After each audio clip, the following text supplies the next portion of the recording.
my god! Jake Ray Jr., you can't be doing this. Plant the seeds! Free kick's not gonna do it! Sonic, one more conversion to win this whole tournament! Healing! Is he gonna do it? And he does it!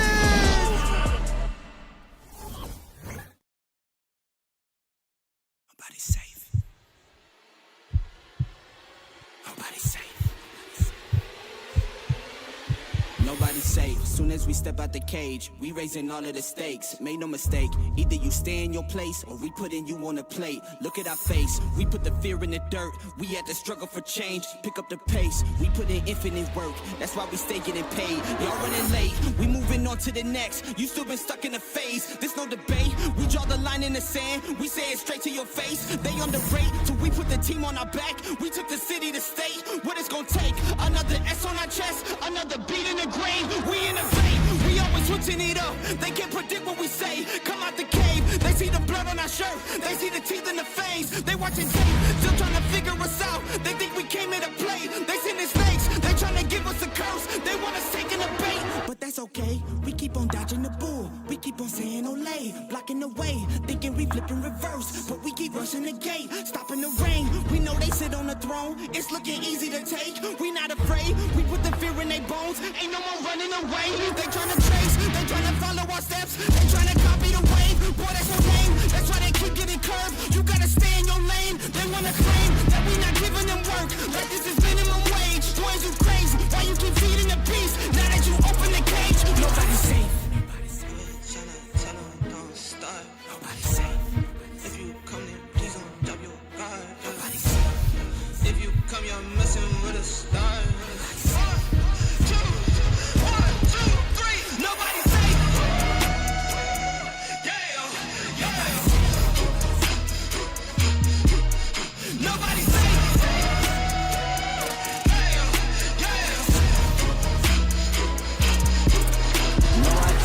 For my folks, for my mama and my pops. I don't care if you the cops, anybody could get boxed. If you aiming for my head, then you better take your shot. If you miss, then this fist gon' be cleansing your clock. I don't care if you the press or the feds or an op. If I stretch out these hands, then prepare to get robbed. If your friends said that you had a chance, understand that they probably was meant for your friends. They my fans. I jumped in the ring and I started swinging. Came from the jungles of drunken demons, fighting them off in the Coliseum. Studied and learned how to target weakness. That's why your team would do better beefing with someone else who was probably vegan. Touch me and lose every single finger. Touch me and watch how I turn the scene. Massacre, as soon as you have the nerve to try to step to me, I will snatch your turf. And matter of fact, spread sad, I will snatch your earth. You tried to breathe to see how the asthma works. We don't compete, I'm not in a class with earth. My boys are down the ball if I say the word. The team is down the hall if I call the serve. I snap and best believe that a massacre.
XL up in the paint, you can't shake that.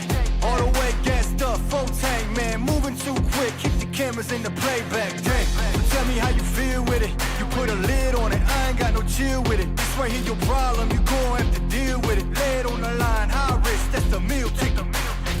Yeah, we ain't never fall back. Hold our ground where we at. Never fall back. No lies, all facts. We gon' stay right where we at. We ain't never fall back. Yeah, we ain't never fall back.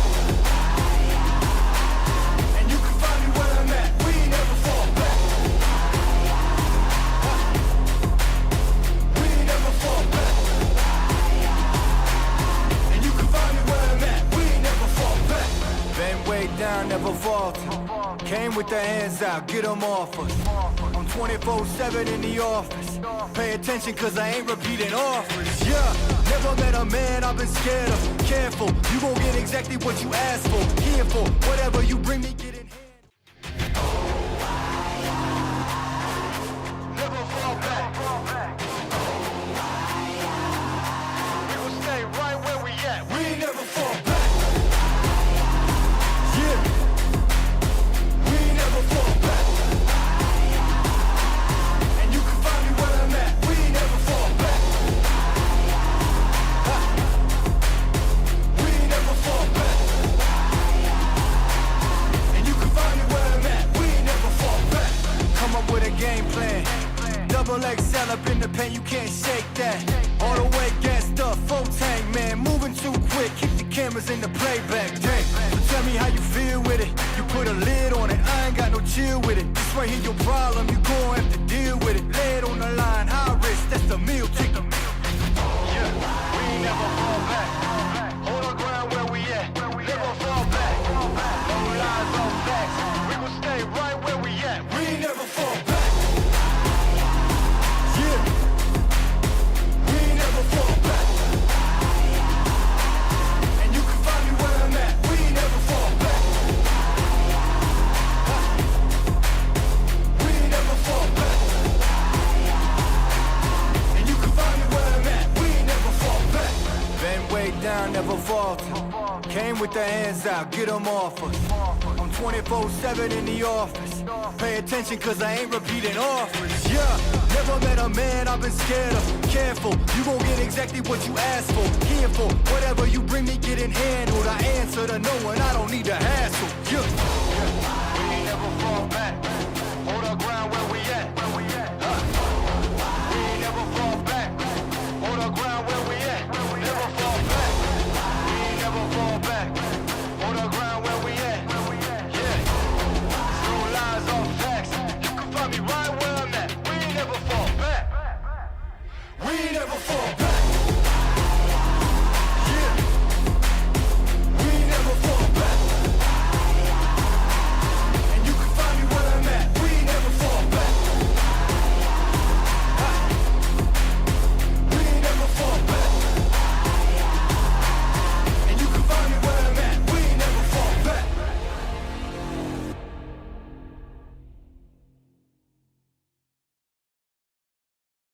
Maybe mom and dad were right when they told me this wouldn't be nothing.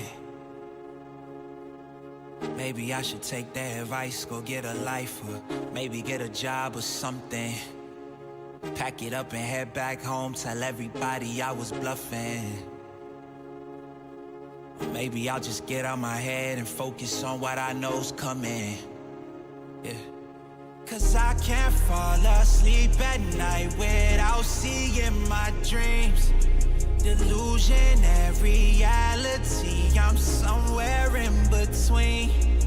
These voices in my head get loud and they keep telling me that I'm a fool for trusting in these wings.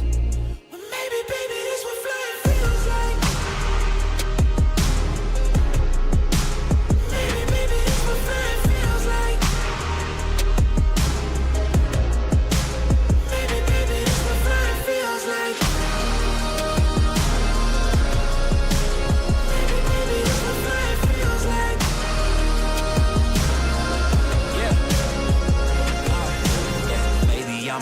Just drinking themselves crazy tonight. Maybe I should call and say, told you I'd be right. Wondering how long it was before you realized the biggest mistake of your life, and now you're paying the price. Oh, is it confidence or confusion? Either way, I feel like I ain't never losing. Your opinion of mine, you know just what I'm choosing. I gotta do this, cause I can't fall asleep at night without seeing my dreams. Delusion and reality, I'm somewhere in between. These voices in my head get loud and they keep telling me that I'm a fool for trusting in these wings. But maybe, baby, this what flying feels like. Maybe, baby, this what flying feels like.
Never wanted a king, I just wanted to leave. They wanted me to change, I just wanted to be me. Now they want me in chains, I just wanted to be free. And they turned a blind eye, well now I want them to see. I ain't here to make friends, I just need to make amends. Yeah, the odds stacked against me, I'm just here to break the trends. Bring them weapons in, since my melanin got them questioning what's best for them. When the record ends, I'll be reckoning. Wanna see us up, the system made to fail.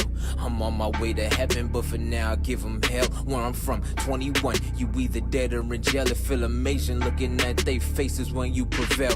What more do you want from me? Couple sins from my past, they been haunting me. I'm a legendary song, you gon' get all of me. Load it up, you gon' get this work at market fee. Matter of fact, it's all for free. Calm down, nah, here I go. I've been shooting up the screen like I'm setting pick and rolls. They see me listed with the freshest. It's cool, they didn't know. Leave a seed outside, man, it's guaranteed to grow. I'm about to blow. Doc, hold up, wait a minute, now I'm strapped in. I done seen the light, so grab a camera for the action. Learn to play the hand, I was dealt in my advantage when the cards in my hand. Every move is a gambit, understanding what's a king. He can't recognize his queen as Ezekiel. What's a king who don't really got love for the people? What's a king who ain't ready to go and fight against the evil? What's a king? He don't know another king is supposed to lead you. Thought we would be there from this. They ain't know we bred for this. They sending apologies, tell us in that recompense. Everything seems fair, love and war. Thought they gave me all they had, we're telling them send some more. You got something you'll live for. Means more when it's something you'll die for. With this life I'ma give more. Cause it's a lot of people I'ma ride for. I'ma ride for. Been fighting all my life for, I'm ready. Prepared for the pain and the strife for, I'm ready. You really want me, come and get me, for I'm ready. Understand I got a million soldiers with me, for I'm ready. Some family in a box, other family members boxed up. But no matter the circumstances, promise that won't stop us. Life like Super Mario, from underground I popped up. Shoulda level up every time I make the block jump. Royal we paid for the royalty like ASCAP. Dividends invested in myself like I'm the NASDAQ. Never tripping, I'm setting traps on my demise. Do it all on Forest Whitaker, I barely bat an eye. Yeah, push me to the limits, I may bend, but I never fold. I'm a living witness to the greatest story ever told. At the verge of dying, but the lessons life provided made me learn and floss up. So the line in the looks better go. Life becomes legacy, so what hill will I die on? Told you I am legend, so my son will be an icon. Snapshot of the vision, better focusing like Nikon. Here to make a difference that keep living after I'm gone. You got something you'll live for. Means more when it's something you'll die for. With this life I'ma give more. Cause it's a lot of people I'ma ride for. I'ma ride for. Been fighting all my life for, I'm ready. Prepared for the pain and the strife for, I'm ready. You really want me, come and get me, for I'm ready. Understand I got a million soldiers with me, for I'm ready.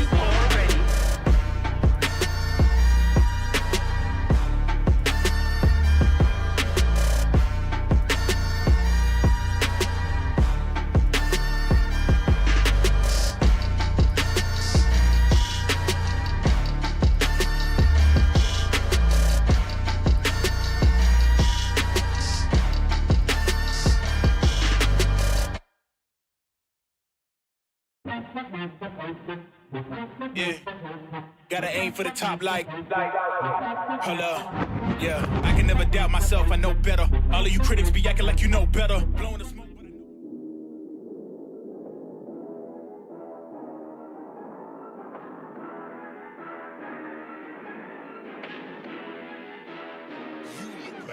Oh my god! King Ray Jr., you can't be doing this. Plant the seeds! Free kick's not gonna do it! Sonic, one more conversion to win this whole tournament! Healing! Is he gonna do it? And he does it!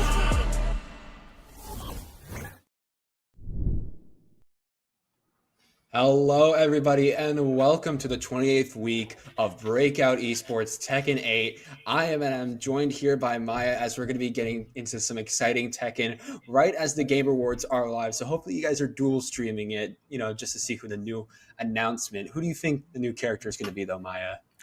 Who do I think the character is? Well, let me just take a look around. Well, honestly, I think we're getting the guest character, or we haven't gotten a new character that's an original character. So in my mind, It's the end of the season. We're at the Game Awards. They need renewed interest. As much as I'd love to see Anna behind me, she feels more like the season 2 announcement. I think we're gonna get our first guest character or our first original character.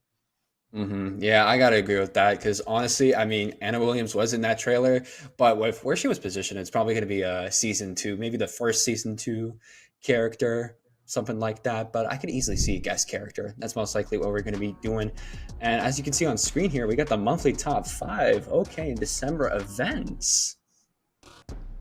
It is absolutely beautiful. These numbers are getting shaken up, and I can tell you one man is responsible for bringing King into the top 5, and that is, of course, Papilla with an amazing King, been showing up every breakout and doing a little better each time. But we can also look at some surprising picks. Fang also in the mix of the tier. There's any one of our top players has a little bit of Fang on the side. And then on the other side, I'm sure you can comment to this. These are the heavy hitters that you see every breakout series. Tell us about Claudio, Steve, and Xiao Yu. Claudio at the top. That is such an interesting pick. I'm coming from a newcomer scene to the breakout myself, but seeing the top 2 being Claudio and Steve Fox is honestly insane. Both characters that have just insane movement. Claudio does have some lesser moves in terms of like move lists, but when you know how to make those moves work, you can make them work. Yeah, working with the beauty of simplicity can make your Tekken game really good. Picking up a character like Claudio or Shaheen, who, very easy to get into, very difficult to master, sneak cancels and all. But yeah, seeing how those dominate and show such unique play styles. Like when I think of a Claudio, I always think of Hey Broken. And when I think of Steve, I can think of at least 10 different competitors here at Breakout. Anyone from Shinblade to Call the Stacks and all the people that play them in between. And it's kind of funny. At the top, you have a character that's got an easy toolkit that you can work with. And then you have Steve, where you need to know every piece of movement, fate, and stance in order to make him work efficiently. And, the good old classic nothing but punch buttons, but some of the most devastating things are his hop kick that takes 10 years to come out. Yeah, no, I've seen some of the things that Steve Fox can do, especially from my own locals. And yeah, no, it's oppressive. The way that some Steve Foxes are able to get in as they do, be oppressive, but also, of course, knowing all the different stances and the intricacies of Steve Fox. I mean, it definitely helps. But how are you feeling today? How do you think this is going to go down today? Well, taking a look at the bracket and looking at everyone today, this feels like, it's December. The season's just ended. We're sure we're going to be talking about the Tekken World Tour Finals, as that was one of the big things. But I see some names that I haven't seen in a while, and I see some names that I'd love to see. One notable thing I'm going to say that's on our bracket, we got Spirigen competing this week. Very hot to see the Eddie Master come in. We have Massey. We've got, of course, Papilla, like I mentioned, and Rhythm. But we're going to get right into it with one of the players I was mentioning. Right now, we got Massey going up against Rich Daddy, and that's going to be a Jin and Victor matchup. You don't see that too often. Yeah, you don't see them going off together much. Heck, I don't even see too many Victors, but Jin is definitely no secret in the Tekken 8 meta right now. The absolute insanity that character can put on the table. Of course, the main star, the amount of poking and flexible versatility that this character has, the ability is insane with the wave dash. It's beautiful. Absolutely showing the domination. Now that is a Victor if I've ever seen one of the Victors of all time. Just dependent on the stance mix-up, quickly learning, maybe because you saw purple rank there, we're gonna go for that. And of course, down back to doing Jin wonders. And launch though by Rich Daddy. Drop the combo, but it's okay. Going in defense. Gets grabbed though, thrown to the ground from Massey there. Massey's coming back up. There we go. Just needs one more and pretty much returning to sender that perfect that Rich Daddy gave them before. Massey telling them it's not going to be easy to take me out, but gets launched immediately again. Yeah, I love it. He was feeling it. He jumped off after getting that round, and then he got blown up for his troubles. Now we got a real match. 4-3-1 moving in there. And as we were seeing on Twitter earlier this week, do you know about the Jin down 2 simulator? You gotta enlighten me about that, the down 2. So down 2 is a counter hit launcher for Jin. That's his big sweep that comes out all the time, next 14 on block. But there's a website that just simulates down 2, and it sees if you can block it or not. Heat Smash working out very well here as we're moving on to maybe first round point here for Massey, turning it around really nicely. I just see launchers all day. You know, all it's been is launchers. Looks like Rich Daddy's coming in with heat, trying to do some mix-ups. Ooh, perfect execution there. Yeah, just didn't want to wait around for the load, just expulsion to the skies. And all right, we're getting the final round. Let's go. No, that was perfect. Rich Daddy literally awakened their mix-up potential there. You can see this combo getting stringed all along. Rich Daddy literally woke up, got that like last-second buff. Oh, the last hit caught him in the air. And I love the game and on you start, as I like to call it. Starting off the round aggressive with up 4-4 worked out really well. That gets stuck. And that wall smashes, unfortunately didn't capitalize on it. We're neck and neck here. Ooh. Nice. Give it a knockback, Massey. Oh, the mix-up. Okay. Oh, yep. Good. A punishes on point. Feeling the mash, but got the block. Taking the Kazuya route of taking the throw punish, keep it safe, keep it smart. Massey taking game 1 when it looked a little uncomfortable with a relentless Victor mix in there. What'd you see? Yeah, Rich Daddy, especially at the end there, both of them had rage active, and when it's like that, you really have to play defensive, because if your opponent either hits their rage or it gets blocked, it just pretty much tells who's going to win there. And Rich Daddy getting their rage blocked was definitely the curtains. Yeah, my partner would love this style of Victor playing right now. You know, more expulsions than you could even count. I don't care if it's launchable, let's go, all Victor, all aggro, and it's working out well. It's like every time Rich kind of spaced out and played from farther distance, he wasn't really getting it. Every time he went into a stance, he definitely capitalized on the knowledge. No, 100%. And already, we're already seeing Massey take the first round. And in the second round, it feels like Massey just knows how to counter Rich Daddy's Victor. Even with these neutral matches starting up, you can see got a very nice heat attack there. Trying to keep it going though. Ooh. Wow, didn't even wait for the punish. Knocked him out of the skies. I like it. Do it again, do it twice. Good patience, no punish, but he read it. The 2-2-2, not duck. The gun. Trying to get in there. I can see some of the stances trying to get set up by Massey. Gets knocked by a heat attack though, and a grab. Going to be able to KO, and now it's tied again. We could see Rich Daddy coming back from this. It's just a matter of learning Massey's playstyle. I feel is what Rich Daddy has to do if they want to succeed. Yeah, this is the Jin problem. He has an answer for everything. He can kind of change up his style. But Rich Daddy has to have confidence in his Victor, because when his Victor takes control, it has pretty much won the rounds pretty handedly. You just can't let Jin start up. So 2 throws is a good answer. Yeah. And there we go, just a little mix-up attack at the end there. Maybe getting a throw loop is exactly what Rich Daddy needed, and they might try to continue doing that. 2 pieces of armor come together and both headbutt and go away. Good wall splat, capitalization. Look for the reset to go again. Down forward 4-2, working so well for Rich. Ooh, nice grab. Able to knock it to the down. Can we get another throw loop? No? Okay. Oh, finished it. Did he get punished for it? And the expulsion is just paying dividends. We can walk, but suddenly this Tekken match turned from a 3D fighter to a 2D fighter. Let's get some lateral motions in, and trust me, your punishes will come after. I feel like both of these fighters have been kind of fighting on that 2D plane, even though this is a 3D fighter, especially with some of the stuff that Rich Daddy has been doing with some of those mix-up attacks, throw loops, everything. Ooh, and already going to string a combo along to the wall? Get it to another one? Wow, good setup. We're going downstairs for the first time. Yep, just easy pulls. Oh, we got these combos. I like it. Oh, could have had some more carry on there. And the low heat smash, only use them when they kill them. Good round there from Rich. Yeah, no, that was perfect, especially after that balcony break. And they're not stopping Yermaya. They're keeping it going down to the wall again for a throw. My goodness. They're going to try to get 2 perfects in a row here. Up there's down 2. counter hit launcher does Jin wonders. He felt it so nice. He had him able to Tekken 2. But again, tell me if you've heard this before. Expulsion hits out of the reaction, and now Rich Daddy, down 1 game, is now on set point. If chat could see my face right now, I was literally pausing after just that absolute read coming from Rich Daddy, and it's still going. Something awoke in Rich Daddy after this first game we had, and they've just been keeping it non-stop, able to break that throw, and there we go, over the expulsion, and then another throw's gonna do it!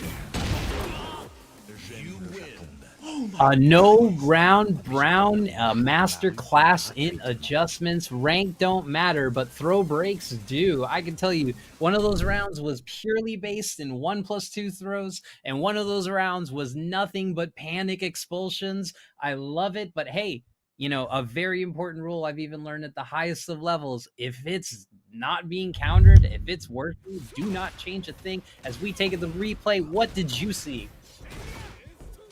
Rich Daddy. I saw Rich Daddy. That is all I saw. I saw his gameplay. I saw his vision. I was not familiar with Rich Daddy's game, but now I am. Absolutely goodness. The expulsion, the throw loops, just the expulsion alone, honestly, and lows after that. Some of the stuff that Rich Daddy got away with, it was just absolutely criminal. I got to give him credit where credit is due. Yeah, I love telling people that, you know, your tournament match footages will teach you more than any amount of labbing, training, or ranked play. But the biggest thing about this is that, you know, Max is going to be able to look at this replay and understand basically all your standard Victor setups, a lot of your mixes, down forward 4-2. He's going to look back at that 2-2-2 combo. He's going to be able to duck launch that in the future. Hey, I have been beaten up by Victors many a times online, but when it comes down to a tournament, every time I play gaming on you, I feel like I've learned the matchup tenfold more, especially in that kind of environment, what someone's trying to use against you to win a match. And that's always going to stick with you. Oh yeah, I can agree to that. Rich Daddy literally looked like the perfect Victor there. I honestly could just look back at this match and be like, okay, here's kind of like my character guide. If I want to pick up Victor, this is what I need to do. These are the moves to keep in mind, because you could definitely tell some of the things he was gravitating towards after like my just surprise speech there about expulsion and throw loops, definitely grabbing is going to be very useful, it seems, with Victor, alongside from some of the strings that you can pull off of him. That was just absolutely beautiful. One of the big things I tell people all the time, you know, as you're getting better, just use more lows. And he already had that down. All he has to do is just work in Jin's devastating pressure game, and I'm sure he's going to jump up on that. And again, rank doesn't matter, but goddamn, what a really good take them there, matching toe-to-toe with another good match. And you know what? Jin's only going to pay more in the future. I'll see plenty of characters getting nerfed for Season 2. I don't think anything's changing for Jin. He's pro tag energy. Oh, yeah, no, he's got the pro tag energy. I feel like he's untouchable. And Massey, of course, is going to continue in their run because, you know, we do have a loser's bracket. They're just knocked down there. Meanwhile, Rich Daddy is going to be moving on against Pling in Winners Round 2. And I imagine Rich Daddy is just going to try to keep that momentum going, because I just became a believer right now. You just witnessed a man became a believer of the Victor gameplay of Rich Daddy. Like, I honestly cannot say how much. Like, you hear it in my voice, Maya. After some of the stuff that Rich Daddy did there, I'm just in complete awe. I'm still in awe. Yeah, and you know, as we go looking, all of us, both on the commentating and the casting crew, we're all just kind of looking over one eye. I got 6 monitors in this screen, and we still got the Game Awards locked. You know, the moment that trailer happens, you know, the moment that I even see a hand or an arm of a character, I'm gonna scream in the middle of that. And also, you know, the other thing that we were excited to talk about, because it's the first week after it happened, we have completed a full year of Tekken 8. Year 1 is done. The World Tour is done. And did you watch the Tekken World Championships? Edge is my GOAT. Edge is my GOAT. I was literally watching that real time. Arslan Ash, he literally almost took out the entirety of Pakistan in the finals. I was just in complete awe. I was literally just like, my roommates were complaining because I was cheering at 2 a.m, like, Edge, Edge, Edge. I have become such a believer of him. He's literally my favorite now. Oh my Yeah, goodness. and even though it's the second time for Rangchu, it just felt like a long time coming still. It felt like something really hard earned, almost in the same way of when AK1 Combo Breaker, we kind of just had a collective sigh and cheer as a community. That's just kind of how I felt about Rangchu. And I mean, Bear mains cannot downplay the Bear anymore if he stands atop of all of the Tekken champions. It's like you can't downplay your character when they're literally the league champion for a year. It's like, okay, Kuma's good. How are you going to say Kuma's not good when they literally have the gold trophy for the Tekken World Tour? I like that's just a skill issue at this point. That's all. That's all I'm saying. That's all I'm saying. Well, with that comes in a lot of questions about what people are going to do and what people are going to do in between our time for season 2. Is it time to pick up a new main? Is it time to get better in your lab scenario? Or is it time to simply just wait it out as we wait for this trailer to determine the fate of the 4th character? Honestly, it couldn't be a better time for me to have a character crisis because, we're about to get the reveal of a new character during the Game Awards. I have it myself dual monitored right now. And you already know, like you said, Maya, when that drops, when the trailer starts going, I'm literally, my brain's going to stop whatever it's doing and just start reacting live on stream because, we're all Tekken people. We're all, Sure. I know all of you. You're all watching Game Awards. I know you. You're watching So tell me about your Tekken journey. Who's your main and why did you land there? For legal purposes, I'm going to say Azucena, mainly because of I was just intrigued from the MMA striker fighting style. I started playing Tekken and playing her after she got like nerfed to the ground. So I didn't play her because she was meta. That's for sure. She's just a lot of fun for me. I just love very fast mobile characters. And I've also been looking kind of at Alyssa too. But don't look at my stats. On my Tekken account, don't look at another character who's got more hours. No, that's all right. I'm not waving you up just yet, but it is curious. So, did you have experience in 7? Not much. I'm gonna be honest, not much. I'm definitely a newcomer to the whole fighting game scene. I have more experience with Street Fighter 6 and a little Guilty Gear. The only Tekken game I've actually played before 8 was 3, which was definitely fun. I played a little bit of Yoshi. Yeah. No, I feel you. I wasn't even in on the 7 train. I played pretty much most Tekkens competitively since, 4 or 5, and then took a break on 7. But let me tell you, if you really liked Asuzena, you really liked someone who danced while they fought, and you like someone who had a striker and wild gameplay, let me tell you, the Lucky Chloe fans are just waiting in the wings, just as rabid as the Anna Williams fans. Well, unlike the Anna Williams fans, it's a little bit more scary on if, the character's going to make it because Anna Williams, we did get that little teaser during the trailer. So it's pretty safe that in, the second season, I feel like we're going to get Anna. But I feel like Lucky Chloe is also, I've seen some of her stuff and she looks absolutely sick. I don't know if she's going to make it into Tekken 8, but I definitely try her if she does. Yeah, looks sick. Yes, Lucky Chloe looks sick in the same way that Craig Murdoch looks sick until you get tackled. And then you have to guess 3, 4, 5 ways for your life. And then suddenly it's the worst game ever made. I guess it's one of those situations of you like looking at a character until you play against the character. And then you just want them nerfed to the ground. There's definitely a hit list for myself. I can say that for sure. Looking at the chat, we have Firebird, an Azuzena main as well, telling us about, the downplay of many characters, which I kind of agree. There's kind of a subsect of characters, has nothing to do with their placement, but there's definitely a constant cast of characters that we hear downplay on all the time, quote unquote, Devil Jin mains to Raven mains. And, I also like what Medusa wrote out, in the same way that straight up Harada told us one of the main reasons why Lydia was the first character that they picked in Tekken 8 was because they didn't feel like they fully developed her. They didn't give her time to grow or adjust, and they really didn't feel like they fleshed out her full toolkit. That's why she was right in the front of the line when it came to Tekken 8 Season 1. And when you think about that, another character Harada's gone on record to specifically say that he felt like he didn't actually flush anything out and didn't like the toolkit she got was Josie. If anything, between Josie and Kunimitsu got all the development and Josie got basically a bunch of crying. Mm-hmm. That's honestly such a good developer outlook. Bringing in characters, definitely some fan favorites in there. Heihachi was making people go crazy. That was such a hype announcement. I remember that during Evo. But more importantly, bringing characters that maybe didn't have their limelight and giving them that in Tekken 8, just giving them basically their game. That has such a good outlook on how to bring in DLC characters. I actually really love Harada for that. That's amazing. That's actually just so amazing. So what about your play nowadays is making you ready to maybe commit to a different character if you're caught on the Azucena lifestyle?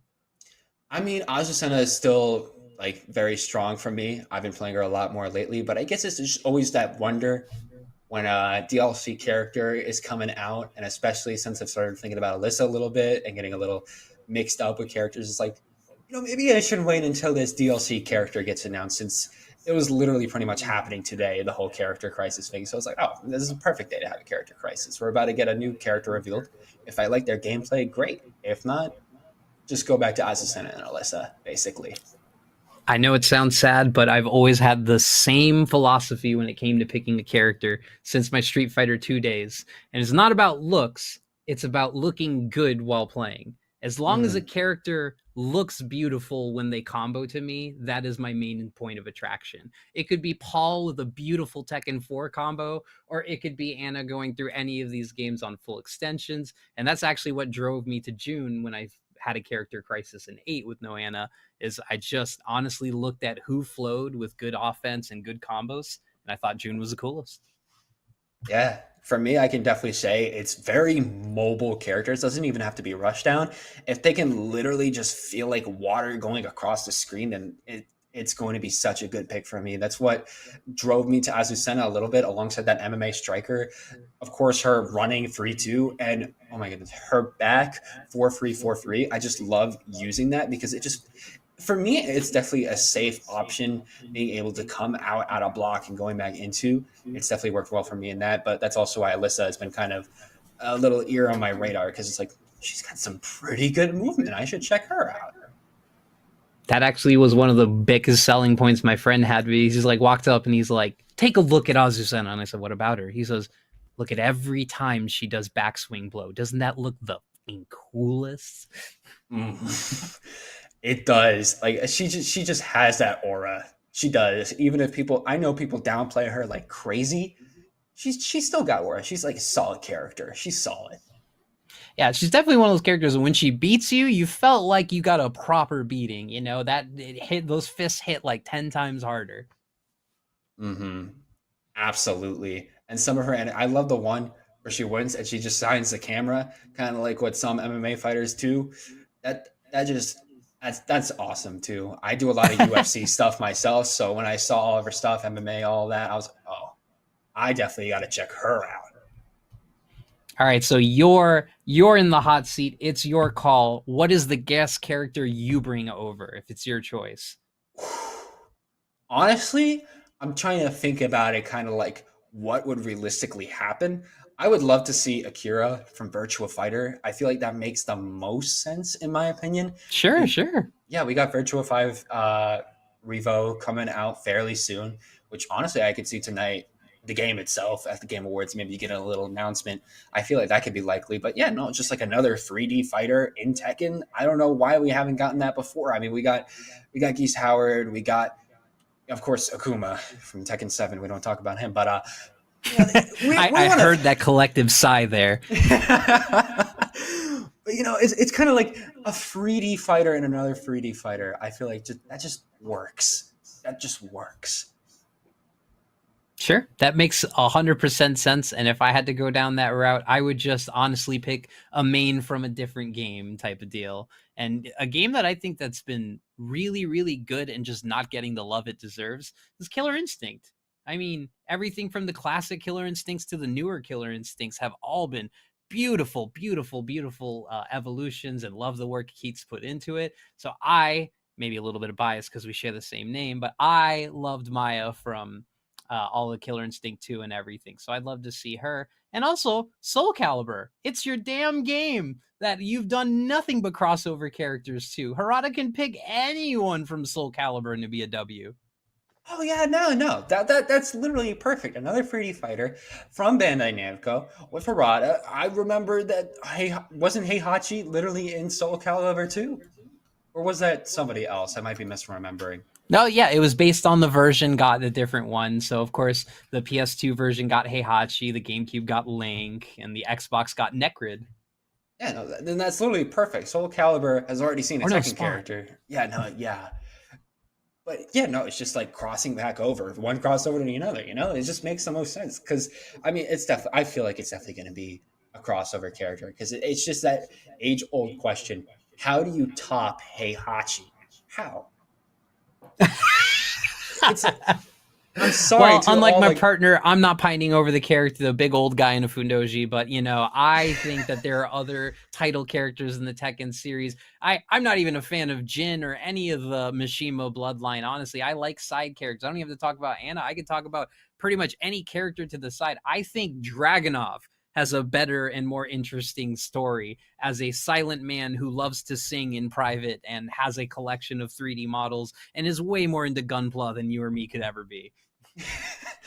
I love the little sweet side to them. I mean, there's a lot of other Tekken characters that I feel, have like very active fan bases, especially Bob. I've seen so much Bob lately. No, Bob is absolutely insane. I can see him coming in the season 2 for sure. I have 2 friends who don't even play Tekken 8, and they will return back to this game the second there's a Bob. And I have 3 different people in my local that will drop whatever character they're playing. 2 of them are gym mains, and will instantly pay Bob the second this man comes out. Goodness, yeah, no, I feel like Bob. If Bob gets into Tekken 8, the money will be back. But okay, it looks but like if it's we are Thin getting Bob, into we it. riot. We riot. We'll just have to wait until season 2 starts to get going.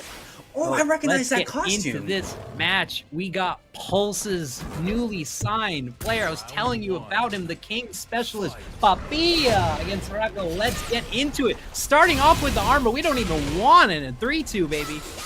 Look at this, already going. This is pretty much going to be my research for if I do pick up Alyssa. And I love this costume. I can recognize it from an anime called Do-Ra-Ra-Ra. Yeah! Kind of like a Grim Reaper character is what this character is based on. I cannot remember her name. But, I mean, Morocco's trying to be a Grim Reaper right now a little bit because she's putting on the damage into the Celti. wall. Being so aggressive. My goodness. All right, so the Celti custom working good. One time we had someone with a Durara cosplay along with someone with a Boba cosplay, and it was just the announcer's curse as we go downstairs. Ooh, okay, I could see. Okay, we're doing a heat. There we go. There's the grab. I was wondering when a grab was going to happen from King after that floor break there. Ooh, Shining Wizard. Heat Smash takes the advantage, and that's what I'm seeing a lot more from higher level Kings, the instant Jaguar Spring Cancel, usually a Jake Man special going into Giant Swing, but no, just looking for a mash button, really smart. And look at that, another floor break coming out from this King. Absolutely perfect work coming out from Papilla here. Going to keep it going, try to get the pick. There we go. Great block on the down back 4. Great work, and now there's no more floors that can be broken, no more advantage in that regard, so it's even footing now. Morocco's trying to, there we go, gets an opening in there and starting to get a combo. Ooh, there we go, heat dash. Oh, got the reset. Really smart stuff. You press anything on Wake Up, you just get comboed again. Risk the entire heat dash on that. Good stuff. Dive, can't avoid that. 0 on block. Frustrating every single time. Absolutely perfect work, and it's not stopping. Oh, might be stopping a little bit from Papilla. Trying to get in a little more there. They're just kind of feeling each other right now. But Morocco's trying to come back in there, blocking, perfect. Oh, good movement, not ripping, really good patience, just trying to see if there's any gaps before ripping any of these strings. Minus movement. Jaguar step working well, and down forward 1 turning into a conversion. We're going to convert that. Yes, we're going to heat that. We're going to miss the running grab, though. Went for it twice. Trying to get some lows, all blocked though. Papilla trying to get their way in. Whiffs a grab. It's fine though, they still got the defense. Yeah, I'm going to expect a few more hop kicks just because that's 4 command grabs missed in a row. Yeah, if the command grabs aren't working, then the hop kick is definitely going to be doing some work. Getting down low, that's 8 seconds. Morocco just has to keep defense. Oh, is that going to catch? Oh! Yes, don't run away from me. Play our favorite game. Now tell me, NM, is this going to kill? I think it won't. Okay, I said that a little too late to kind of be cheating, but I definitely felt like it wasn't. Maybe getting close, but... Hop kick to end any buttons, minus 13, perfect punish. Papilla bringing it back. Ooh, it gets countered there. My goodness. Up, down, forward, down. You can duck that. Not hitting. The ducks have been on point. No, we're not falling for rockets today. No, that's a pretty strong projectile it seems Morocco has, but it's not been landing on Papilla here tonight. Trying to dive in. Trying to give a birthday present. Wasn't able to. Gotta block a little bit. Oh, there we go. Neutral 2, and then read it again with the canceled Jaguar sprint, and the knee gives the guaranteed kick follow-up. Papilla clawed their way back. You know, it seemed like it was all Morocco in the first part of that, but what happened? What changed? I'm not sure. I feel like Papilla was much more easier in terms of getting to learn Morocco's gameplay, seeing that she's just going to try to rush forward, try to do some attacks, maybe do some low, something like that, and realize if Papilla was able to get a good combo, maybe especially with some grabs, it was going to be doing some nasty work. And I feel like that's what happened there. So it's just a matter of can Morocco return the favor and kind of just learn all this grab heavy hop kick playstyle that Papilla is dishing out. Again, as you said before in the previous match, lows definitely seem to be working for Morocco. It's just a matter of, this could be good. Yeah, I like their defense, but step 1 is ducking and avoiding moves. The harder part is step 2, capitalizing, punishing, and launching the things that you can launch. Launches are definitely going to be perfect for Morocco, especially as they're starting to get a bit of a life lead. Keep it going. Ooh, double on that. And there we go. All right, first KO. Yeah, I feel like this is a situation where Morocco's realizing I have to go in because I just can't afford to sit back on the King mix. Chainsaw's working out really well, armor pressure, the lows, like you said, very, very beautiful. And then the frustration mix of getting hit by one chainsaw turns into 3 more. Get off me while standing 2. And here we go. A combo is starting to get stringed along into, there we go, the King signature grab. Trying to go for another. It's broken though. Okay. Oh, but it's the launch. Perfect. My goodness. Oh, hold this. Boom, we're still alive. Don't die with heat. Don't die with heat. Number 1 rule. Oh, could have been blown up. Missed it by an inch. Good duck. No follow-up, and the jab closes it. Oh no, we're back in it. Okay, that was perfect. I saw both of those fighters, they both have rays and they don't want to go down to the other, but just those lows. And okay, already going with some heat bursts. Oh, return to sender, not to be able to, okay, both of them pro tag, okay. I got those, you got those, I got those. They got pro tag for saves, I got those too. And guess what else Morocco's got? They got the 3-0 win there. Yeah, a no round brown turn around. Was it the arena? Was it the big stage? Or was it just feeling like the chainsaw is right? Well, they both felt the venue change was not needed. Let's go. This is our final set in this. Final set here. Winner takes all. Morocco trying to dive in a little bit. Frustration coming from the Papilla. Trying to go in. Ooh, there we go. That was a nice little overhead attack there. The tracking on that drop kick is crazy. Oh yeah, it was. I literally saw that. I thought they literally just kind of turned around like a torpedo, a homing one at that. Yeah, seeing a little bit of, adjustments to punishment pressure would make a huge change in Morocco's game. But oh no, full distance with the chainsaw is a liability. Going for the RKO, not getting it. Ballerina spin. Oh! No, is he going to survive? Yes! Oh my goodness, Papilla was just wishing on a prayer there. And I think, honestly, this will kill. Yep. I'm very confident. Thank and bless every Santo de Pollo for all of the damage that gets reduced when you activate Rage Art. That made the difference because normally that would have been a kill shot. Oh yeah, no, that normally would have, but again, thank goodness to that damage reduction, making Rage a lot more easier to hit on those last second hits. Oh, and already Papilla is not stopping. The Rage may be gone from that last match, but they still got that Rage in their heart. Up, finishing it. Did not care. Go into the 10 string. Show me you can block it. Uh-oh. Papilla's realizing there's a little bit of character knowledge right now against King, and you gotta tighten up in these close matches. Papilla, their king, is very throw heavy. Not as much as other kings I've seen, but you definitely got to make sure you know your throw tech, because some of these from Morocco have been dropping, and it looks like Papilla is able to. Ooh, there we go. As I'm saying that, the throw tech comes out, and here we go for Morocco. Oh, missed the catch by an inch, but definitely realizes this is down 2. We got to go in. They're going to survive this, but with a little bit of health left. Jaguar sprint cancel, Papilla special. Literally a sliver of health right now. Morocco just has to stay back.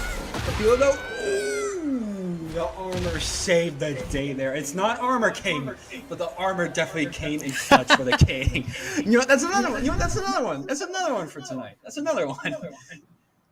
That was perfect. I don't care who you are. There is a certain amount of bravery, both as a competitor or as a human, to see an android charging full screen with jetpacks and jumping with chainsaws, and you go, I'm gonna eat that. I know that last one. I saw that armor start up from King, and I was like, oh no. All right, looking at the replay, yeah, just a difference in domination, really close, feeling each other out, and then suddenly, easily Miracle picking up on the things that Papilla wasn't recognizing, capitalizing in a close end-around situation, then ran away with it. Chainsaws out seemed to be working miracles unless it was in the far space, and Papilla kind of took a break, adjusted, kept the same venue, and just dominated from there. How did that last set go? That last set was just absolutely beautiful from Papilla. So many matches where that Rage came into clutch, or of course the signature grappling moveset from King went into clutch, and the armor attack, especially that last one at the end there. Papilla definitely learned from that second match of like, okay, I kind of got dominated from that Alyssa, but how do I counter it is the true question, because we're 1-1, I still got a chance, and that's exactly what Papilla did. They had a chance, they took the chance, and now they're going to be moving on to winners round 3. Pretty sure that they were in the second pool, so I'm just going to pull up the bracket here. All right, yeah. And much credit to him. Again, congratulations on the signing. And it's also just one of those things where, you get used to all kinds of matchups, but, when you learn the chainsaw avoidances, sidestep right duck, what works when, launch all of her lows, it's one of those things that, much like boxing, it's great until you get punched in the face and a girl takes out her chainsaws. All of your stepping and all of your intuition kind of goes out the window because they know the counterplay to it. So they're looking to cover those bases, but just really good blocking, really great neutral pressure, and full screen Jaguar steps away to avoid very niche moves. There was definitely some extra knowledge that made the difference for Papilla. Really good match. It's all from that, that character knowledge. And even if you don't have that character knowledge, when you play a set, you're pretty much going toe to toe against that fighter. And if you don't have that knowledge, you're gonna learn that knowledge. And that's exactly what Papilla did. They had the knowledge, and they learned a little bit more at that second round, and literally just came back in the third one to take the victory. That was beautiful work from the Maya, and I just cannot wait to see more from Papilla, because that was awesome.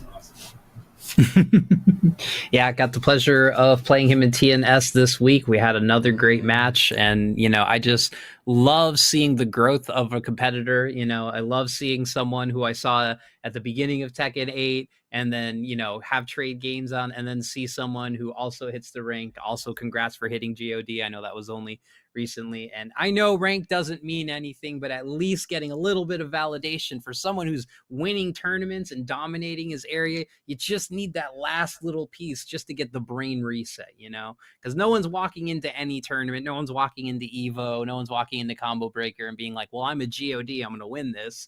But it's good validating, because milestones are huge. No matter where you are in your Tekken journey, you have to savor and appreciate and celebrate every milestone you hit. Yeah, no.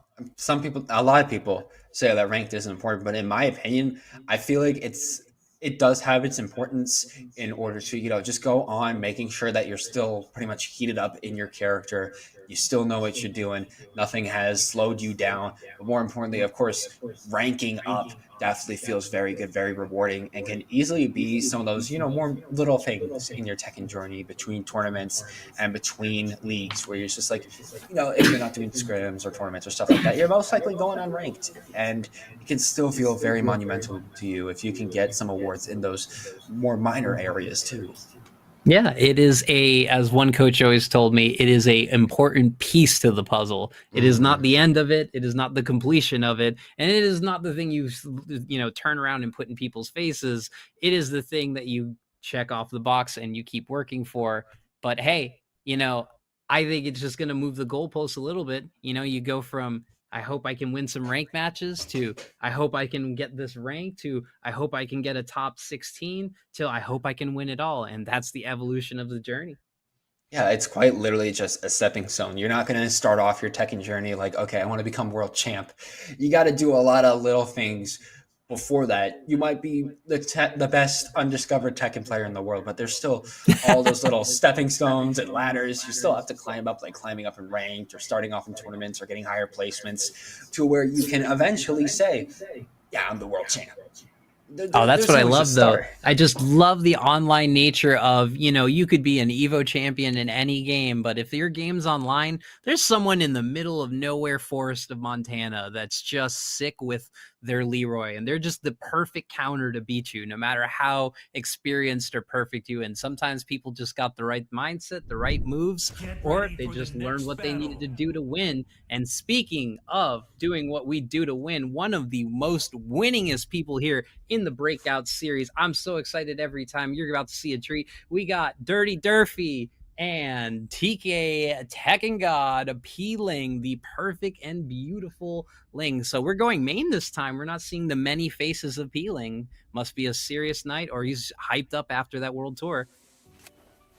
Most likely, if I had to guess, looking at the bracket, this is going to be our quarterfinals. Whoever wins this secures a spot in the top 16 for Breakout. So I imagine both of them are going to be trying to claw their way towards that podium. Already, Dirty Durfee getting that heat active. There we go, making Xiao Yu with a grab. And look at that string go to the wall. Hit him with the yo. Oh, the spit. No, Peeling not falling for that. Dirty looking to use all the tricks, but yeah, that's keep your composure, keep your games up until you get punished for it. I like this. Play aggressive, Dirty. I loved how defensive Dirty was playing too. You saw almost everything from that Xiao Yu was getting blocked. Everything from Pling was getting blocked, but it looks like that's not happening anymore as Heat is active. They're keeping it going to the wall. Can we get a wall break here? Nope, still alive. Pling trying to close it out. There we go. Getting their first round of the round. Yeah, classic Xiao Yu mix, Hypnotist, off Heat, back against the wall. You know that there's something coming after that mid, but you can't just sit there and take it for your life. Good conversion to the wall here, and the Ling Heat starts early, going for the trip this time on the Hypnotist mix. Back into another Hypnotist mix. We don't even need it. We just take those beautiful 7 shining golden letters. That was quite literally blink and you miss it, and already a launch coming out from Pling to get this string going for the Heat. Can they get it up to the wall? Yes, they can. Gonna be able to spot him on there. Defense coming out now, though. Oh, good swing and a great conversion on there. There's a little bit of paralysis, which is allowing the Hypnotist mixes to get those steps, which makes it more dangerous if you didn't know. Great defense, canceling the fire, like just to get in there. But the flips, oh no, this is a Peeling special. When I'm feeling myself, the flips start coming out. My goodness, those flips are absolutely perfect for mix-up potential, as you're seeing there with that Pling. Both of them have rage. I imagine they're going to be playing hecka defensive, but that launcher is pretty much going to seal the deal for the first point going to Pling there. That Xiao Yu was pretty much the definition of mix-up pressure. Yeah, and end of round there, especially in that last scenario, had a huge light lead, seeing it going away, had Heat, but that becomes a huge liability as a good player. You know they have to activate Heat, and you're just looking to step it, as you saw Peeling do. Absolutely. Looks like this is gonna keep going. This combo, boom, boom, boom, into the corner. Keep it going for a second. A second perfect coming out from Flink. That is I would not want to see that. Oh, drop the conversion on the launch. Gets stepped around. Beautiful AOP 4, bringing it in. Dropped him early, did not get the reset. The back one gets him out of there and just stands there and stands. I love the helicopter mix. Oh, that helicopter just felt like taunting a little bit, but it looks like Flink got a little angry off that taunt, and they're getting another string going. Protect though, a little bit footsies right now. Oh, parent 2 grab down back 4. We need to see that a lot more. Getting those free counter hits, similar to the Jin down 2 situation. New to block the hopping low. Healing is looking so on point. Oh my goodness. Absolutely just despicable what Pling is doing right now. They might try to run away with this set. Rotech, perfect. Looks like they're kind of he hit him with the hit me from any direction and tech the throw immediately. That was some confidence there. Feeling each other out. This is what I personally call the Lizzie special, when someone's so confident in their lead that they say, come on, hit me. Come on, hit me. Oh, he didn't tech the throw there. Here we go. Oh, Pling bringing it back though? Sweep the little The horse step, as we call it locally. Giddy up. You got it. You got it. Controller disconnected. Okay. Oh, this is cruel. This is cruel. Don't do it to him. Don't do it to him. Dash. Taking it. Yep, 1-1 not working. Further pressure. You have heat, my friend! Yeah! Oh. Let's go! Oh, that last little sweep pretty much saved Dirty Durfee's life there. But it's not He stopping. won that round without any heat or needs of tools, and now he's ready. This is the comeback we all wanted as he gets launched mid-sentence. The comeback you need while you're getting launched is fine though. You're gonna come back up, but it looks like another combo. No flash. There we go, Heat. This is perfect for Dirty Durfee. Heat dash. Gotta have somebody's Knows to hit block though. that. -13. Raw hypnotist. There's the down back 4 finally paying off when it matters most. Let's go. Oh my goodness. There we go. Little low there. Keep it going. Both even now. Heat coming out from Plane. Checking in on the game rewards. Just some shooter. All right, we're back. Oh, wait, is this gonna catch? No! Mix up! Oh my goodness. Plane Man, was that just on the keeps- other side.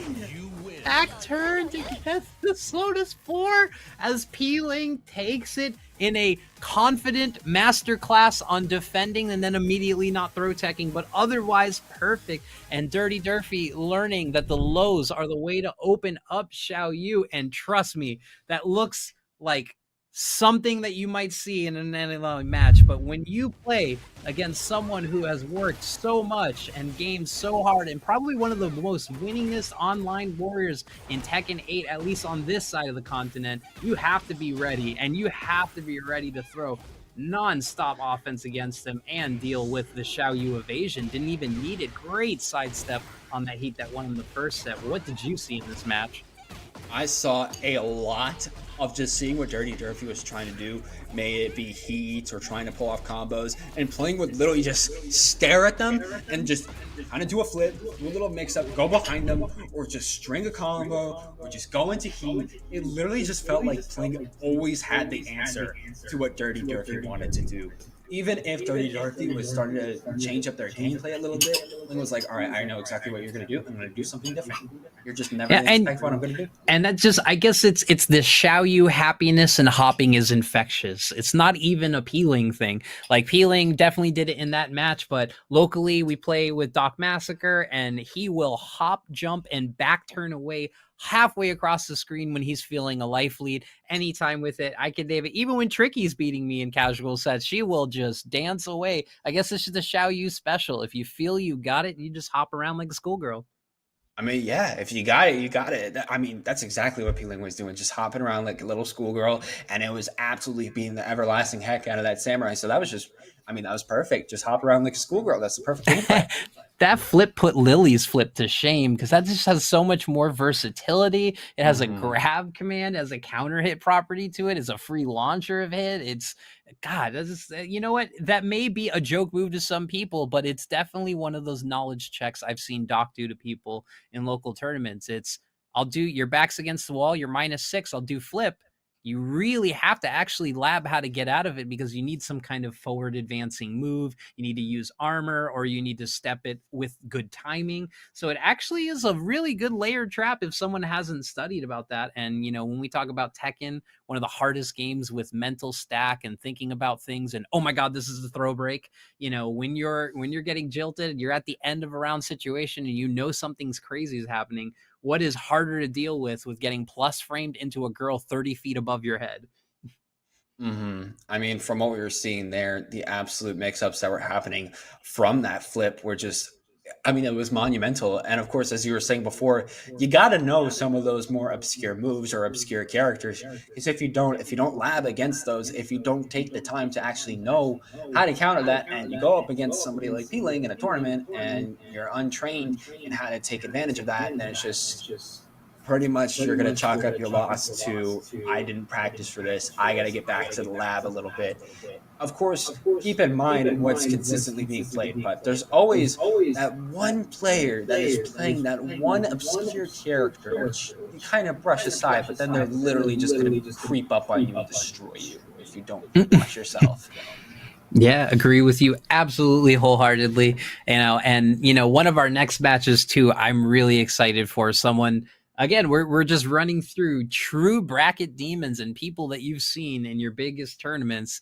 I cannot wait for Rhythm. They're going to be playing against Tenacity, and that's always going to be a good match. I love seeing Rhythm's style of play. Showing us that the defensive style absolutely works in this game if you have that good of a movement, if your pokes are that nice, and if you're confident in your character. And of course, he plays more than just Shaheen. He's got a few different characters under his belt, but it always makes me happy to see a Shaheen go wild. Oh yeah, no. Shaheen is crazy. Speaking from experience, I know a guy that's always at my Tekken locals. His name's Monty, and his Shaheen is an absolute demon. I've seen some of the rushdown stuff they can do. Of course, the sliding gameplay is absolutely insane from that Shaheen. So if you're talking up this Shaheen, I believe it. I've seen how crazy Shaheen can be. So I imagine that they're going to go crazy during this match. Yeah, and also one of the characters I'm sure you've seen recently. People were talking about the character usage rankings and the rank distribution charts came out again recently, thanks to some great Redditor folks. And again, despite being one of the best offensive characters, despite placing so well in large and medium scale TWT events, the Shaheen usage is still at an all-time low with other great characters. Zafina's been getting buffed. Her usage has come right back into the middle. But other characters like Leroy just still feeling the pain from Tekken 7 nerfs just not being played. Mm-hmm. Yeah. Something else I actually want to point out after looking at this bracket is this is actually Tenacity's first match of the night for the tournament. They had a DQ the last one, so they're literally starting their run right here for a top 16 qualifier. Oh, let's go. Well, there's the worry about not being warmed up. Well, I mean, getting thrusted into the opportunity to make it to the big bracket, it's kind of a curse. I kind of wish I could get a little bit of it. I had one TNS run where basically I got DQ'd all the way up to the match before top 48. And that was awful because I sat around for an hour and a half. Oh my goodness. How many DQs in a row was that? I believe that was 4 or 5 in a row. It was crazy. Oh my goodness. Because this was like early Tekken 8 where there was like 400 plus people entering TNS.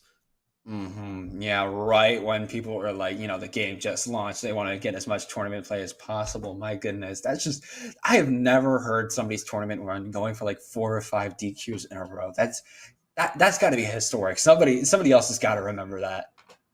Yeah, so in Tekken 7, as my local friends were telling us about it, there was someone at Frosty who won their entire pool based off of a frequent series of odd DQs. Not the person didn't show up, but day one, person didn't show up because they signed up. That happens. Match number 2, the person that they were supposed to play against got drunk the previous night before, so he was out of commission.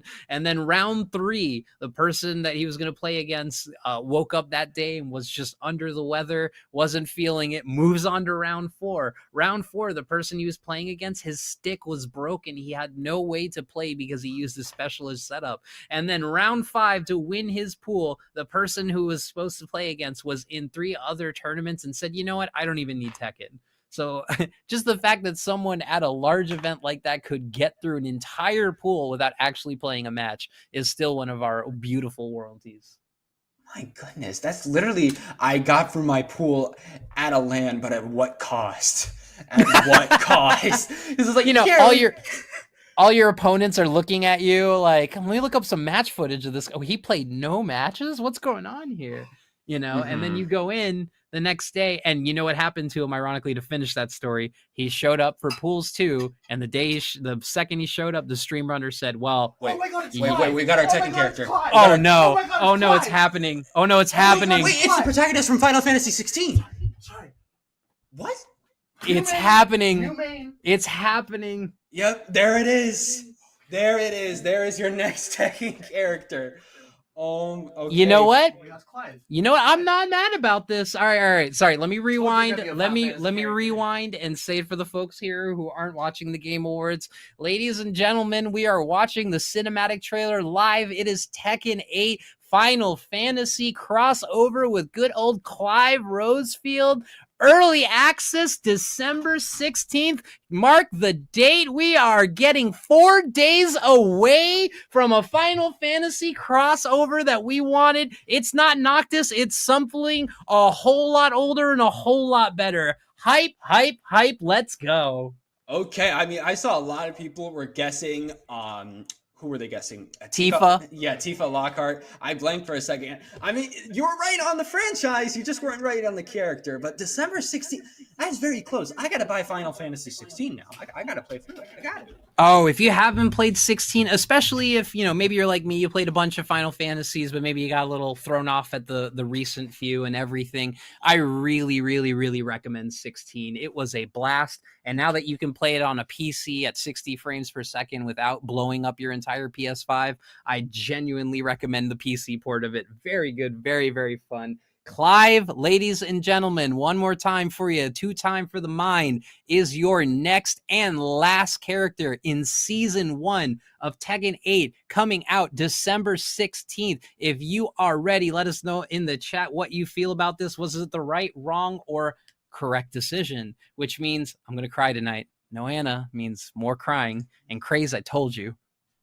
I mean, yeah, Anna's most likely coming now in Season 2, but Clive Rosefield definitely wasn't what I was expecting, but I guess makes a lot of sense. Tifa was a pretty strong pick from people guessing it. Noctis, of course, had a crazy run in in Tekken 7, so it makes sense we just get the next Final Fantasy protagonist. And December 16th, too, that's very close. That is very close for early access for 3 whole days. I'm imagining the release is soon.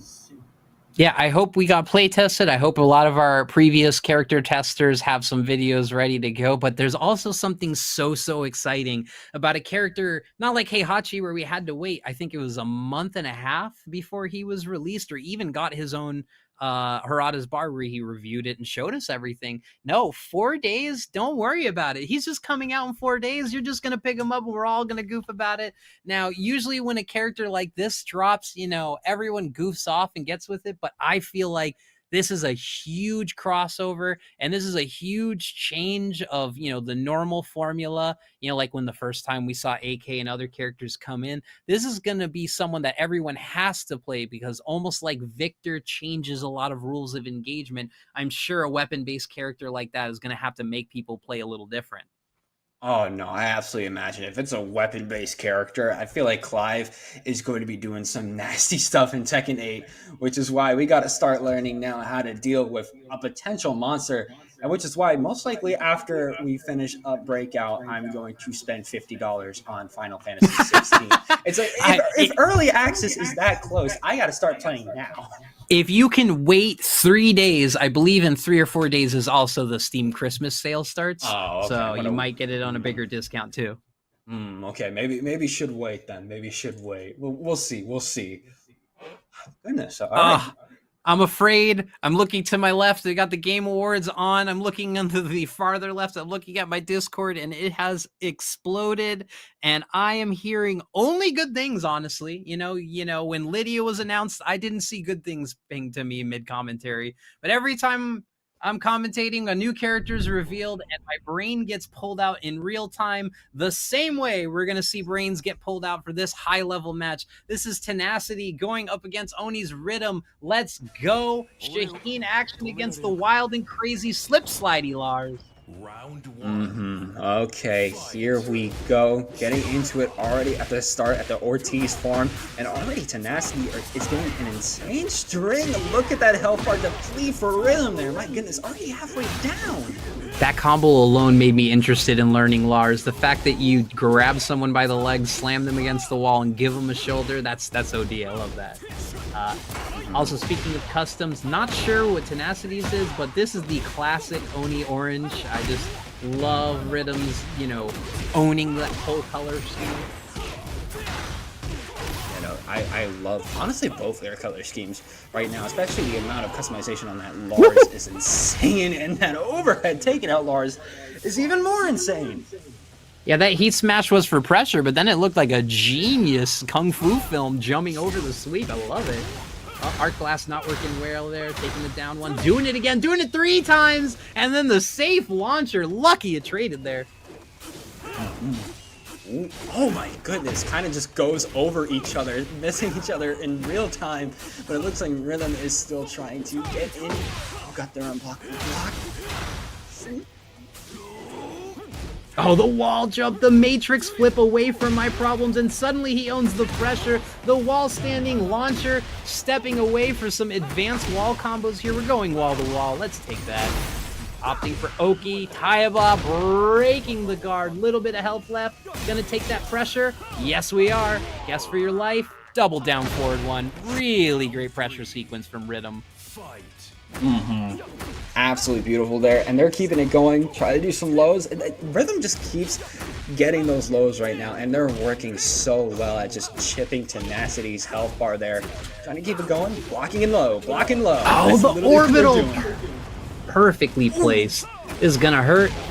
Oh yeah, he still had Tornado on there, so this is gonna go backwards to the wall. Always love to see the inverted walls. Even with reduction, that almost killed. I think a heat dash would have killed in that scenario. And again, plus frames to guess for your life. Simple 3-ender. Simple work. Rhythm going to be able to take that first match there. Excuse me. As Tenacity, though, they're starting to come back. I know Tenacity is definitely not going to take that last round lightly. Just getting a load and then blocked and then load and then blocked. I'd be upset. And they're upset right now as they're putting on the pressure with this heat. Oh, the send wing got blocked, but then the parry return shows signs of life. Love the shoulder, Rhythm staying down, and then just getting right back into the pressure. He used the unblockable this time, just using the mid crush. Both of them in rage right now. This could be very, very defensive. Both of them blocking each other. Protec. Oh, this might get blocked. This might get. Oh, they didn't even hit. Oh, this is gonna. That was interesting. Maybe a missed input, maybe directions with buttons, down, forward, and a jab, turning into 2 buttons into it. That just didn't seem like a great placement there. Honestly, I would chalk that up to a missed input. A lot of times, I accidentally bring out that rage when I'm trying to do a force, so I could see that. They are very together on my fight stick, so it might be a similar situation for Rhythm there, if I had to guess. Clive, man. Clive! Clive! Did you just see the tweet? Is that why you said Clive? No, it hit me again, which means Fee can shut up because he's never getting Noctis because we get Clive instead. I like that sub. Yep, and Tekken tweeted, just gonna say this right now, December 20th is the official release date for Clive. So yeah, we have a week until we have another DLC fighter on our hands. Well, of course, you're a good, Bandai Namco loyalist, and you pre-ordered it, right, for your early access. I bought this game during the summer. Oh, good follow-up to the Send Chase 2. We're going to get into the mix. Good pressure. Just kind of afraid to sustain the offense just for that reason right there. The hop kick, dangerous, deadly, even sidewalls. We got those. Ooh, there we go. Taking a page out of Rhythm's book, getting some plays, starting some combos, taking it to the wall, keeping the pressure going. There we go. Okay, tying it up. That was a great adaptation and sequence because, yeah, when you're belly splatting to the wall, your next hit will always guarantee you hit the ground with invulnerability. So he just said, yeah, I'm just going to do a low, slow sweep and closed out the round there as we get, another little pause in the action, but the birds never stop flying. We may have lost the spectating, but I'm going to tell you what happened. So Rhythm definitely went in with some offense. And I'm definitely going to say Tenacity ate some hits, but got a good counter hit, Heat Engager. And then from there, only the gods know. Yeah, as the most we know, going to try to get back into spectating that. It's pretty much just going to be, what's your source for the round results? It was revealed to me in a dream. Also, shout outs to Bear Army. I see Coin Wolf over there, another great competitor we see frequently here. So always good to see Bear Mafia just supporting it out, or maybe they have a match somewhere down the road. But somehow, some way, it looks like Tenacity closed it out, made it 1-1, unless we are getting the kill reset or we're resetting because of the drop. I think they might be resetting. It's definitely not an official match here. The gameplay, I wouldn't see that in a normal Tekken match, so I imagine it's a kill reset or... Probably kill reset. Yeah, that's probably what's happening here. Yeah. I like that. I think Rhythm's been in this situation so much that he knows the quickest way to kill. Because some people just say jab really quick or anything. He did that with lightning speed, probably being so seasoned in tournaments that he's done this one a few times. And now it's pretty much Tenacity's turn. Doing that, okay. All right, nice. 1-2. Yeah, what's nice about Tekken is it's not like Street Fighter or other bar games, Mortal Kombat or anything. You can just kill the character and move on and reset the game state to what it was. Yeah, that's perfect. You see how lightning fast it is to pretty much get some 1-2s, to get some synchro combos out, to pretty much get to where we were. And now, here we go. Now we're ready to see who's going to be taking this final round. My future prediction still stands. We're going to have Rhythm take some dominance, get countered in the Heat Engager, and then it's going to be Rhythm coming back with great defense. It is currently the opposite of what I've said. Rhythm's already starting out with this perfect offense. Both of them feeling each other out, though. Rhythm's got to use this heat to their advantage, though. Blocking. There we go. Ooh, perfect. Getting them up to the wall. Just a little more there, but they're getting countered and comboed a little bit. Oh, didn't step. Okay. Both have raised. They're going to be kind of just feeling each other out right now. Oh, would this hit? Yeah, no, that's yes, it. Yes, it will. Perfect yeah, stance work. committed unless he went back on the stance or shifted to his original stance. But unfortunately, that is a liability that cost him the match as Rhythm takes a great match coming back. Tenacity was figuring things out, but it was just, that's the nature of FT2. If he would have won that round, we would have had a blowout and an intensely close match. I would have called that one in a heartbeat. Speaking of hearts, I'm still reeling. It's not the answer I wanted, but I'm okay with the answer I got. And look, we even get Virtua Fighter in the background. Revo cannot wait. I can't wait for that either, honestly. I'm going to be going to a Virtua Fighter local next week, which is kind of crazy. Oh, there's a direct today at 12 a.m. for Virtua Fighter players. And that looks different. That doesn't look like Revo. That looks like maybe an actual new game. Unless I'm getting a little hype on that. I guess we got something to do at 12 a.m. We got to tune in. All right, midnight. Well, keep it tuned, and all the reason to keep it locked here. This action has been thrilling. We got our answers. We can settle down. We're deep into the bracket. You're about to see the real action get even more intense. And, you know, I don't think I could play in a tournament today with all that anxiety looming over me. Now I am unleashed to have a good time, but a good match here from Rhythm and Tenacity, no slouch. Lars is a scary character. You can lab him all day, but the only way to beat a Lars is with bravery, and that's where a lot of skill and separation comes in, because he is a comeback specialist and he is a mix-up artist. With that, Rhythm is going to be punching their ticket towards that top 16.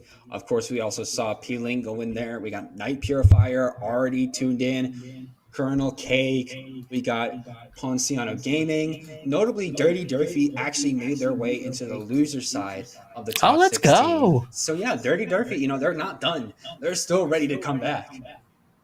I mean, if there's it's something you should never do is never count out a Yoshimitsu who's got gimmicks.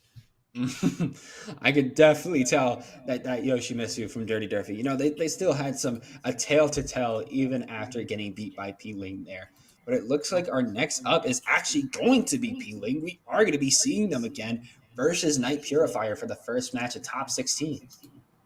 Let's go. And also, shout outs to Colonel K. Great job beating Spirogen 2-1 in a very close match. Spirogen is currently engaged in a match against Royals so that he can make the loser's side of top 16. That is huge. And someone else that we saw yesterday in the team tournament, good old Toro, coming through with his team, doing well. That was a really fun tournament. Thank Endur and Anya for running that. But, you know, as we look at top 16, you know, it is going to be nothing but marquee matches here. People that we haven't even seen yet that we're always ready to see. People like Trunkies, Aim 2, and like you said, Night Purifier. And we need to see Colonel Cake hot off that fresh victory. But that is top 16 action we'll get into in a minute. There's another big person that we have to shout out who's got a match, and that is, of course, Peeling. Going to be seeing that Xiao Yu go crazy again. I can't even imagine what Peeling's going to try to do this time. I imagine the flips are going to be coming out. I imagine just like that match before with Dirty Durfee, they're going to be rushing in. They're going to be getting their strings along. I imagine it's going to take a lot for Night Purifier to try to counteract their plan. Yeah, and, you know, especially because we just saw high-level Lars match, and you're about to see a different level of high-level Lars of a different Night Purifier. He's got a few characters, but, you know, I know Night Purifier for the Lars action. I mean, that last Lars we did see was pretty good, and there it is. We're going to be seeing another Lars come out. All right, if there's a character that might get under the skin and might also have some evasive and sweeping properties to hit, that is the person right there.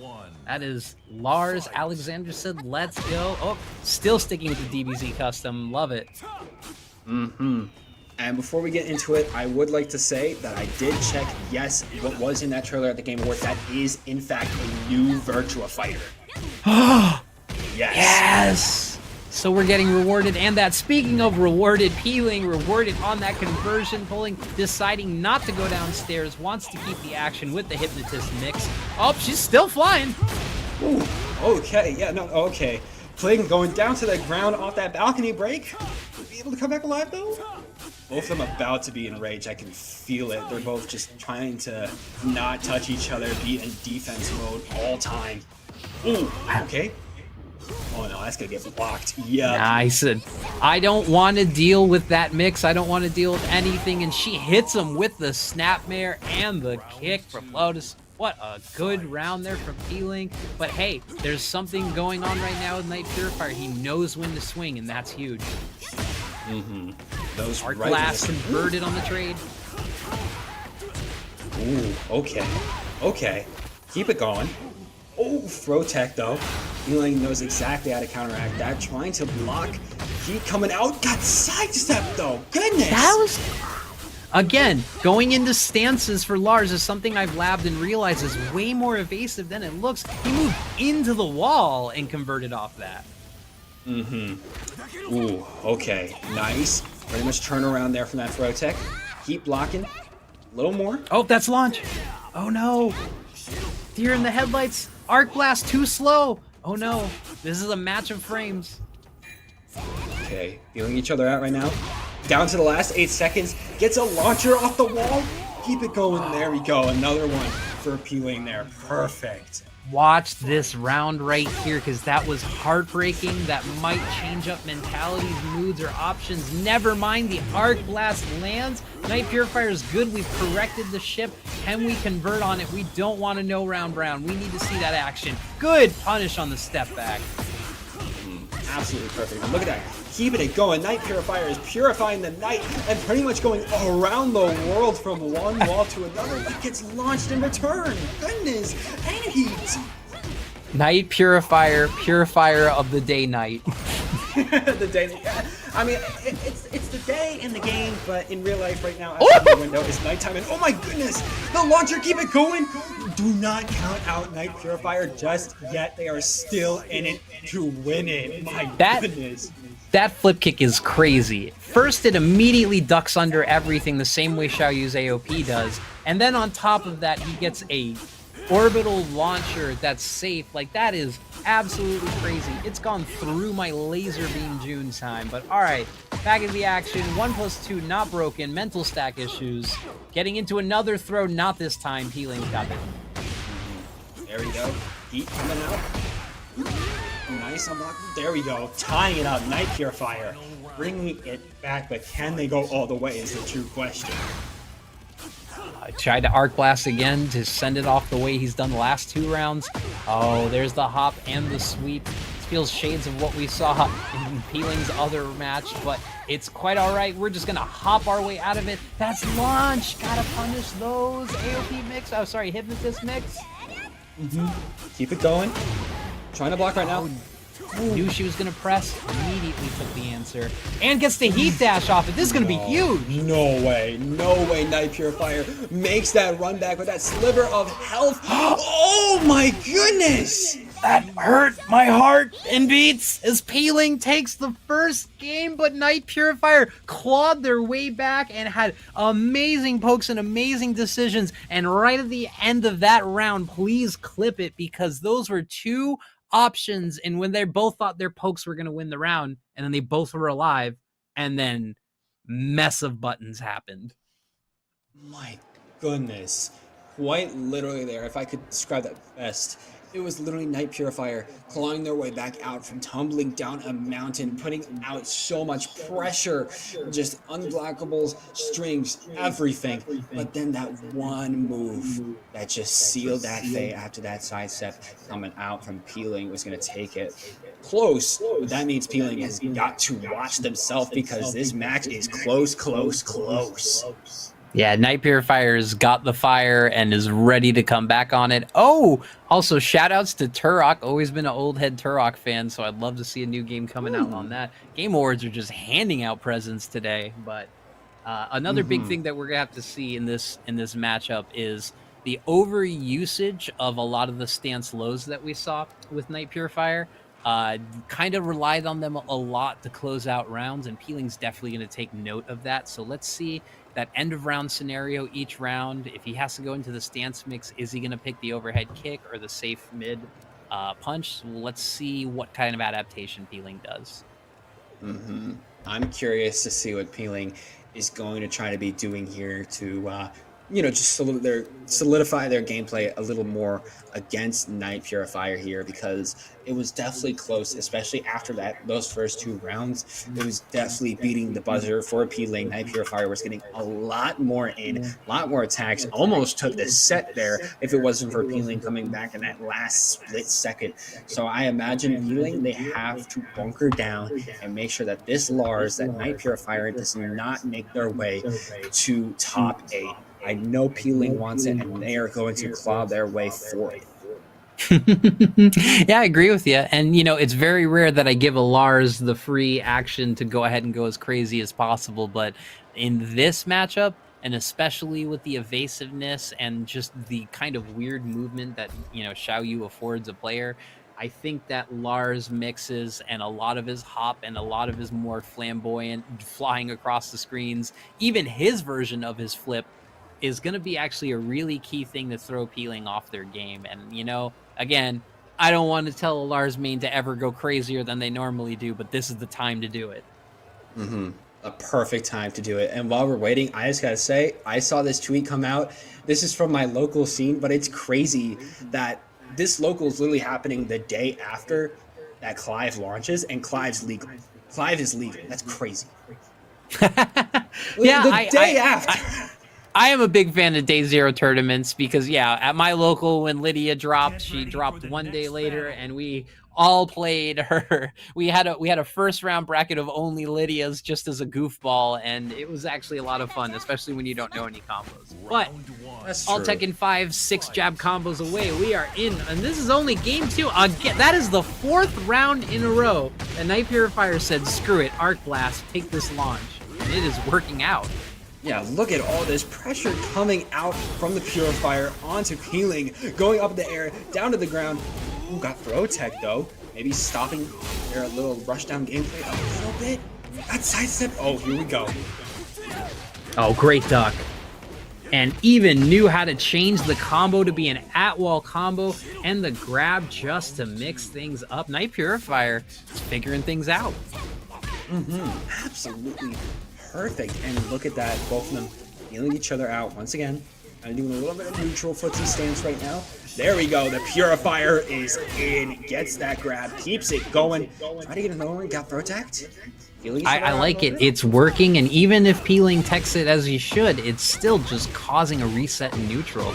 And right now, Peeling is actually stuttering to find his position once she's not up close. Nice lows. Oh, here comes the heat though from the Purifier. Heat dash into the corner, into the wall. Nice. And There we chips. go. Good, simple pokes. Don't allow her to move. Don't allow her to think. She has to swing big if she's going to do that. Floor is lava. And here we go. We got those. The scoop and the lightning lord. Let's go. My goodness.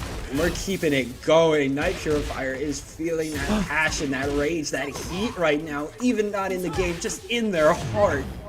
He had 1-1-1, but he didn't believe in that last one. It was a G-Clef situation. Oh, no. We're getting caught up with the lag, and you know what? I'm going to run with it. We're going to run this scenario, and I'm going to say Night Purifier ran away with it. I think it's the Game Awards right now. I think we are overloading Tekken servers because everyone now needs to get caught up in their game. If they haven't even seen Clive is coming out, they know they got to study already. Not even that, just 3D fighters. This is literally the night for 3D fighters. Tekken with Clive.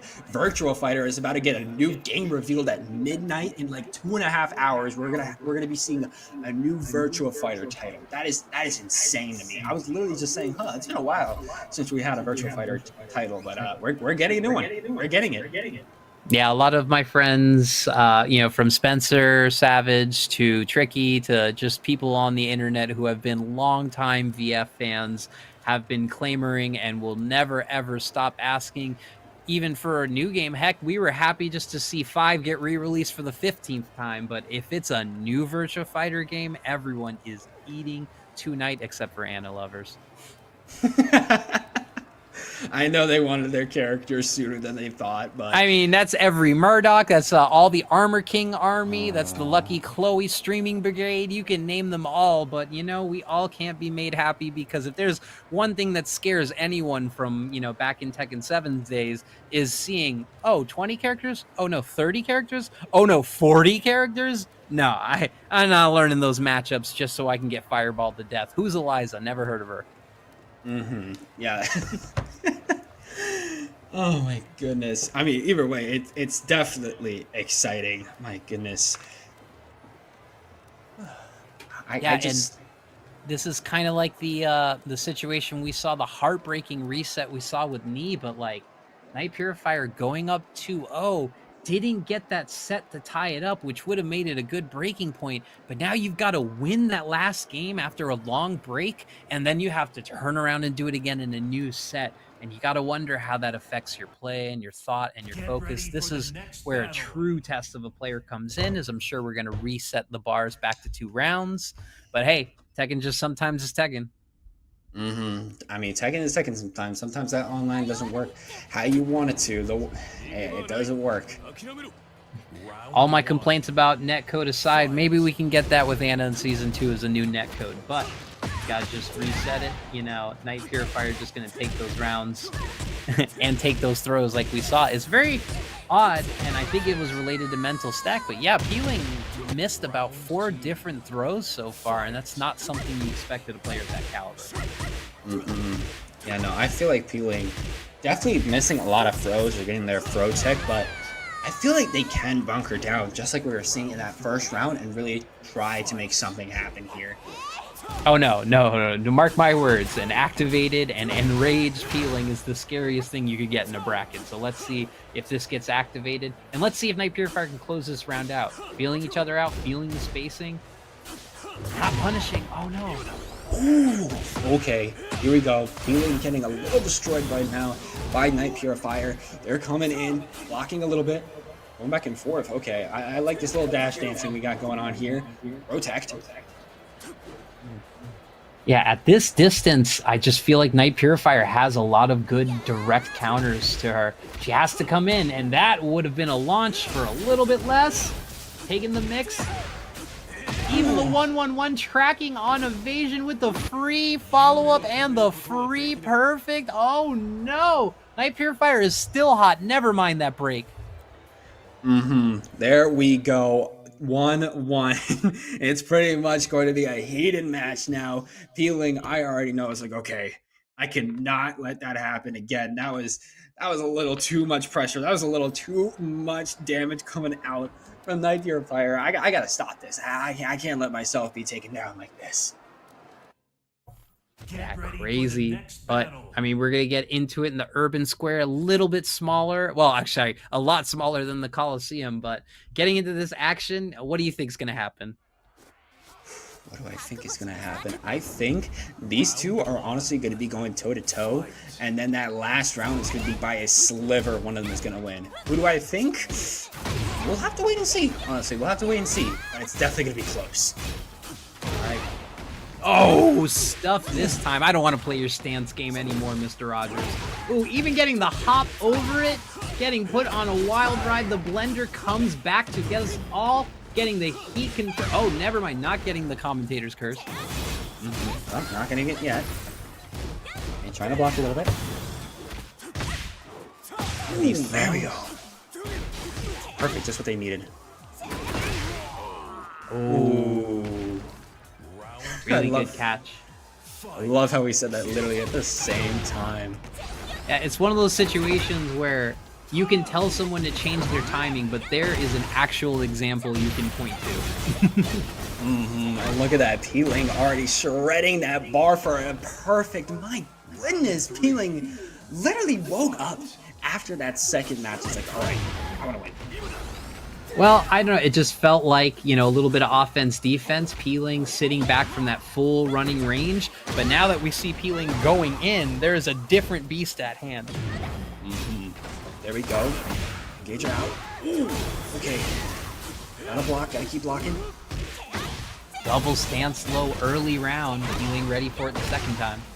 Gotta keep it going. There we go. Oh. Gotta launch.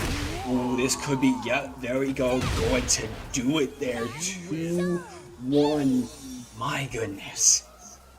Yeah, I hate to say it. I hate to sound simple, but Peeling turned on the turbo button. Peeling turned on the offense. He said, I'm no longer defending the flag. I am the flag. And he ran with it. It was a really good run. But let's take a look at the replay because these look like 3 different matches. The Snapmare bringing us down for the kill. I gotta agree with you there. It all felt drastically different. First round, I'd say was very like back and forth between Peeling and Purifier. The second one felt like Purifier was getting their stride and was just beating the everlasting heck out of Peeling, taking them literally all across the world. But then the third one, Peeling literally woke up, got that last fire, got that last ditch effort, and just took Purifier to town, to the city, even as they were in the Night City, and got that win. Yeah, and it's scary too, because in that first round, it was a bunch of odd sidewall interactions, but as soon as they leveled in neutral, and as soon as Peeling got you against the wall, Xiao Yu, one of the scariest characters to face with heat, without heat, with plus frames, 10 feet away. If your back's against the wall, Xiaoyu's got an answer to make you guess. Always has an answer to pretty much stop you in your tracks, make you keep guessing. And with that, Healing is going to be punching their ticket towards that top 8. Congratulations. Of course, again, not over for Night Purifier. They still got a chance. There is a losers round 2 that they can try to win in. But looking also kind of at this top 16 we have right now, only match that I can see we have a definitive result in, Dirty Durfee is out of the bracket by Cyrax Slayer. All right. Well, Dirty Durfee is someone's been putting in work, definitely been in part of the breakout stuff for a long time, and someone I personally love to play against. A good balance of flash timing, a good balance of stance mix-ups, and good neutral, and of course, not afraid to do Yoshi shenanigans, as I call it. Always those Yoshi shenanigans, but it's just going to have to be safe for another day unless there's another Yoshi main that I don't know about here. But we do have our next match. We got Trunkies versus Aimed 2. And I imagine since you're more versed, you're going to know a little bit more about what they're bringing to the table. Well, sure. Aim 2 is someone that I love seeing. We see each other a lot on ranked and a couple times in brackets. And Aim 2 has always got my number. I love placing their multiple characters. But of course, if you're thinking about Aim 2, you're usually facing their Alyssa. But I mean, I've lost to their Alyssa. I've lost to their Nina. I've lost to a bunch of their side characters. And Trunkies is also another person I love playing against. Really, really, really great aggression and really great fundamentals. But, if you're going against an Alyssa, it just feels like you have to play different than any other matchup or any kind of mental framing that you'd normally do. Alyssa, jetpacks, chainsaws, movement, lots of great power crushes, and of course, projectiles, and includes not afraid to take the head off and explode. Alyssa is just much more of of course, there's a lot of rushdown character archetypes in this game. You got Dragunov, you got Nina, you got Azucena, you got Law, you got Hwarang. But drag, baby. Yeah, drag's drag, Dragunov is the top of the top right now. Starting to come down after some of those nerfs, but still up there. But I'd say Alyssa is more of that mobility, kind of just running around, rushing in, and getting all of those picks. If I had to say someone was true mobility, I'd honestly give it to Alyssa, especially after seeing that match we saw beforehand in Breakout today. 100%. And yeah, that's the other thing about Alyssa. Alyssa's the kind of character that, she lands a normal center hitting chainsaw, knocks you 20 feet away. You're like, okay, maybe I just don't get that. Or maybe, I just get punished for that. No, she jumps into the air, leaps with her chainsaws full Superman style, hits you with a follow-up halfway across the screen. You're like, okay, well, that's because I got counter hit. That's because I got hit away. She does that move. Normally, she's 0 on block. There are no penalties for a leaping chainsaw robot flying 200 feet in the air. That is crazy. Just Harada no penalty for that. Yeah. Harada did say today, don't ask me for anything ever again. So I guess we can't. See, you know what? So we, you don't know this because we didn't have that commentary, but at Combo Breaker, we had the pleasure of meeting Harada, and I feel like that was the same time that the person who met Harada also asked Kazuya to be buffed. And of course, that somehow made Kazuya get a buff. I asked for Anna, and I'm still crying and waiting on a season 2 teaser. So you know what? Don't ask him for shit. Nah, do not. And also, looks like Capcom announced a new game over at the Game Awards. They announced a new Onimusha. So that's pretty cool. Let's go. Huge Onimusha fan. One absolutely amazing, set the tone. That was the, tank control Resident Evil styles turning into an action game. 2, evolved that. And then 3 with Jean Reno was so freaking cool. The France exploration territory, and one of the best games that you could play for a long time on the Xbox was Genma Onimusha, where they somehow made that game harder. That was a great game to play. Oh man, I could rant about any Capcom franchise, to be honest. Oh my goodness, same here. I've been playing so much Monster Hunter Resident Evil lately, but I'm definitely going to keep that at a bit of a pause over the next week. I want to give some more time towards Tekken, towards Street Fighter, but mainly towards Final Fantasy 16 now with Clive. I mean, we're gonna keep mentioning it. We just got a new Tekken character. I feel like we have an obligation. I know that. I feel you. And as someone who has done the Monhan things in many other versions, I didn't pick up this version specifically because I just don't have that kind of time. You know, there are in Japan, there's the joke of the zeros. It's you either play 40 hours of the current Monster Hunter game, you play 400 hours of the current Monster Hunter game, or you play 4,000 hours of the current Monster Hunter game. It just depends on what level of dedication you want to have and what armor you're really working for. I can tell that game could keep me forever, but honestly, with the schedule I have and how little time I sometimes have, it's probably going to be a 40-hour type of thing for me, sadly. But there's other things that have my time. You know, I definitely got to play a lot more Tekken and Street Fighter. That's something I really want to do. I was playing so much Tekken earlier today while I was waiting to go over to see a movie. To see a movie. I will not mention the movie's name because it was Sure. It was so. bad. I am curious to hear kind of your journey from the perspective of I'm someone who grew up playing both, you know, as a casual. But when I started getting into more competitive fighters around Third Strike and everything, I was all a Street Fighter person. I went from Third Strike to Street Fighter 4 to Street Fighter 5, then gave up on Street Fighter after Street Fighter 5. And the other way around for Tekken was the competitive aspect didn't come around until 6 and 8 for me in Tekken. So I've almost made this like switch. Now, how is it for you? For me, it was again very. I'll actually get back into it once we get out of this round, since it seems like we are getting started. But I will touch on that because what? I said, let's go, Rhythm again in Ponciano. Ooh, okay. Look at that. We're seeing the Steve Fox coming out. Okay.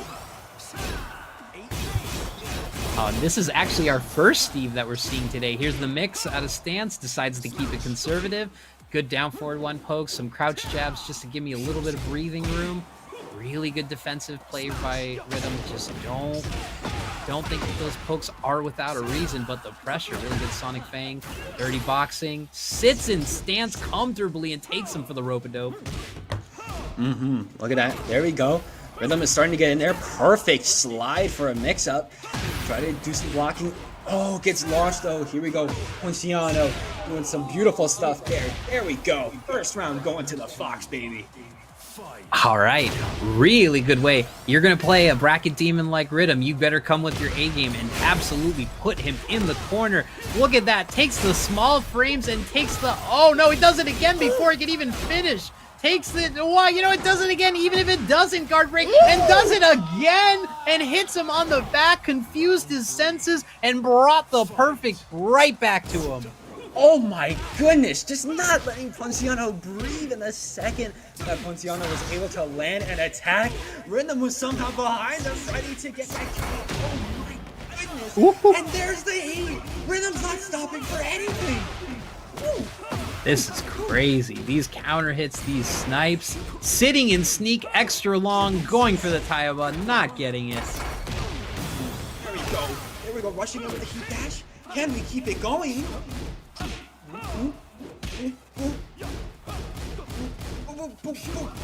This man is outboxing the boxer.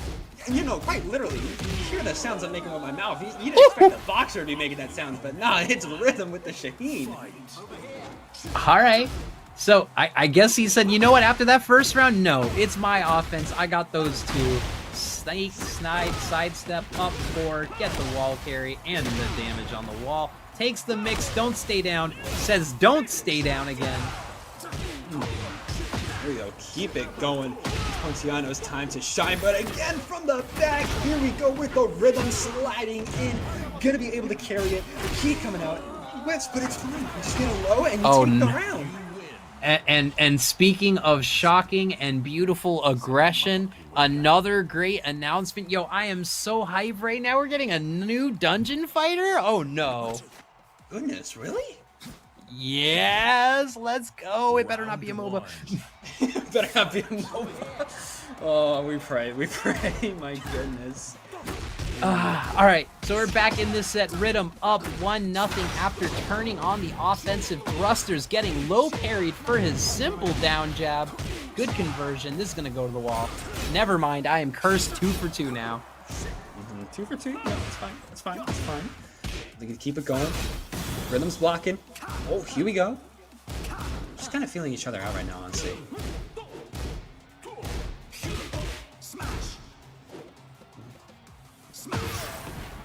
Yeah, Oh, there we go. This is the Rhythm play I'm used to. A lot more of the backdashing, waiting for the mistake, and just the crushing mid. Optimal damage, knocking him away from that wall for the carry, and now he's just styling on him. Now, there is a lot of reduction. There was a wall involved, but there is a guaranteed amount of damage on every Rage Art, so this is going to kill without any worries of scaling. Rhythm going up 1-0. There we go. There we go. Rhythm is keeping that momentum going. I imagine they're not stopping. Look at that. Already on neutral. They're trying to be aggressive right now. Though Ponciano is starting to stop that. There we go. Got him in the air. And let's get some strings going along to the wall. Boom. Keep it going. Okay. Stops though. Here's Shaheen's time to shine. I love that as a heat engager and as an optimal wall damage combo. Extra insult to injury. And then takes it again. This quick, low, small frame advantage, going for the guard break. Such a good tactic, working out every time for Rhythm. Both of them about to be in the heat, especially if Ponciano can get a nice, good hit or combo in there. But, ooh, just gets kicked in the dome to secure a third round right now. And Rhythm is so close to punching their ticket towards that top 8. And they're trying to take it right now because the strings are coming out in tenfold. Wow, just magic. Oh, never mind. Lionheart, take the 2. We're in this.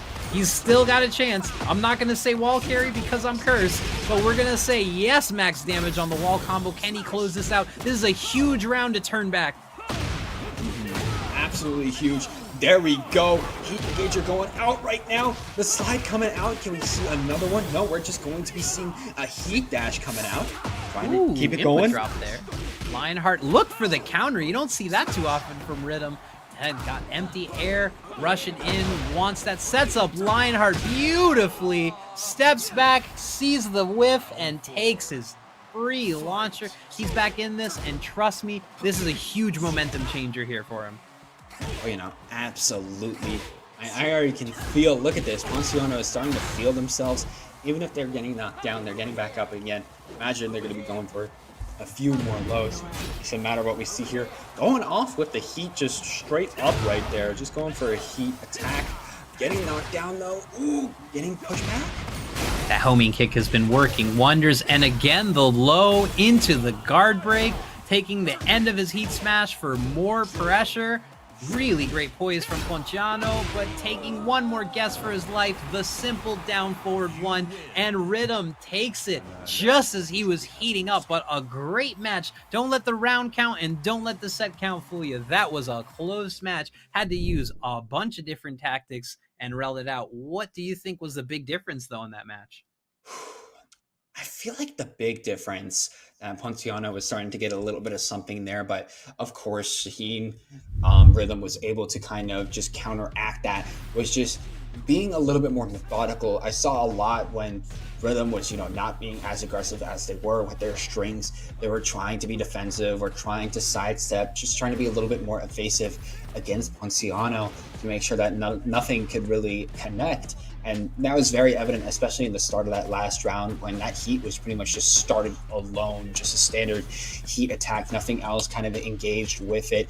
No heat engager, just pretty much just simple heat. That was just telling, okay, it seems Ponciano is starting to kind of have a lot of question marks in their head of how to deal with this Shaheen, because they knew when to be aggressive, when to be defensive, and when to evade. Yeah, one of the things that you really have to know when you start playing Rhythm is that his knowledge is deep, but his defense is even deeper. So having to make him change his style up, get into Steve's face, throw a lot of, the extended moves list that you don't normally see him pull out for a lot of characters, really just shows the caliber of player in Ponciano, but just the kind of adaptation that's required when someone's going all out against you at that kind of level and keeping it and getting counter hits. If anything, if I just wasn't seeing enough back one to kind of keep that pressure away, big counter hits, snipes and everything. But hey, it's a really good match. And you know what? Some rounds may change, some rounds, but we were maybe a combo or two away on both sides from either having another set going in another direction, if not going to a final round. Mm-hmm. I mean, either way, absolutely beautiful. Rhythm's going to be punching their ticket towards that top 8. And looking at the bracket again, we do see some more people getting knocked out. Zero Woman losing to Sparrow Jan. We see Starbucks Sora actually DQ'd against Coin Wolf. I actually do recognize that Coin Wolf name a little bit, so I imagine it should be no surprise if they're going to be able to get towards that top 8, in my opinion. But we could see they're going to be facing the loser of Colonel Cake and Toro. And I guess while we're waiting a little bit, I'll kind of just pick back up the conversation we were having a little before on how I got into the whole thing. It's kind of if I had to describe it in one sentence, it's literally you are a product of your own environment.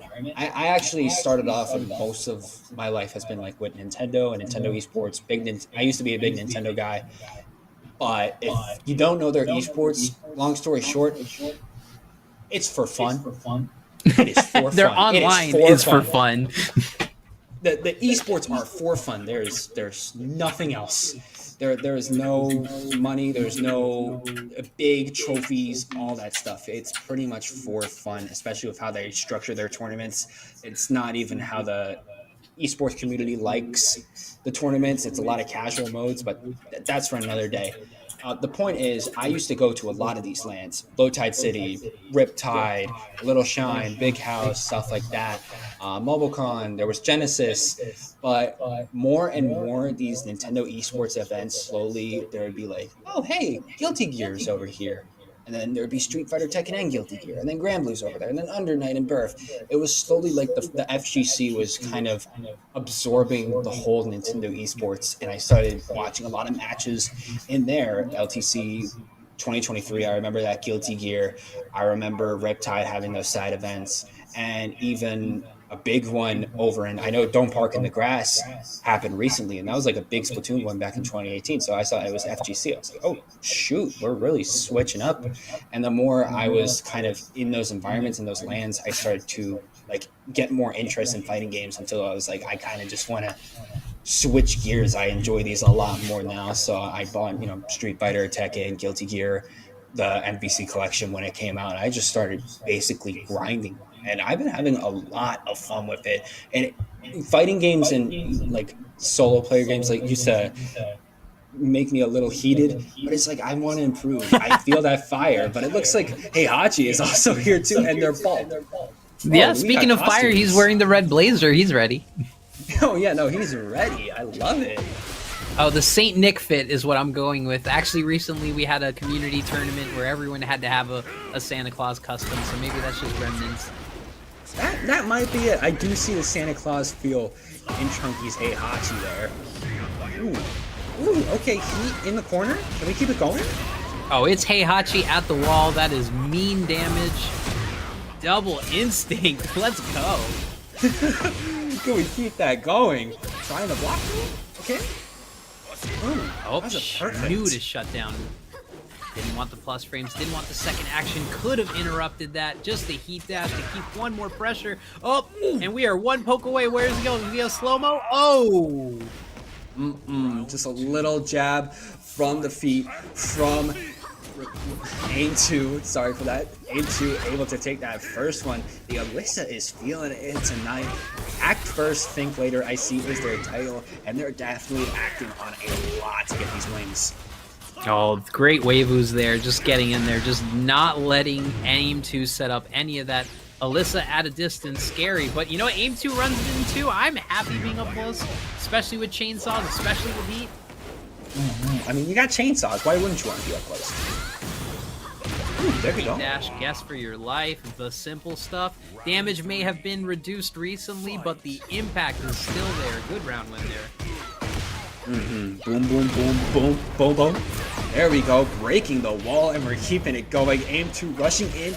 There's the heat coming out, keeping it going. The range is absolutely beautiful here today, but somehow the side steps got Aim 2 on the wall, and Chunky's is ready to take advantage. Each swing of that heat smash track, so it slowly circled the old man around to her. That was crazy to see. Good duck, but no punish. Gotta believe.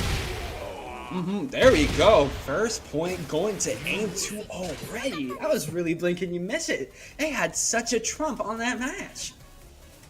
Yeah, it's Heihachi's scary damage had you against the wall. Aim 2 was poised each and every round to counter it and get the clutch each and every time. Low health. See if we can keep it going.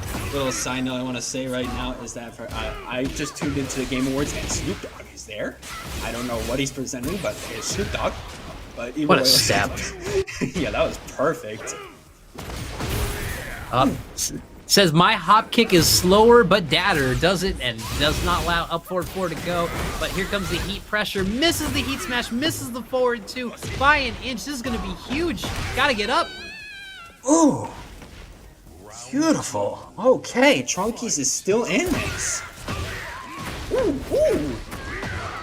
Okay. This combo, you know it's him. You know we're breaking that wall, and you know he's got even more anger. Oh, we're not. See, I am 3 for 3 cursed on walls now. Curse on the walls. You think they're gonna break, but they don't. Ooh. Okay. There we go. There's the damage coming out from Trunkies. Maybe try to sidestep for that wall. I still feel the wall can be broken. I still believe. Up 2-3, and this time decides to go for the low instead of the delayed high. Really good smart stuff. Takes her arm off and blows it out. Ties it up 1-1. Quick start with the down 4, but the down forward 2 safe, cheap, and fair as always. Good conversion there. And there you go. You got your wall break. But did you know that there's another wall to break on there? We almost got it on that last missile combo, which was crazy, but disrespect in the chat, full launch. Ooh, okay. Knocking down basically to the wall, trying to get him back in there. Ashing in. Ooh, gets knocked. It's fine. Trunkies is still alive, even with that lows coming out from aim 2. Look at that. Has to play defensive right now, though. Here we go. 1-2. Keep it going. Try to go maybe for a low attack. Ooh! I hate that follow-up. You just see yourself rolling, and you know she's got it, and it's just so frustrating to see it happen 5 seconds later. It's quite literally just like watching your death in real time from like maybe peering from up above. Like, yeah, this is. You get smacked like a Looney Tunes character, and you still get a follow-up there. But hey, wall damage is relentless. Went for the pressure this time, stance canceling it, but the confidence is back. Trunky's finally heating up. He needs this round. We're gonna have a huge here. Let's keep it going. Oh, here we go. Here comes the heat coming out from aim 2, sliding in, putting on the pressure.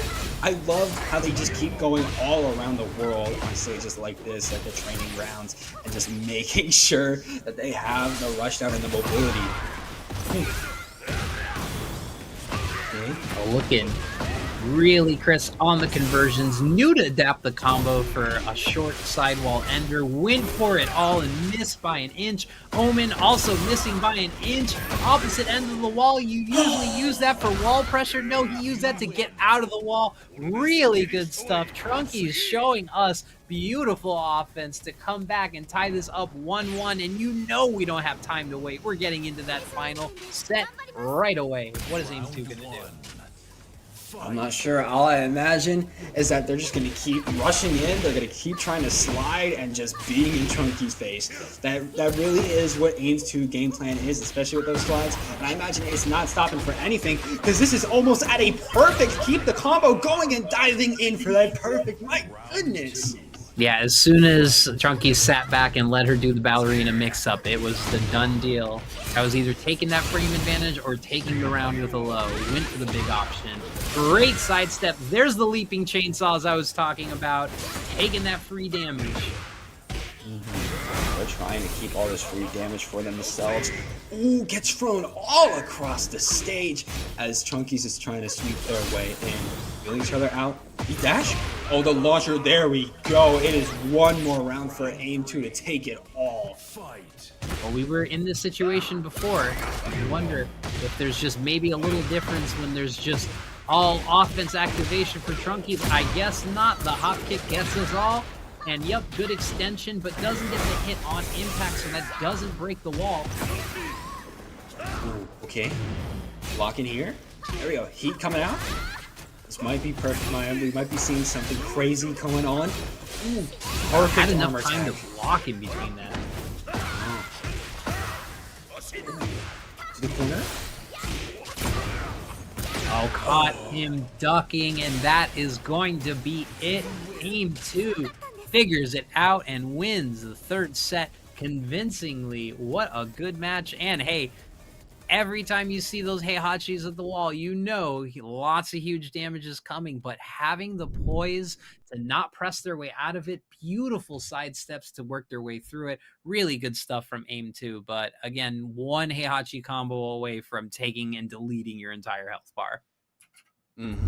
I feel like AM2 just always did a very good job, as we'll see in the replay, of keeping the Heihachi on their toes, keeping Chunkies on their toes, always being able to know when's the next time to use this move. Always these lows in the corners or at the walls where it's doing very good. You can see every time they come back up, it's just like a boom, boom, boom, and they were able to get Chunkies down.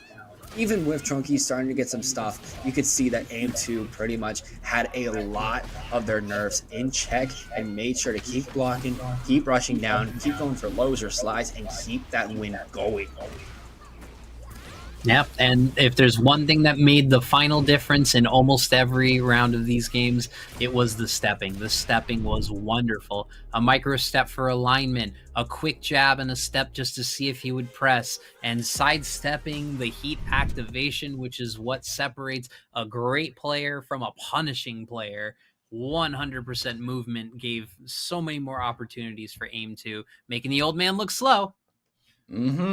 Making them look slow. Then Heihachi's got to speed their way up, especially against such a mobile character like Alyssa. You got to have your speed in check or else you're going to get rocked. But with that, I do want to note that we did get a tweet from the official Tekken account as the whole Clive hype train is starting to leave the station. It is a stage. We are getting a stage, as obvious from the trailer. Oh yeah, we Clive. got to get a stage. I wonder if we're going to get charged for it. Oh yeah, but we do most likely, but we do have the name. It's called Phoenix Gate. Phoenix Gate is the stage name. Okay. Yes. So yeah, and for those who played Final Fantasy, they're already smirking and laughing at that one. For those who haven't, don't worry about it. Just play 16. Just play 16. You know, I'm going to be with you on that. I got to do my homework before Clive gets into Tekken 8 next week. Yeah, it's in the same way of if you were a Final Fantasy 7 character was entered and, you know, City of the Ancients was where, you know, your stage was set. Some people would have a little bit of a tear if they understood the reference, you know? And with that, I'll just say, before we get into this next match, we just had it tweeted. There are some collaboration items in the Tekken shop right now for Final Fantasy 16. A Joshua Rosfield collaboration pack.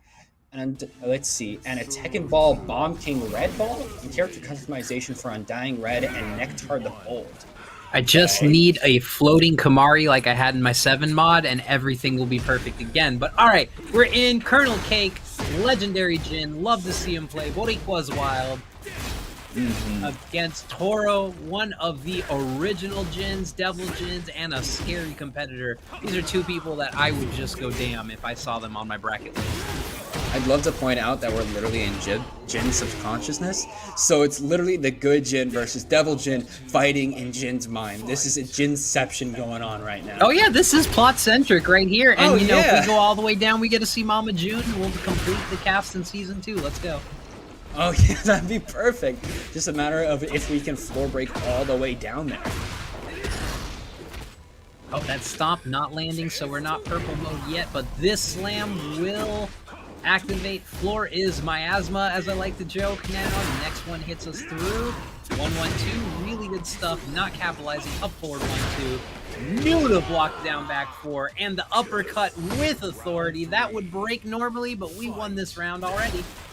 Keep it going. Oh, knocked in the air. Look at that. Toro's getting knocked down right now, going to the other side of the world. Knocked down again by Colonel Cake, but gets sidestepped as here we go. The floor break is starting, and Toro is going to be able to continue this string.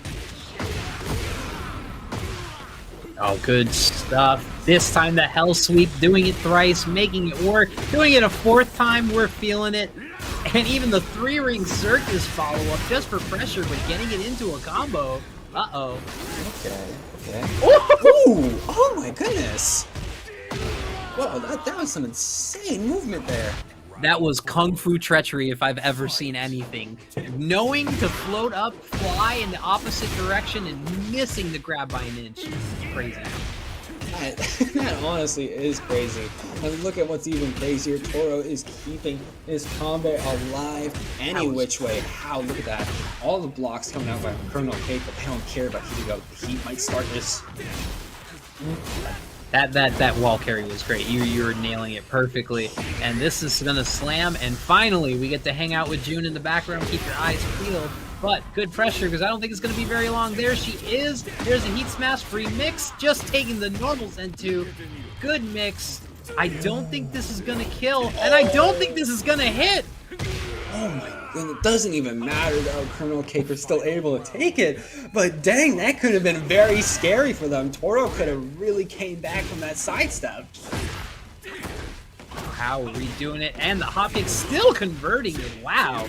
Jin just everything combos for this man. There is no way. Oh, this time we get the fly grab. Oh yes. Okay, there we go. The Devil Jim is putting in work. Knocked down though. Okay, Colonel Cake feeling the heat. Keep it going. The string is going crazy. Gonna block. I kind of just realized that this might be another Saint Nick type of thing with Colonel Cake going on. That Jin does look a little bit like Santa. Just wanna. It's like Dark Santa, you know. It's the one with Billy Bob Thornton, if anything. But we're gonna close that first bad Santa out and take us up 1 on the subconscious. Jin beating Jin, so Jin is up 1 against Jin. All right, Jin 1 up against Jin. Jin did a lot in order to stop Jin's gameplay, but I feel like Jin can come back, especially with some of the side steps they were doing and some of those combos. They were carrying them for a long time, so I imagine Jin can take Jin to the ringer and truly Jin it up in the subconscious of Jin. Unfortunately, you know, we are at the hands of random because it looked like they went back to select, so we're gonna see maybe a different stage. But hey, maybe random is on our side, and Jin will be forced to play Jin again in the Jin consciousness. It's kind of like the Spider-Verse, but a little bit more angsty. A little more angsty. And if that doesn't happen, you know who I'm gonna blame? Jin. I was going to say Kazuya because I just blame him for everything. But yeah, don't forget to thrilling action. We got our Clive answers. We're settling down. And if you're watching this action as it heats up, we're getting so close to our top 8. Don't forget to hit the Matcherino link. Get these pots fattened up. All you got to do is click any one of your login links. You'll connect it with your Amazon, your Discord, your Microsoft, your Xbox Live, your PSN. It doesn't matter. Just click claim code and you will directly donate to the pot. Show these players some love. If you're watching this great Tekken action, just show us an in as we go back to the temple. Already back here, and look at this. Colonel Cake already stringing a nice combo along. Gotta point out that little hit effect for the Tekken 30th anniversary. Beautiful stuff. But either way, it looks like Toro does not want to go to that second wall break and is just trying to make their way back into the middle of the stage. Pretty much just flying in here on Colonel Cake down to the corner. Goodness. Boom. Boom, boom. I have one too many booms.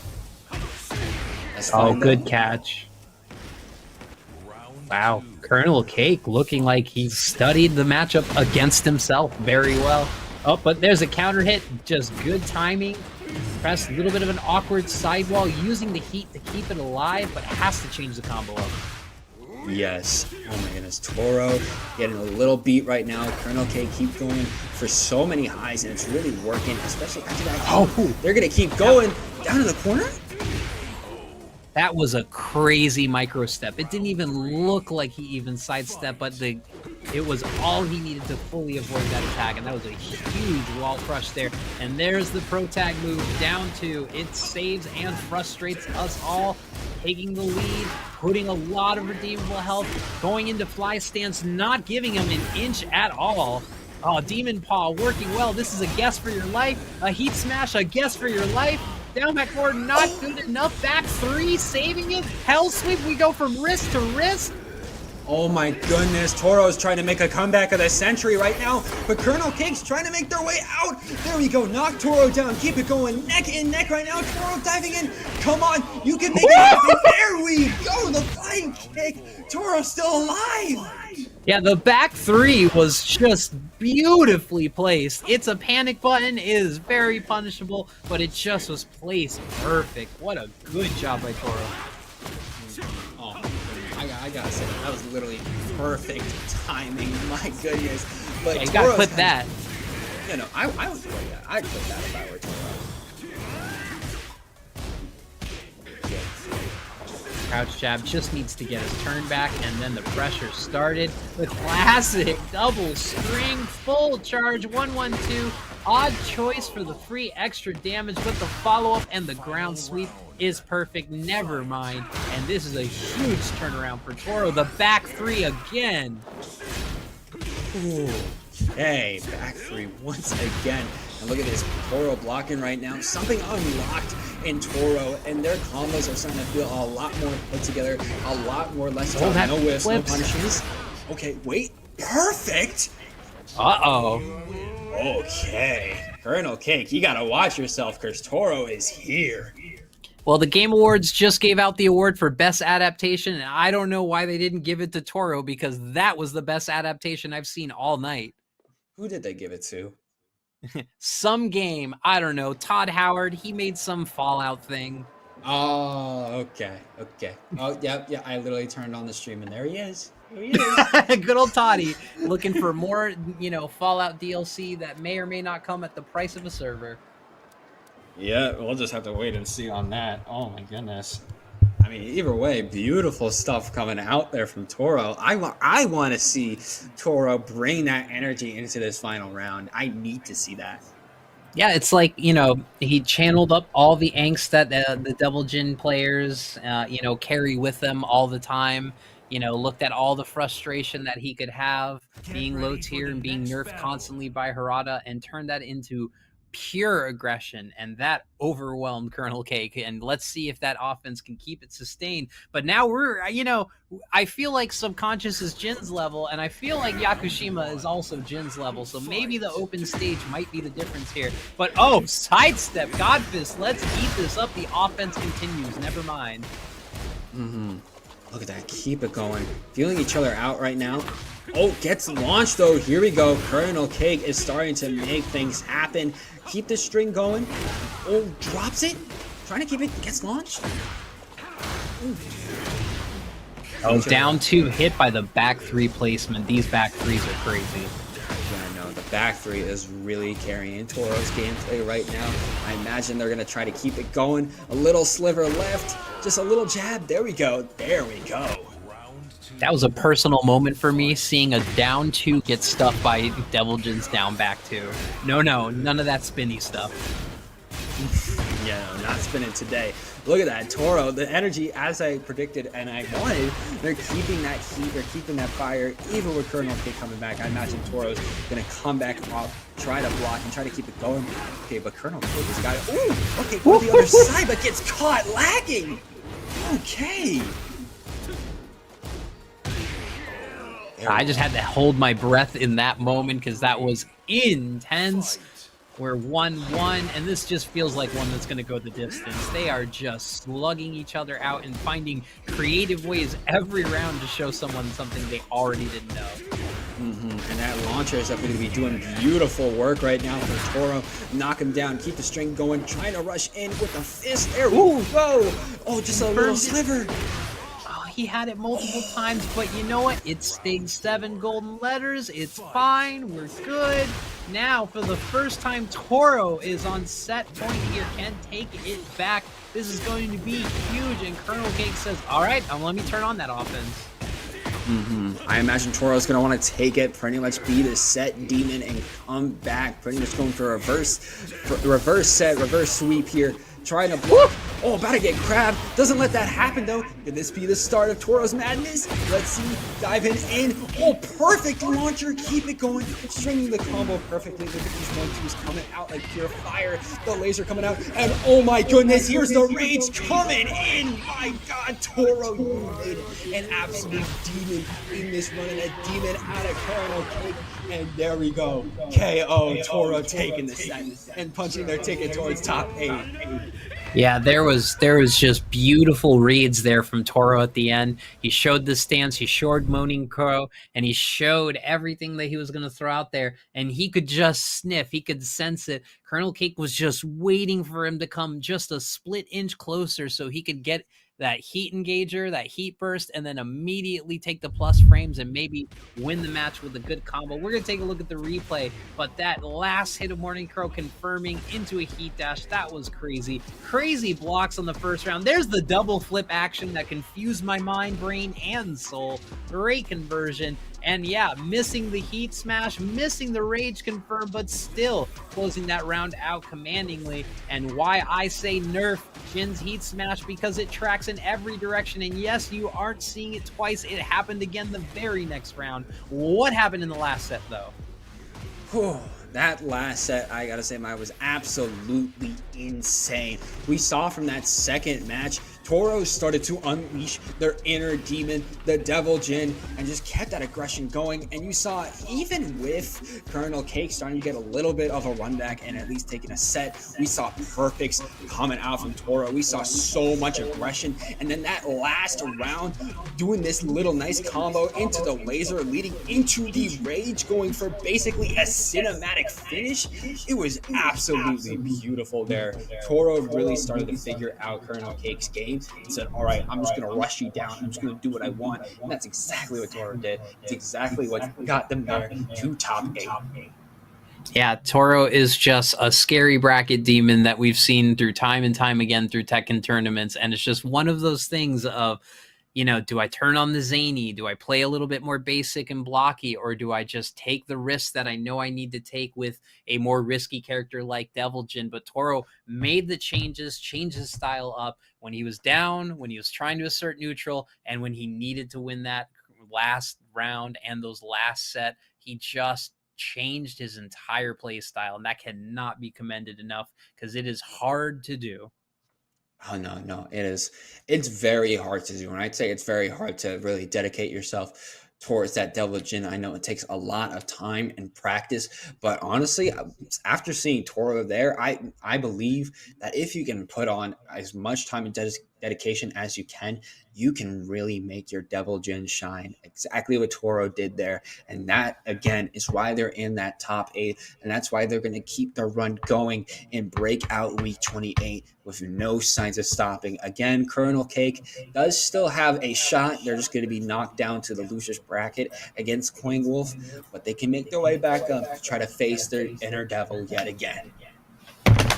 Oh no, we've got more Game Awards announcements. I'm a big Honkai player and I'm seeing a new character reveal.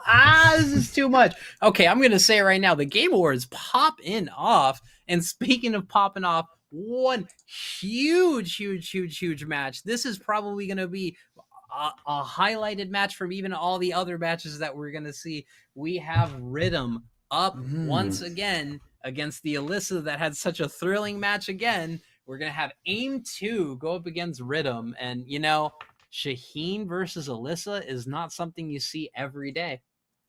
No, you don't really see that matchup a whole lot. The Shaheen versus the Alyssa, both pretty fast characters. Of course, Alyssa has a lot more mobility going towards them, but I imagine it's going to be very back and forth. We have seen both their gameplay. We have seen Rhythm. We have seen Aim 2, and they've both been very oppressive in their matches. But now going up against each other, it's going to be a lot of back and forth. It's kind of like those similar fires going up against each other. Who's going to burn brighter and who is going to be put out? All right, so if you had to make a little bit of an armchair quarterback prediction, who are you going with? Honestly, after the matches we saw in top 8, I'm going to put my money in Aim 2. That's where I'm putting. This is my a money. perfect split. I would bet my money on Rhythm, so we got a nice little buy-in for this, and I think this is going to be probably our first match of top 8, as we only have one other match that's resolving, and then we're gonna have our entire top 8 filled out. And that last match is, of course, Coining Wolf and Colonel Cake, who you just saw lose that match but look fierce as ever. If anything, I'm looking for it to be scary, and even scarier is 2 commanding victories from Spirogen, which puts him also into your top 8 bracket. And definitely keep an eye on any match he has. He's going to be playing up against Cyrax Slayer. And yeah, we had a few of these go already down into our top 8 as we look at, of course, Peeling and Toro, 2 juggernauts here, even after that close Colonel Cake match. And like we're going to see with Rhythm. But yeah, if anything, we're just ready for this action. This is going to be good no matter which way you slice it. Yeah, no matter which way you look at it, this is going to be some good-ass Tekken, quite literally, as we're already seeing Rhythm launching aim down to the wall. Are we okay? Already a balcony break, and we're not stopping for anything. We're sliding. We're going back in, trying to go for the wall. We might. There we go. My goodness. Okay, I might have put my money in the wrong basket, because Rhythm is going crazy. Yeah, because definitely we're gonna rocket jet our way out of there. But yeah, with heat and with the pressure and not letting Aim2 set up the zone, really smart play to be in that aggression. Now he starts to slow down and play the defensive play that he needs, one touch away. But Aim2 just getting out poked here. Oh, he knew to duck that. Yeah, that's not gonna work, buddy. Not around 1. That rocket punch pretty much got avoided, and once that was happening, it was just kind of looking at each other like, yeah, you're gonna die. There's no saving you, buddy.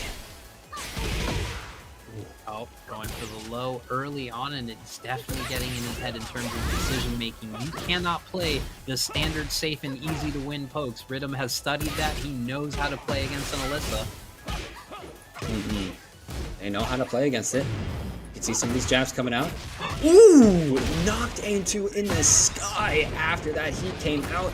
There we go, launching from the wall, keeping it going. Okay, Rhythm is just making a clown out of Aim2 right now, but Aim2 is not having that happen too much. Oh, the rage! The rage hits! My goodness. Now, is it gonna kill? I'm voting no. It is counter hit, there is low health, but I'm gonna say no. And you're right, by literally a sliver. Goodness. There's no way Aim2! You know what? I have to give him credit. You know, he went for the high rockets last time. This time he went for the mid unblockable. All right. There we go. Nice lows. Keep it going. Okay. Each other out. There we go. Perfect sidestep getting out of the way of Rhythm. Yeah, 1-2-2 works really well if they got their back turn. Guarantees that. 2-2, good pressure. Wants to see him press a button, but again, Rhythm stepping is so good. Break your guard, break your mind, and one mix for your life. Doesn't get the guaranteed follow-up though. There we go. KO happening. Rhythm 1 round away from taking this first point here. Oh, good sweep, setting up the pressure, but the stepping is just perfect. There we go. Keep it going. Launch in the air. And some nice combos in. There we go. Perfect string. Put him to the corner. To the wall. Ooh. Knockdown though. Yeah, these pokes are fishing for any kind of Oki, any kind of quick rise would immediately be another combo. He's just thinking ahead, and the guard break stuffs as a keep out, works again, guard break, guaranteed follow-up. And Rhythm, again, this is maybe just what you have to do. This is Tekken 8, this is the game of offense, and seeing Rhythm just step into it. Even the first round, knocking her down and not stepping more than a foot away from her. A quick rematch and needing time to adjust. No, he feels like he's got the answer. No. They both honestly feel like they got the answer. Aim2 is starting to at least try to get a little more defense, but Rhythm definitely has a better equation and a better answer coming out. Trying to block. Trying to... Okay, feel each other. Shoutouts to Medusa in the track. Great duck launch, but asking about her 1+2 throw where she takes her head off. You just put it back onto her head and she screws it back on the full animation. It either works or it doesn't. And yes, when she explodes her head, she re-pops a new one right out of her neck. Because robots. That's the best thing I can say. Because robots. They just have a stack of heads. I don't know where she keeps her heads. Probably in her like chest or something, but somewhere. I don't see Gigas popping his head off, but we'll leave that conversation for another day. Low chainsaws, steps the power crush, really good stuff. But front belly splat means he gets out of there for free, but it didn't matter. We have the combos for it. Great recovery from him too. And look at this already. Ooh, I was about to say aim 2 is getting a combo going, but Rhythm said nah. Launch him in the air and pretty much go around the world to the other side of the stage. And we're gonna keep it going. We're not stopping for anything. We're getting loose out a little bit. Ooh. Armor beating it just by a frame, taking the positive frames, knew there was all these steppings going on, tracked it with the launcher, misses the follow-up, and that's a launch. This is a weird combo to work with. Heat's gonna extend it. Yeah, a quick spike down and a mix for your life. Kayaba breaks your guard, but we still living on a pixel in a dream. Oh my goodness, yeah, we really are living on a pixel in a dream. And there we go, knockdown. Aim 2 definitely has to make something happen, but Rhythm is feeling it right now. Kind of feeling on each other. Okay, back and forth. Oh no! Oh! We had a controller event, I think. Oh no! Oh, that's probably what happened there. That was a little unorthodox, but it looks like they're not stopping for anything right now. Okay. Oh, nice head stab. Okay, perfect. Okay, yeah, no, this is gonna keep going. Aim 2 definitely wants this. Oh, got knocked out of it though. Rhythm definitely wants to take this right now. Boom, boom, boom. There we go. Oh no, I gotta wonder what happened there. There was some good neutral, a little bit of spacing pressure, and then, oh no, no movement. No movement! No movement! What's going on here?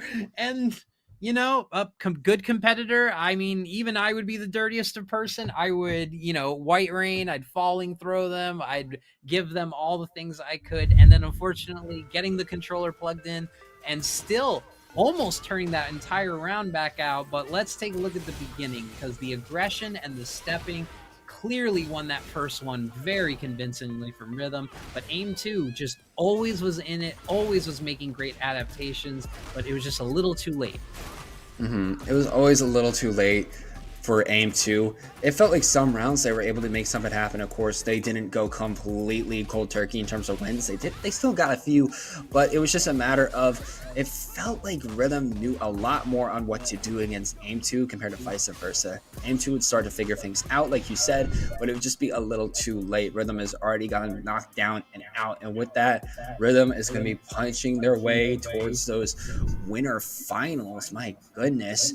Meanwhile, you know, Aim 2, they still have a shot, still have a chance. They're just going to go down losers' quarters, but it's okay.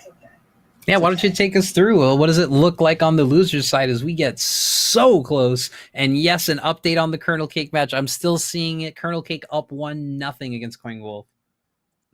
Currently up 1-0, and yeah, we still got Sparrowgen kind of reloading it. It seems that this round we watch is really the only one we have a result for right now in the top 8. Everything else is still being fought, so we're probably just going to have to wait a little bit. But we do have our next match being Healing versus Toro. Oh, this is going to be great. Yeah, no, this is going to be something. Whew, okay.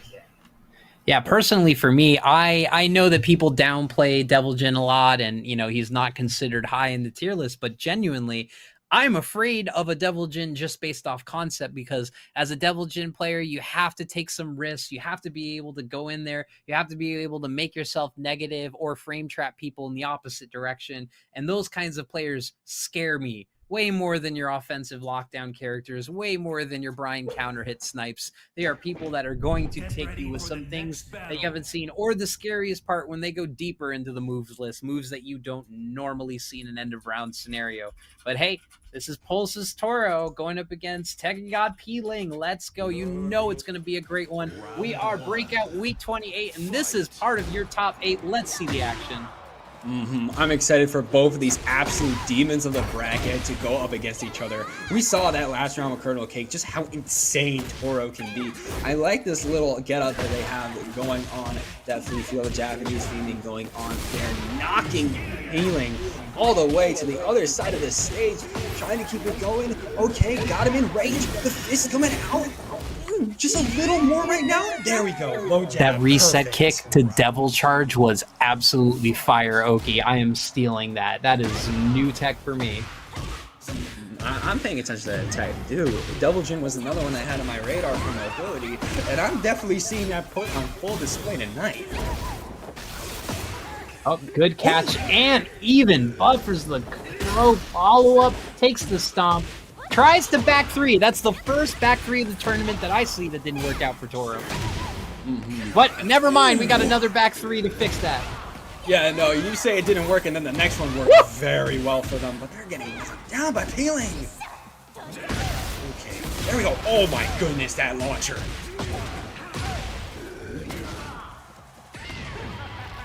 Okay, Was range? there a read? No. Yeah, no, that was a very vanilla range. Yeah, our local, God Devil Jin player, still electric, lives and dies by the back three, and I am becoming a believer tonight. He's going to be so happy to see these clips. Yeah, no, I feel like any Devil Jin player would just be excited to watch some of this stuff coming out from Toro, because this is honestly beautiful. I have no idea how this person is still an FA looking at that. I feel like Toro can definitely get some signings after some of this stuff. Even though Devil Jin has a can-can, I feel like it's his version of the can-can. It's his, I don't want to play defense, let's go for a big combo button. There you go, locking. They're up on the wall, but look at that. Toro, I still feel has an advantage. Never mind, Peeling finally got past the defense, and they're making the string go crazy. The unblockable, actually legitimate tech, don't tell Joe Crush, but really good stuff. Stay on the ground, just take that damage. No counter hit launcher there. We're up two, and he's clawing back. There we go. Feeling each Wait, other new out. Sonic Oh. Racing? That's more important than anything else. Wait, there's a new Sonic Racing? There's a new Sonic Racing. Is it a crossover racing, or is it just a regular racing? The cars. Okay. All right. Back to the action, back to the wall carry, back to the AOP, not the AOP mix. Well, I'm sure there'll be AOP mix to come. We're in the Hypnotist land. We back away from Heat Smash. And even backwards ducks to get out of that counter hit mid. What a crazy ducking avoidance. Clip that. That was a no-look crouch. Slam the ground. Miss it. My goodness, look at that. Look at Peeling. They know exactly what they did. They clipped Toro's rings, but they're not done yet. Just clipped one of the wings. The other wing is kind of still there, and they got to make that other one fly off. Oh my goodness. Absolutely. Like, again, I go into Xiao Yu matches, whether it's, these top level players or anyone online, and I know that Xiao Yu is about to do some crazy evasive stuff that I am not ready for. And still, after commentating a year of Tekken 8, I am still surprised at the evasive action that these players, specifically Xiao Yu mains, create to get out of jail. And that was a checkmate situation to me. That was a mid that anyone would have gotten eaten. I would have got wall crushed in a second. Just avoided it, just launched it, closed it out. Tekken God dealing.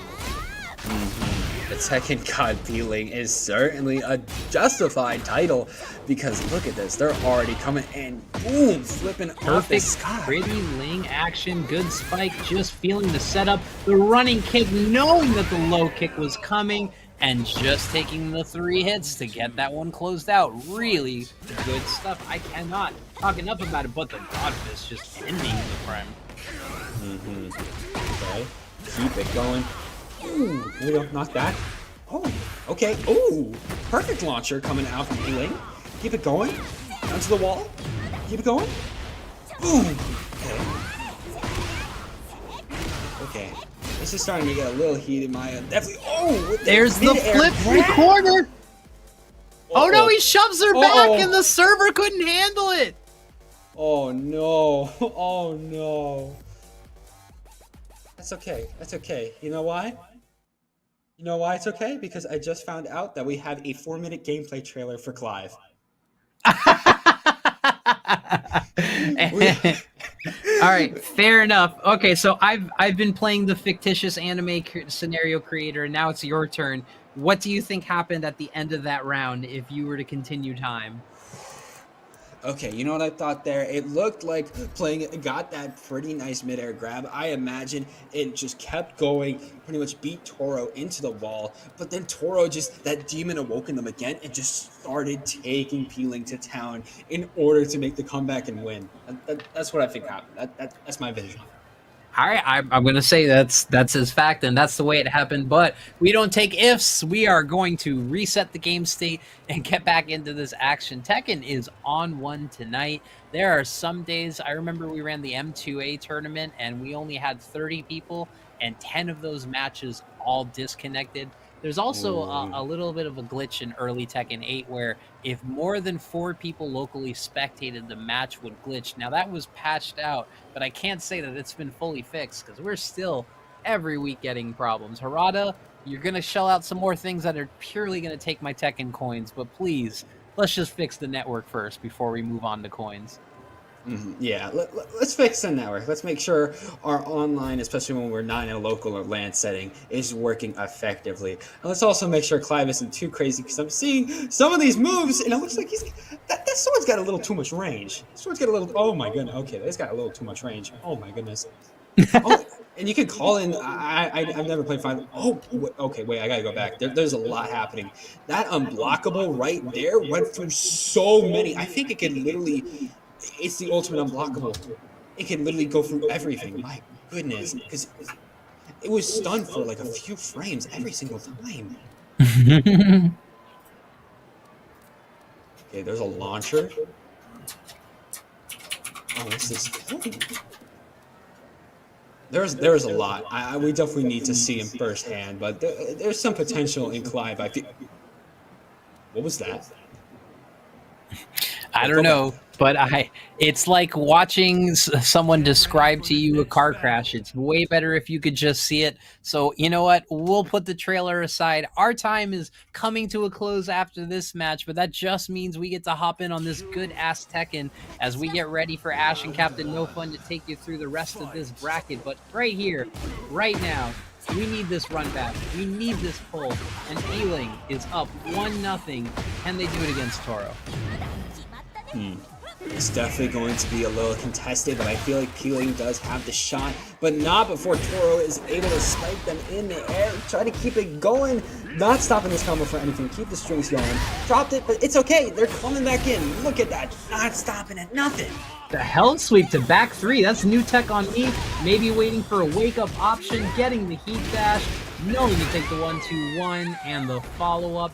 Not worried about the sidewall. Great conversion and adaptation there by Toro. Absolutely beautiful there. And Toro is not stopping at anything. It's like, okay, I took one round. Let me take a few more. And there we go. Already a third, almost a half of this health is gone, but knocked out of the air. Here we go. Feeling something come back. All of those interactions were crazy. Instead of doing 1-1-2, he ducked and got a launcher and waited for the last hit of Stomp on activation. Peeling handsprings it into a combo, converting. This is crazy. This is high-level Tekken. Everything here is teaching you how to play at the max level here. No damage left on the table. Look at that. We're keeping it going. Kick to the face. Ooh, okay. Look at that. As I predicted would happen after what we saw on the Twilight Cruise. Looks like Toro got that demon in them and is starting to make their way back in the round. But it looks like Peeling's starting to make something happen here. Oh, good standing, but the armor just says, get back into that corner. And here comes the pressure, swinging down back 2 against the activation. Unfortunately getting splatted for the troubles. And yep, taking the guaranteed damage. And knows that timing did not get put to the hypnotist mix. Short charge, not falling for it.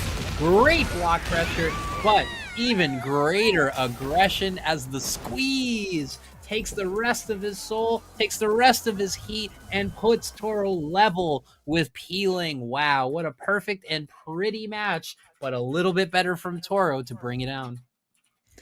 That was beautiful there. Again, Toro really felt their demon come out and just started, no matter what Peeling put to the table, no matter what combos, Toro always just found an opening, came back, and drove it all the way to sundown. And as I mentioned before, my prediction is correct. So I win. This is my Hey, result. you're better than me calling these wall combos. I think I'm 0 for 4. I don't even know if I scored. I'm not keeping track of that. I just got the prediction that Toro was gonna make their demon unleash. All right, my prediction is that Peeling is going to turn it up. The only thing to do to beat a relentless offense is even crazier avoidance. Let's see the Xiaoyu AOP looking confident, even swinging for the launcher on back max distance. You know, Xiaoyu's got some flips like we saw earlier from Peeling that can definitely avoid some of Toro's rush down. Just a matter of if they can, but ooh, that launcher. Okay. Ground Oh, laser knows to launch the flip, and that's going to convert. And am I confident enough to say this will win the round? Well, if I stall long enough, I'll just be right anyways. Okay, let's see if we can keep it going. Toro might be trying to go for a bit of a run back here. Swap sides. Okay, here's the heat. Keep it going. Launch in the air. Drags to the wall. Nice job, Peeling. Keep it going. Not stopping for anything. Keep him on the wall. Toro trying to come out. Gets wall splatted and it keeps going to the corner. Rush it in. Oh my. The Cali roll to launch, to back forward, to put them back against the wall, and then the final kick to convert. This is crazy. This is a Madden Peeling. This is a I need this bracket right here. End it now with some good Xiaoyu aggression. Peeling wants to punch their ticket to those finals, and they're not stopping at anything. They do not want Toro taking anything. Oh, looks like Toro's starting to make a bit of a comeback, though. Just keep spamming that moving. Oh, wait! no! With the rage! Oh my goodness, it hits! I'm gonna say that's not gonna kill. Oh, it's not going to kill. No. Peeling said, I want to watch that Clive trailer right now. We need to end this running in up 3. Oh, I should have called it. Peeling, we got those. Ends with the shoulder as the mighty kid Dragon Ball pulls. Peeling moves on to your winner's final, but don't count Toro out. Absolutely scratching, absolutely wild, and absolutely a chain wallet wielding emo boy who's gonna take Devil Jin onto the map. We'll take this replay one more time. What did you see in this action? I saw Toro finally meeting their match. We saw in previous matches how impressive Peeling could be, but it was really put on full display here. You can see in this first match in the arena just how much they were able to always carry Toro across. Even in this pseudo second match, they were able to always get to the wall, got pretty much knocked down a little bit in the city, but brought it back in form in Ortiz Farm. Even with some stuff that Toro was starting to come back out with, you could see even at the end, as you were saying, you wanted to see the Clive trailer, just that simple running attack was all they needed in order to claim the victory. And I imagine Peeling is going to be keeping this momentum going for a while. That was just a beautiful wall adaptation. That second to last round there was absolutely what I'm going to go back to, clip and look at how to really change your combos up and how to get not 1, not 2, but 3 wall splats in one magical combo in the middle of a pressured match against a really good player. Peeling showing us why they're just a cut above sometimes when they are on their A game or when they really want to go hard into the paint and offense. But with that, that is going to be a little bit of a break, and that is the end of our time on here. And NM, it has been a blast. I had so much fun commentating with you, and please check in with us and let us know how the Azu journey is going no matter what. But before we go to a break, tell the people your name, tell the people where they can find you and what you are up to now. Thank you for that. I had such a fun time commentating my first Breakout esports tournament. A lot of fun, a lot of crazy matches. I'm going to be looking forward to more Toro matches, more Peeling, a lot of other players in my mind too. But you can find me on Twitter and Twitch at Ninstar123. I'm going to be having more consistent stream schedule as we get into the new year, and also try to play some games on there too. I might do a little Final Fantasy now that we got Clive on the table. Maybe stream Virtual Fighter tonight with that little direct we got going on. but I also just kind of tweet about what I'm doing in terms of commentary, my tournament runs, stuff like that. But with that being said, I had a fun time with you too, Maya, especially with all the Game Awards stuff and kind of just going back and forth with that. But where can people find you? So I am Miasma FGC on Twitter, Miasma FGC on Twitch, and hey, Christmas may be a few weeks away, but I have just treated myself with new streaming equipment, screen, a face cam, all these good things. So yeah, you're going to see me on streams a little bit more, and I cannot wait because this season is hit and our goals are only getting bigger. But with that, we are Breakout. Week 28, the action never stops. We hope you're all having a great holiday and a great December. The snow is falling, but the action is heating up. We will catch you after this short break. You'll have a good one. Plant the seeds. Spring kick's not gonna do it. Wizzy, he's gotta make his big comeback. Rhythm not having anything to do with it.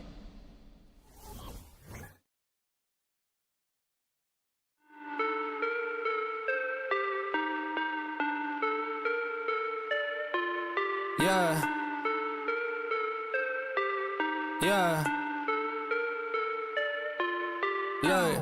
Back and I'm better than ever. I think I got a vendetta. Oh, now they call me, I seen them. All of those times getting severed. I told them all I can let up. They get not taught of me never. Give me a shot and I swear I shoot like Berettas. Yeah. They getting nervous, I seen it.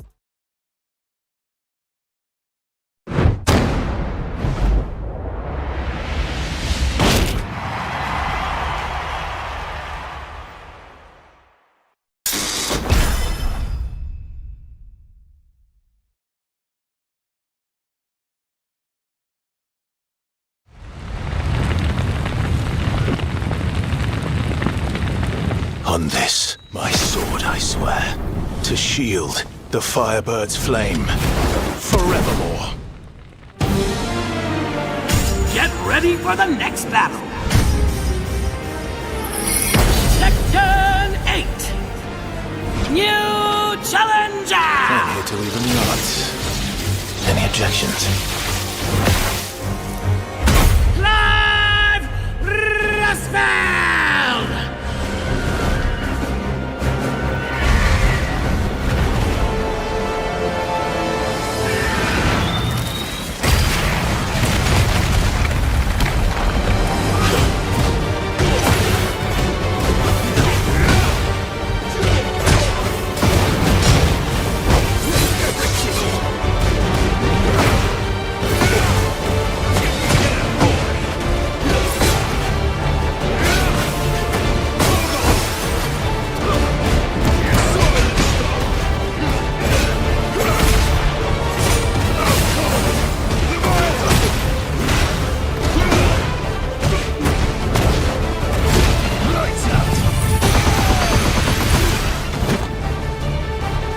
待たせたようだな。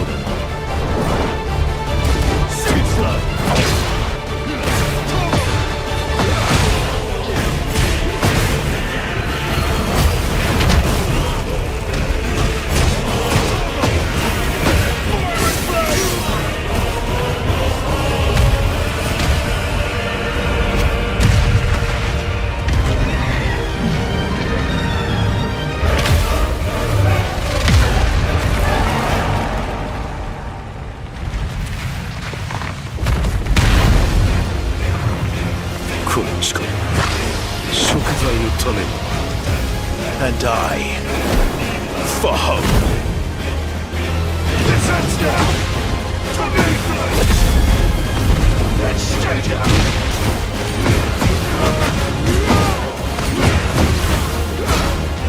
Set up total.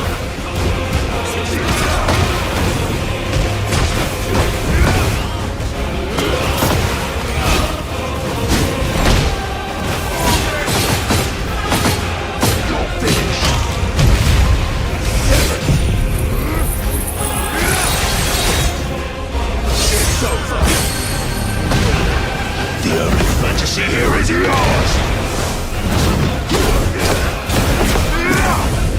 Afraid!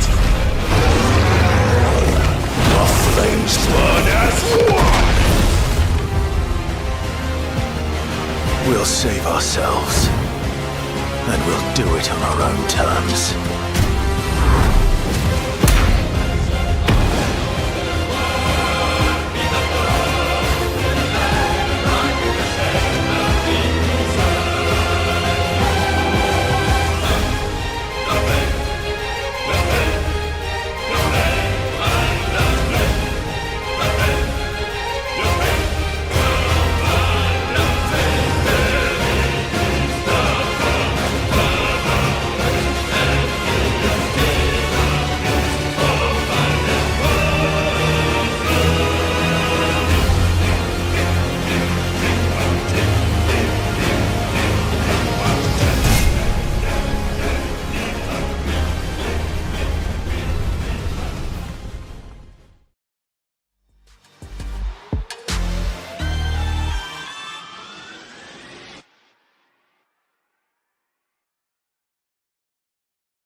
Fast life, the fast living.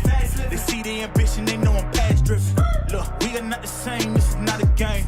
I've been swerving through the city in and out of lanes. Yeah, cause if I see it, then I want it, then you better know I got it. Ain't no options, I'm about to do the damn thing. I'm an outlaw, you can never catch me. I'm in first place, you can never. These are the moments, only got one life. This is your moment, whether wrong or right. You're your own enemy, your own enemy, your own enemy. Yeah. When I fall, I keep running. Feel the pain, but I love it, yeah. You know I'm built for it, you ain't gotta ask twice. You ain't by that fast life. 100 on the dash with the cash light. You ain't by that fast life. Big dog status with your stats like. You ain't by that fast life. Just know 100 duffels at the bag price. You ain't by that fast life. 6 speed, yeah, I'm smashing on the gas. It's a fast life. It's a fast life. Oh my god! King Ray Jr., you can't be doing this. Healing! Is he gonna do it? And he does it! Yo, I'll be very real with you. If I had a nickel for every time that I had to jump into a Tekken game and all of a sudden I get slammed by a Final Fantasy character, I'd have 2, which isn't a lot, but it's still 2. I'm not sure if anyone officially saw the announcement, but Clive Rossfeld is officially going to be in-game as our 4th and final DLC of Season 1. And me personally, it's not Armor King. I'm not looking forward to it. But anyways, I am looking forward to a good night of some good-ass Tekken, as welcome back to Breakout Series. Once again, your number one caster, Astrovak, back from college finals, here with Captain No Fun, which usually seen on Street Fighter 6, but this time we're on Tekken 8.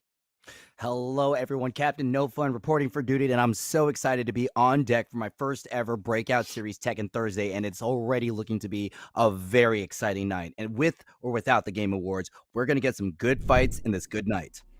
Let's go ahead. Yeah, let's go ahead and look at the top 8. Take us through it.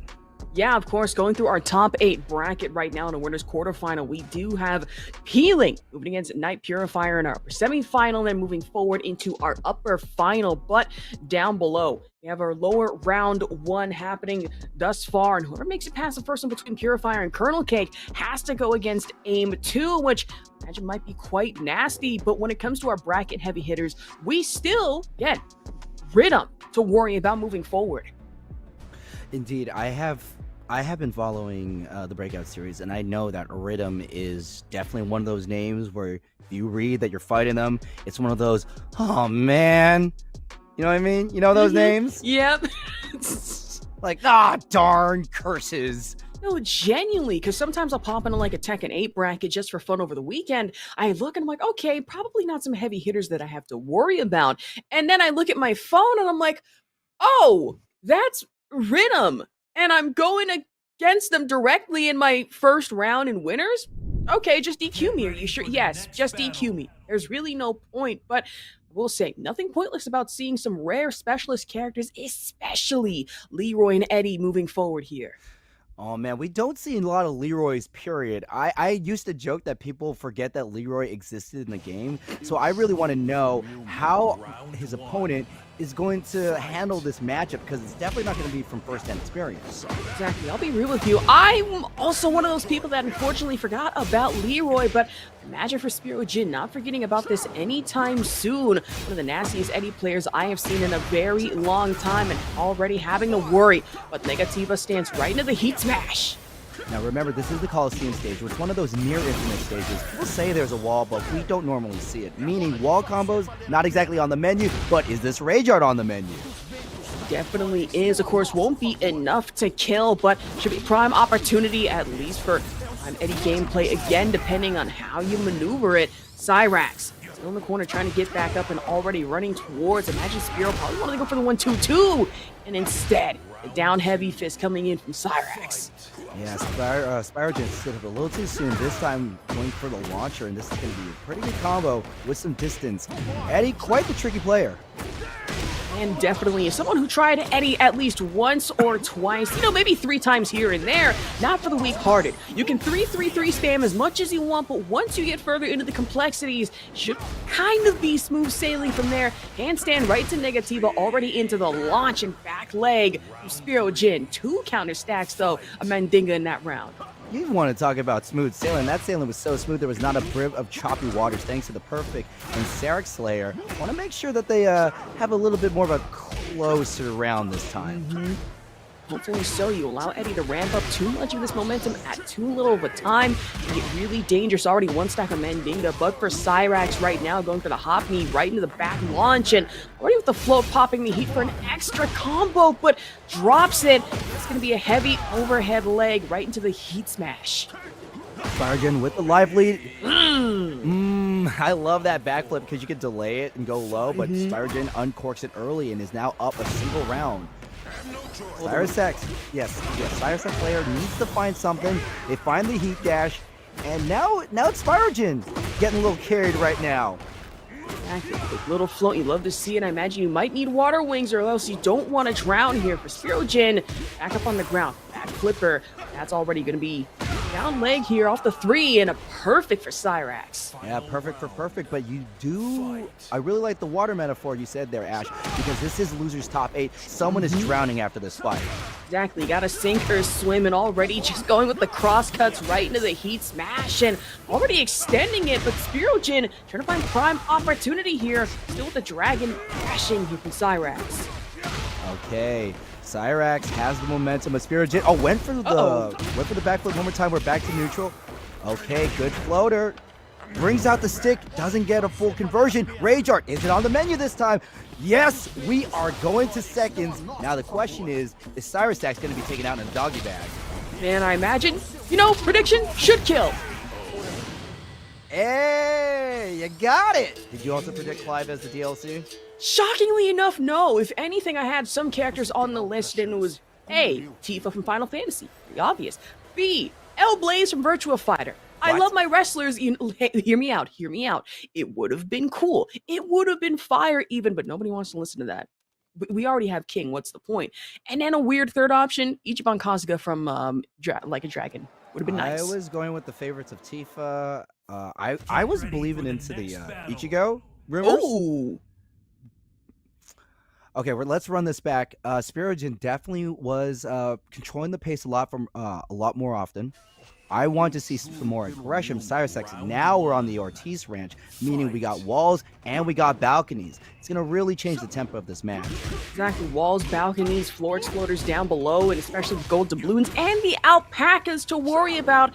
I understand that some might see them as llamas. Very big difference depending on the fur, but it's a conversation for another day here. All right, Spirojin try to go over with the forward 4-3, misses. Definitely smart attack, and Spirojin is clipping Cyrax in the legs. Not really going low, but Cyrax sends him high, and we're going to stay on this balcony, and Cyrax gets the round. Really whiffed, especially in the 4-4-3 lunging brush fire, and then try to go for the 3-3 starter. Didn't exactly work as well for Spirojin, but now for Cyrax, already back in heat. Tried to use the lunging brush fire again to buffer through it, but Spirojin getting slammed against the wall here. Nasty fashion. Man, that is the second round that has ended with the walls. Remember how we talked about that the geometry of the stage would change the tempo? We're seeing it right now. And especially going in with the Mirage launch and right into the 1-2-2. Nasty with it. Even with the quick cutter. That's going to be Spirogen. The wall combo. Popping the heat just in turn as well. And also does an early heat smash. It's a very interesting decision. Don't know if I agree with it, but let's see how it goes. Spirogen is up in the round and in the top 8, so they probably know a lot more than I do. But when I said that Eddie can be a tricky, finicky character you have to worry about, literally, what's the mix that you have to say every time, because the one route can go 5. 5 routes can go into 10 different ones that have you questioning. Another 15 routes maybe, but not even going for the delay 3, instead the backflip again right into the high kick. Spirogen getting back against the wall right here though, especially with the nunchucks, and then the balcony break that we did mention earlier. Yo, it's sending Spirogen over Mick Foley style, but right now it's Cyrus X being broken in half. Are we going to get the wall? The answer is yes. Man, a Mick Foley style, thankfully for Eddie, not missing an ear anytime soon, but imagine for Cyrax, might be missing some life depending on how they bank it, and back up against the wall for a quick exploder. Cyrax is not having a very nice day. If Spirogen wins this, they're going to be 1 point away from winning the entire set. One more interaction, and the low clips him.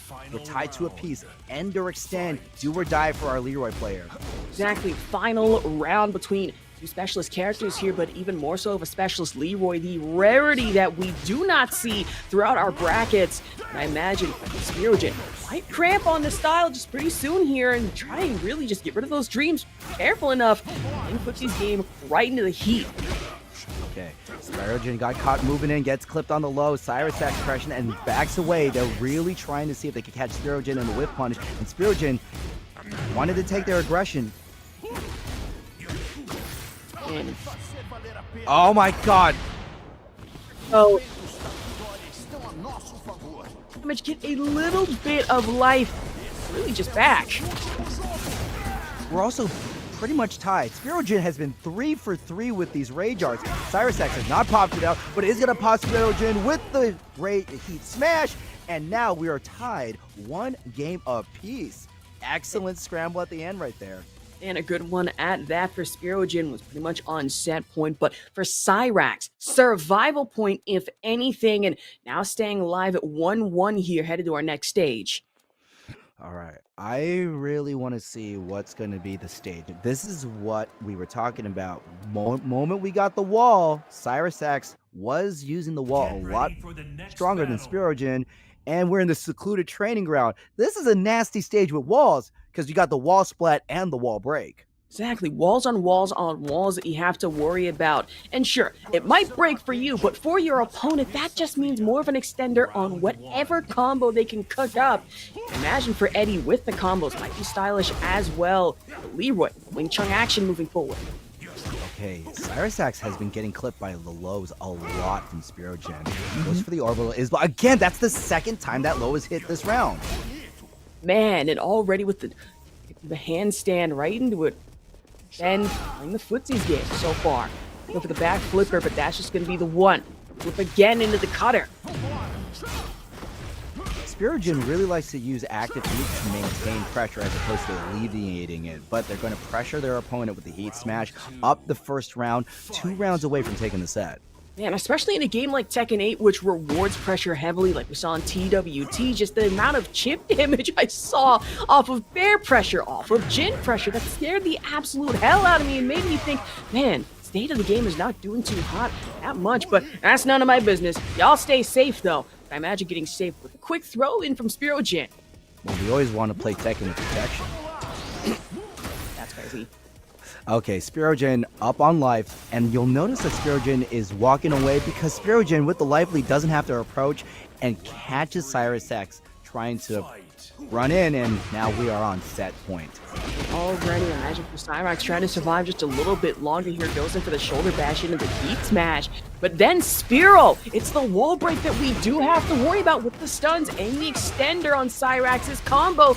We go for another one if they're not too careful. Oh, we definitely got another one right now. Hits him with the Donnie Yen 4 punches. That is one back massage you do not want. And Spirogen does not want that round taken from them. Man, Not one bit. For Spirogen now having to run it back one more time, going for the down cutter, which has really been working wonders, especially catching Cyrax off guard off the lows, but now another mid to worry about. Handstand into the back flipper, and now Cyrax responding accordingly, still getting gapped on low though. Yeah, I've been counting right now, Ash, and that has been the 6th low that has been capping Cyrax there this entire game. Using Heat Smash to buffer against another, and now going into it with the armor break. Spirogen taking up by 2-1. Cyrax Slayer fought well, fought valiantly, got ourselves to the final game, but unfortunately their time with Leroy is over in the Breakout series. We talked about how we don't see Leroy enough. Well, we're not going to see him, well, in this capacity tonight. True. There's always next time. We have plenty of more to go over, but I will say, Specialist characters, again, it was the Leroy versus the Eddie matchup, and Spirogen was really making good usage of high pressure into the good lows and the mix-ups as well. We saw the back flipper, the 1-2 delay 3 as well. Not to mention, Cyrax, you'll see here, once we moved over to the Ortiz match and walls were being used, excellent wall combos, and twice did Cyrax use them to win. And exactly, wall to wall, you love to see it. And then down below, just the gold doubloons, it got even nastier. We did have a couple of wall explosions to worry about. And then secluded training ground. All pressure all day, and the wall stuns that for Cyrax did provide some optimal opportunity for good extenders on that one, but moving forward, it is going to be Spirogen able to take this 2-1 here in our top 8 losers round. Spirogen is definitely going to be a very tricky Eddie to fight, but my question is, how will Spirogen be able to handle a player that is blocking low? Remember, they were getting so much free damage off of unchecked lows. We counted 3 of the same low hitting Cyrax Slayer in the first round, and then towards the end, it was just low, low, low, and then finally the mid catches them for the game. Man, just that brutal Eddie limbo. How low can you go? And for Spirogen, as low as you can possibly get, dirty tactics aside. And of course, for Cyrax, like you said, a lot of those really went unchecked, and then the damage just ramped up. Was not fun from there on out. No, you know that, like, that's the part of Tekken that makes you feel old, is getting hit with a reactable low. Like, oh, you should react to it. People say like Jin's down 2 is reactable. Bull. Oh, hey, Jin down 2, probably on the menu. Of course, moving forward here, it is going to be Jin versus Lars gameplay. Colonel K coming in full force, and Lars, another character that I really don't see much of again. No, Lars looking like he's coming out of the boys. Meanwhile, Jin rocking the, if I remember what the previous commentator said, the bad Santa look. Oh, you know what? I kind of rock with that. Christmas is almost approaching. The holidays are here. Unfortunately, not my favorite time of the year, shockingly enough, but I imagine Night Purify here. Favorite time, just getting electric with it. Trying to go for a quick little wall carry cross way, but again, reactable here by Colonel K. All right, Colonel K giving the gift that keeps on giving, a season's beating with a dive kick. We saw that used effectively a lot during TYT against Rangchu. 100%. I will say though, Rangchu, once again, the bear wins. I hope Servbot and everyone else is happy. I know I'm not, but I imagine for Night Purifier, happy enough to be able to get the last second pop-off of damage. They're great in the last round. Let's see how the spacing is. Lars has the ability to come in and out dynamic entry, but you saw Colonel K popping him right on the approach, and that was some big counter hit damage. And a massive, would you add that one, might even be enough to get a perfect here. Fortifying it with the Heat Smash into it as well. Heat Smash to the sidekick. That was a perfect, excellent call, Ash. You've been really good with these predictions. I know, right? You sure you didn't guess, Clive? I mean, maybe, not gonna lie, I was in a group chat the other day and I was saying, okay, we're talking collaborations, maybe they go with Final Fantasy, it would be the obvious choice, or maybe like a dragon, and I remember writing down my characters, which could have been A, Tifa, obviously, B, Cloud Strife, maybe not, or C, Clyde Rosfeld, and now I'm looking at this and I'm like, ah, I see, I understand it now.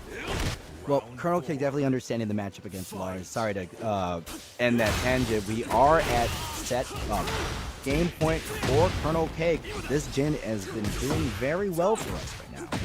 And great at that one, down two coming into it, but for Night Purifier even tried to go for the grab. Kernel Cake, though, able to break out of it.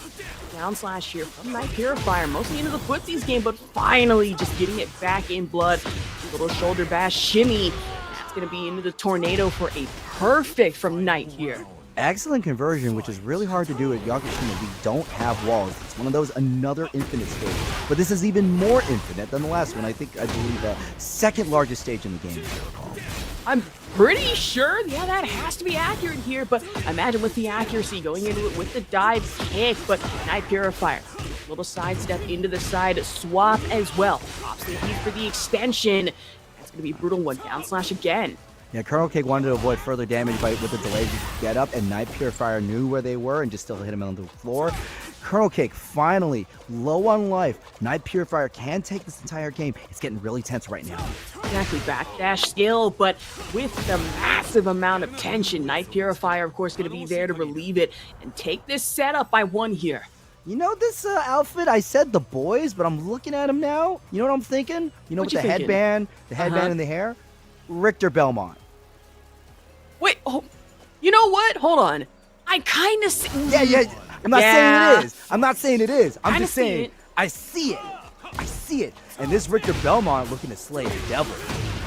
Man, and I will say, if it would have been the A train or the Lars train in this situation, please make sure that Jiao Yu does not step anywhere in the street at any point unless we want a situation as gnarly as that one. But I will say, with the gnarliness, a little float and a quick carry here from Night Purifier right into down stomp electrics. Night Purifier has definitely turned up the aggression right now. Kernel Cake was dictating the pace, but Night Purifier is using Lars' amazing momentum. Oh, tried to go in the air, gets hit with the electric fist, and now Kernel Cake making back that gray life while deleting Knights. Exactly. Imagine if you are Jin, or really just Santa Jin in this situation. Night Purifier going straight on the naughty list, but might be able to get back off of it. Who knows? I won here in the round, though. That's right. Oh my god, they both trade, but Night Purifier making sure that Kernel Cake is facing some blunt force trauma, as they are more or less Night Purifier and more LA Knight.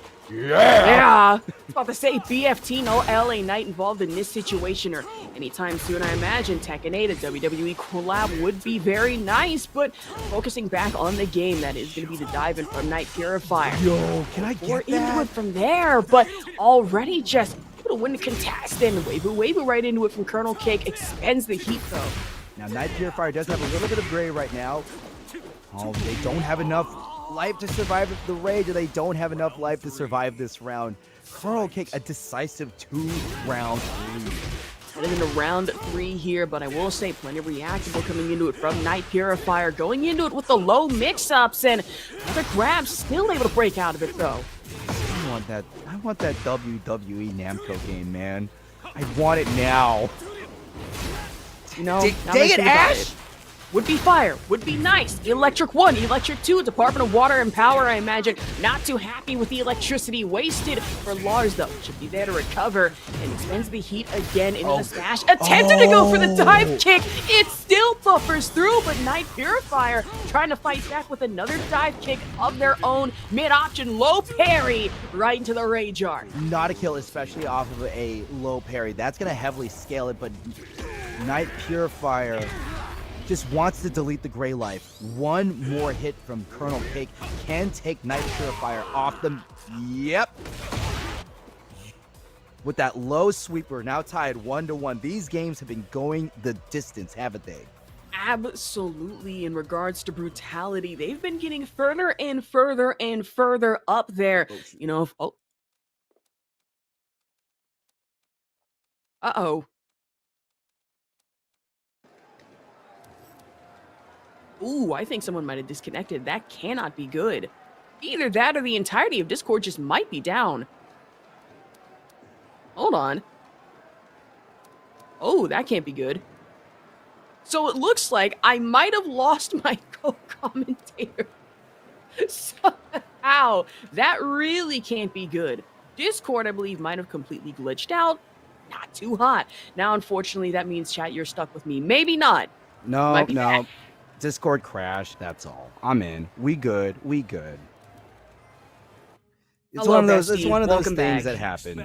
I think So Night Purifier, Colonel Cake, we were on the near infinite stage, and now we're on the elegant palace. We got walls and we got a breakable window. This match is going to be excellent. I was gonna say it's the one house that I will never be able to afford in my entire life at an estimated price of $225 million, 15 bed, 20 bathroom place. Wait, Very how nice. did you come to that figure? They actually listed it canonically how much this mansion is worth? No, but I imagine if this mansion is placed anywhere in California, it's guaranteed that price. I don't know. I feel like that's like single apartment money in California, especially. Yeah, SoCal. you're not wrong. It is expensive, but Imagine I Purify. I want to get a little more expensive with these moves. Does pay off, and definitely. It definitely paid off in dividends. That is going to be a very costly mistake for Colonel. Is when you are tied one game apiece, losing any round is not good. And we are in top 8, meaning somebody's going home. Exactly. You go home with just absolutely nothing here, or you move forward with a little bit of something that's totally fine. But for Colonel Cake, might be panicking a little too much. I mean, who knows? For Night Purifier, it'll tank some of these hits, especially off the expenditure of heat, and already going in for the flying dive. Okay, we're using the plus frames against blocks the low. Colonel Cake sweet with the punish.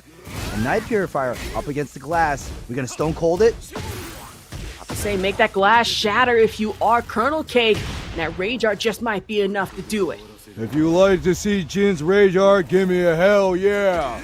Add 1 electric. What? 2 electrics. What? 3 electrics. What? 4. What? 5. What? And then I had a margarita. And that's the bottom line, because Astrobox said so. Exactly. Period, Pookie. I Okay. imagine let me never say that again, actually.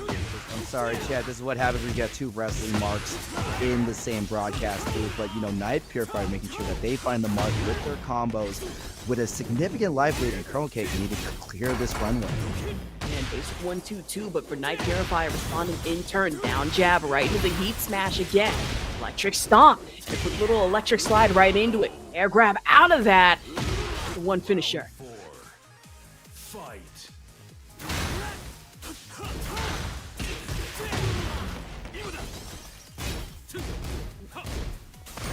Here we go again.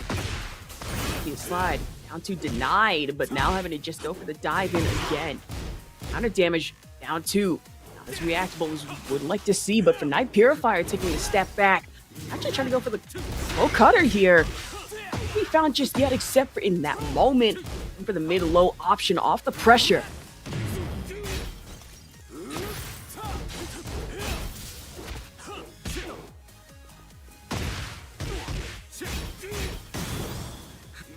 Already with the expenditure of the heat again.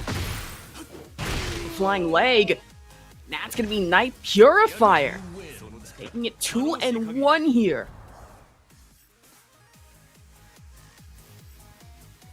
Man, the good showing at that one. It's gonna be Colonel Cake. Ooh, and no fun. Currently fixing the microphone setup. Understandable. Totally fine. Yeah, I can hear you. In Discord. Okay.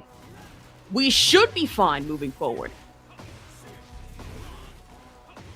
I will say, moving forward, it is going to be Night Purifier off the Lars, so fortunately for us, that is going to have to say goodbye to Colonel Cake off the Jin here.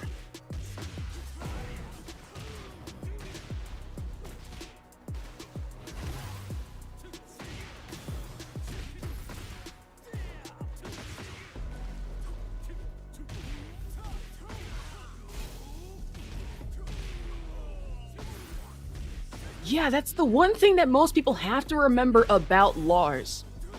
He can be a little too scary, especially off the shakeups, and most of the pressure that Lars has to offer can be fake pressure. You can jab out of that, you can interrupt or do your best at least, but for Colonel Cake, unfortunately, that's not going to be the situation. Now Night Purifier moving on here, 2-1.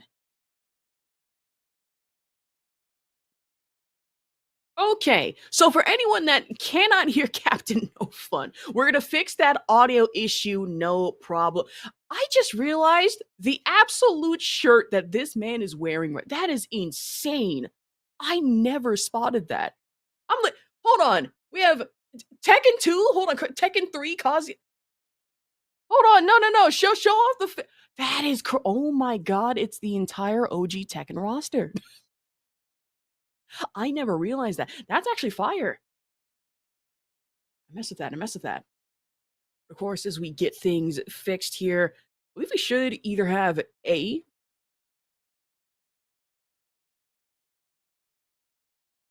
Okay.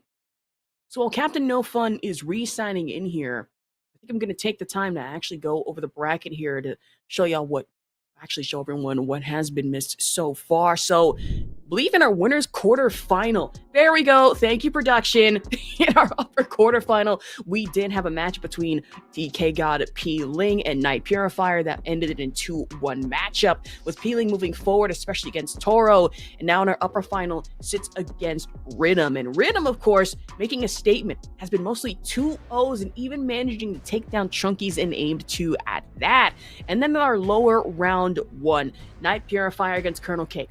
2-1, so we are going to have a Lars versus Lisa matchup. Night Purifier against Aim 2, and then with Spirojin, Resident Nightmare any player, if you will. We'll be playing against Toro, which should make for another exciting matchup here in our top 8 bracket, week number 28. Which, now that I'm thinking about it, week 28, I've been here since week 1. I feel exceptionally old, my grown-ass age of 23, turning 24 next year, and tired. But goodness gracious.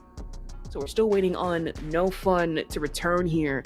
Not as fun knowing that No Fun is literally going through microphone issues. Full pun intended. I do hope that chat is doing well today. I understand it is almost the holidays, and mostly everyone I know is either playing Marvel Rivals or Tekken 8 in general. The other rarer option, someone in my friend group play Dead or Alive 6. Wild stuff. I kind of forgot the game existed. I'll be honest here.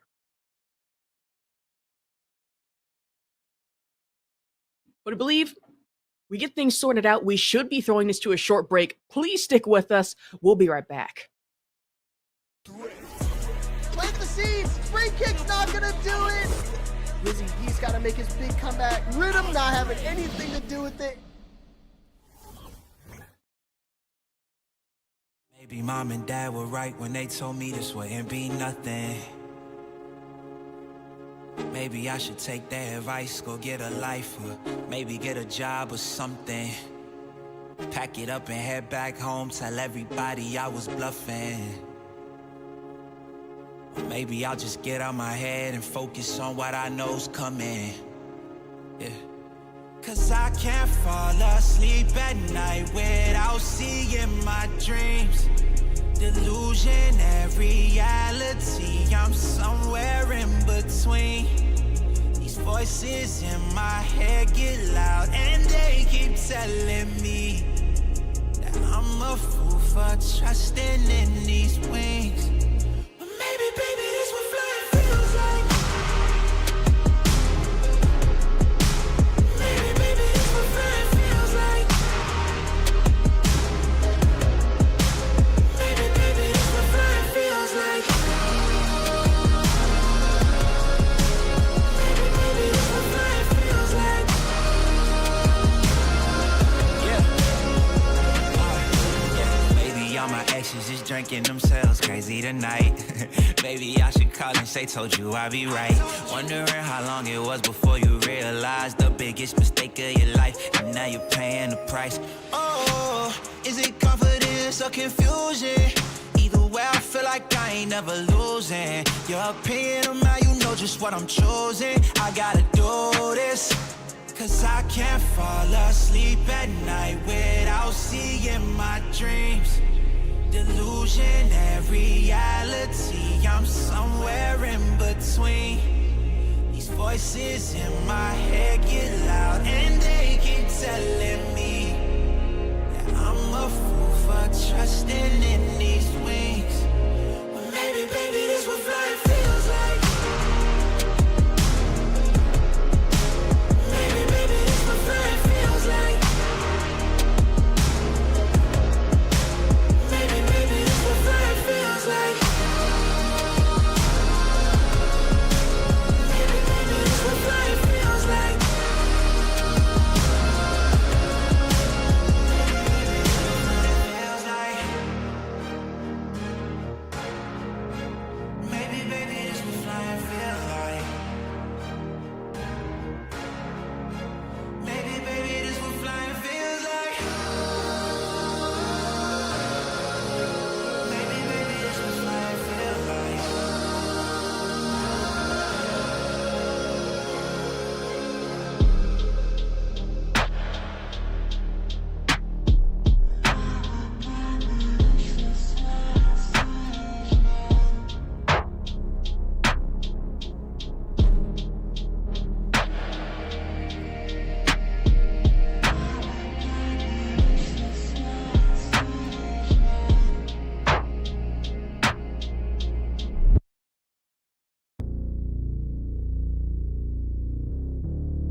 never wanted a king, I just wanted to leave. They wanted me to change, I just wanted to be me. Now they want me in chains, I just wanted to be free. And they turned a blind eye, well now I want them to see. I ain't here to make friends, I just need to make amends. Yeah, the odds stacked against me, I'm just here to break the trench. Bring them weapons in, since my melody.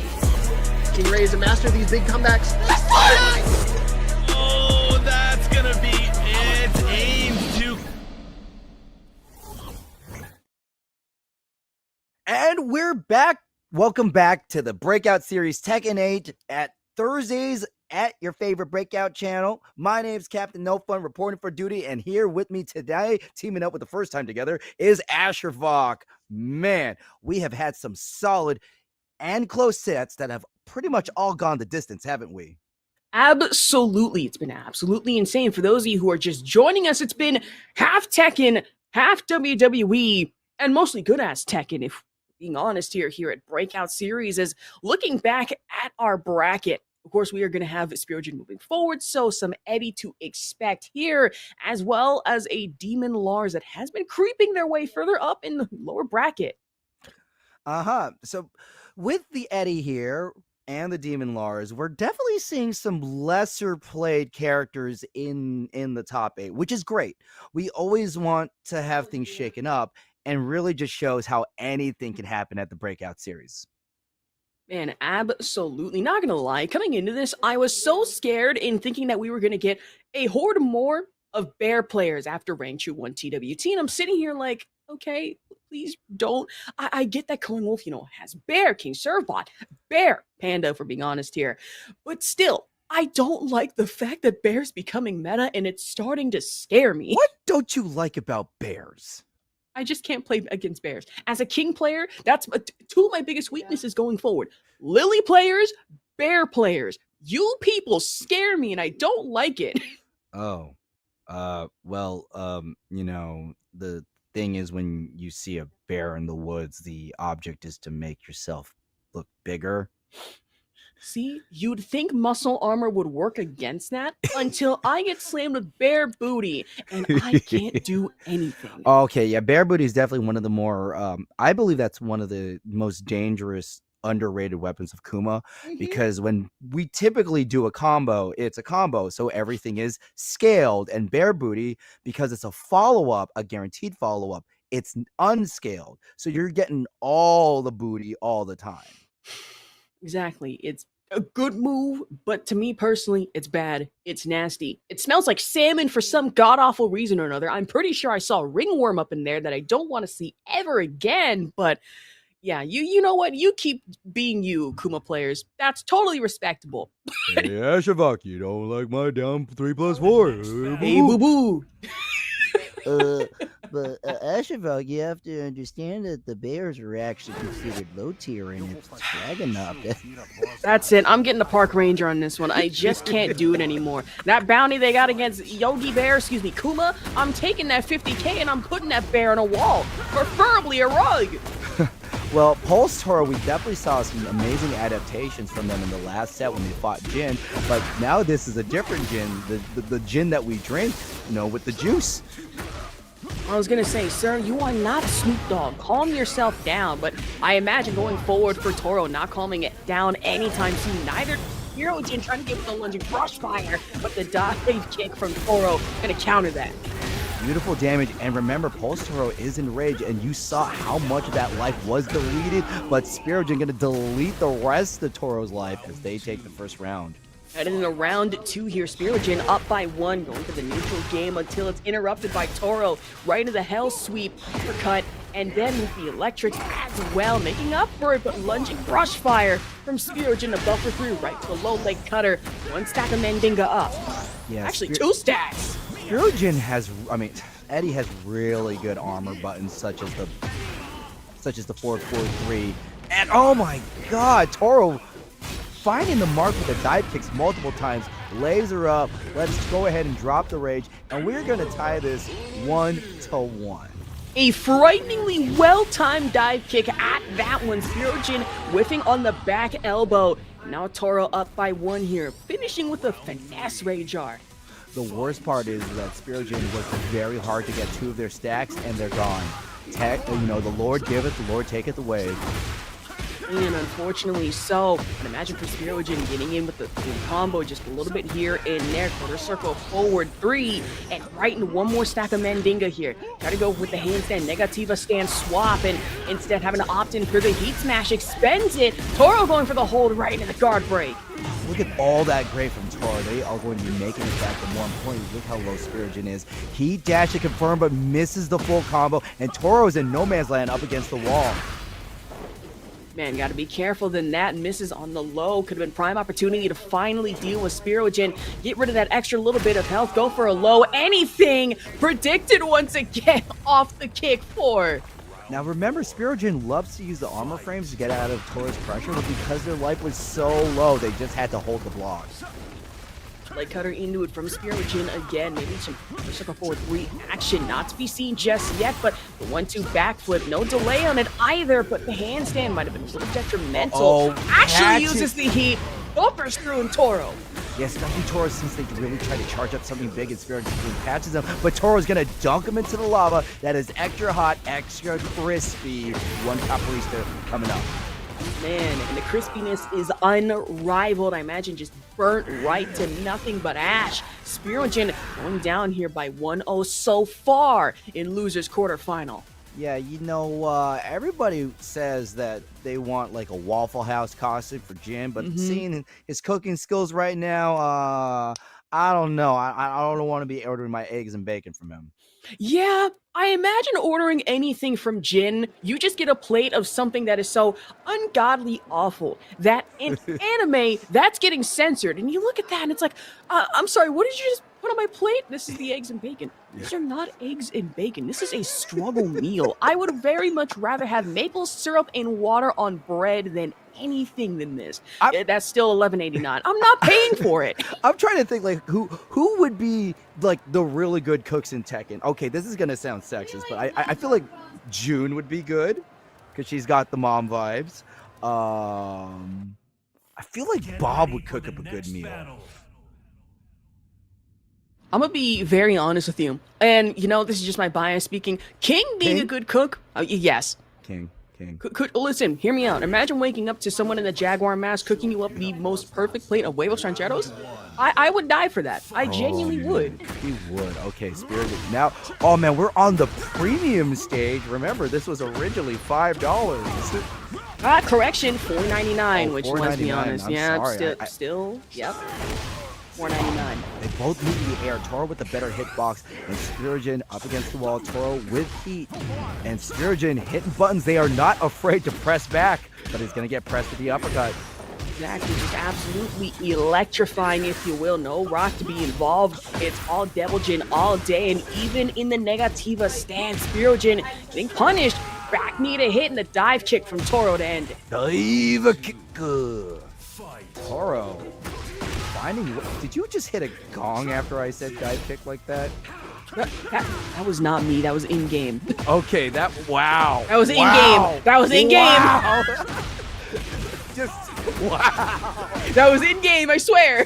That was not you. me. I don't own a gong. No fun. No. I think I just grew a Fu Manchu off of that moment. No. That is insane. Even more insane. Spirogen just absolutely laying on the gas with the pressure. 2 stacks of Mandinga didn't even need to use it, but imagine might need it in this situation. Dive kick right into the stomp as well from Toro against Spiro. Both players have been using delayed get up, which is a very strong option, but unfortunately then their opponent just realizes what moves hit the floor. You'd be surprised at what hits the floor and what doesn't. And Escafé right into the grab. Disrespectful kickoff from Spirogen right into the low cutter, which a lot of these lows have been punished accordingly against Toro, but in with the electrics. Forward 3 nastiness. 4-4-3 has been Spirogen's move of choice when they're at that range. It's got armor frames, it's got pushback, it's got everything. Might even come with some sweet and sour sauce. Exactly, all that you need for just a delicious meal, hand-cooked and hand-packed. And off the charge, especially for Toro, right into the wall hop from Spirogen. Might not be enough, and unfortunately is not enough heading into our final round. Game point meets survival point for both our fighters. This is losers quarterfinals. Toro's been doing a great job. Spirogen has been hanging on, but they just haven't gotten a lead. They've been catching up, but they haven't taken pace yet. Maybe this air combo will change the tempo. Man, right into the stance swap as well, even trying to end it with the grab, but the double knee hopper right into the back elbow from Spirogen, toss away kick. That's going to be 1-1 so far in our losers quarterfinal. Yo, I'm checking my pedometer right now, Asherbox. The way these matches are, I'm going to get these steps in. You know why? We are going the distance. Exactly. I know one thing for sure when it comes to distance is that I can finally walk 4 miles in one day. Not too bad. Hey, that's a college cardio, right? Exactly. My calves are absolutely blasted, but I imagine I can say the same thing for Spirogen on the Eddie. Already opting in for the heat smash. Kicks Toro on the ground, and look again, once again, Toro tried to use the delayed getup, and Spirogen just keeps kicking him when they're down. About to say, speaking of kicks though, the mid option launches off the ground and went in for the electric low leg sweep off that one. Spirogen able to get back up, finally punished on the lows. Yeah, Spirogen went for the over-reliable, the low, but Toro, just has enough ER or young man reflexes to block that low. Ooh, double leg grab. And that's right going to put into it. Yeah, Toro's getting close, but the 1-1-2 gets the knockdown. We're back to the center stage, and oh my god, we are charging those punches. Crumple stun, take it away. Toro already back against the wall with Spirogen and not even letting off the gas anytime soon. Hell sweep right into the leg. Reverses it though, saying, you know what? Get that bananera handstand out of here. Not gonna work for me. Oh, this is really bad for Spirogen. We are 2 rounds up. And Toro at set point looking to claim it via no round brown. No heat engage just yet from either player. Now focusing mostly on the low and the mid mix-up, mostly handstand action, which I'm surprised Toro hasn't countered back against. Might be enough for Spiro to get a perfect. Let's see it. That's definitely a perfect. Spirogen saying like, hey, I might be down, but I'm not out. And thank you, tournament officials, making sure the score show 1-1. Exactly. I'm 4 for 4 for a lot of these predictions so far. It's enough to make me go out and maybe get a lottery ticket. I'm careful enough, but I imagine for Spirogen, if they're not careful enough, almost didn't avoid the charge up, and now Toro finding himself in the business end of a capoeira mix. Okay, Spirogen uses the Z to make sure they got out of that bad situation, but Toro making sure that they're gonna stay. They're gonna have a bad time. Man, a nasty one at that. Good execution, better execution than Six Erican, if anyone's asking. And against Spirogen, that's going to be Toro taking it 2-1. Great execution leading to Spirogen's chances of being in the tournament to be executed. Toro showing us their great adaptability as they move on past losers' quarters. Man, I was going to say we might want to have a check on the speedometer. That was about 100, maybe 220 miles per hour on the speeding gauge. If you blink here, no exception, especially for Spirogen against Toro. Every time, these matches kind of had the same tempo where Spirogen would come really hot and then Toro would just kind of cool them down and heat things up on their side. Jin's not really a good cook, but he definitely knows how to cook his opponent. Man, we love to see our players cook here. Waffle House might be involved pretty soon. Would be nice to see. Also, Chat is lambasting us for not mentioning Law. Uh-oh. No, because we didn't mention Law. And the reason why I haven't mentioned Law is because, sometimes he misses with the food. To quote his ending, this pepper beef is too damn spicy. First of all, if you're complaining about pepper beef being that spicy, you just...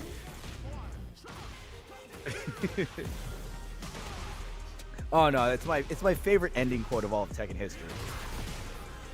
That's Law's Tekken 4 ending. It's the best. It's the best Law ending. I don't know why I have an unbridled love toward it. But wild ending in that one. Wild. No. Put more anger into it. I was gonna say, just so many business ventures. I'm sitting here realizing that, okay, Law, no wonder why you've been going broke. You maybe just haven't found the right one. And then has a nerve to say, I hate rich people. Brother, at one point you were almost rich. You just had to chalk it up to bad business. Well, there was an unfortunate case of timing when we unleashed the "I hate rich people" shirt in, with certain. Oh no! Yeah, neither here or there, but Oh! Well, oh wow! Let's get back to the game here. I don't want to tease yeah, the action is hot today. We are. Anyways, Night Purifier versus Aimed 2 with the absolute drip of the fit, if you will, especially coming in off the tails of Lisa Bostanovic. Oh man, I really like that Alicia Bostanovic outfit too. Very steampunky. Night Purifier. I did not know they had a Pocket Shaheen. I mean, hey, there's things that we do not know about some players, which this is fun to see, especially going from the Lars gameplay to now we have a Shaheen to worry about. The 10 strings of Shaheen might rear their ugly head. Okay. So, Aim 2. Oh, they wanted to bring out the chainsaws. Okay, the chainsaws are out now, and Night Purifier wanted to roll away, but the distance. Excellent step from Night. Man, standing for the hit as well, right into the double slide. That's going to be Night Purifier up by 1, head into our second round. We have to remember that Alicia can really pressure from long distances, and excellent low parry. Night Purifier almost to the wall now. We talked about it just right there. Halfway across the screen, you're getting pressure. Man, you gotta be careful about it. Big pressure, no Swerve Strickland to be involved. It is all Elisa all day, but if you're not careful enough, Night Purifier might flip it on its head and right upside down too against second floor.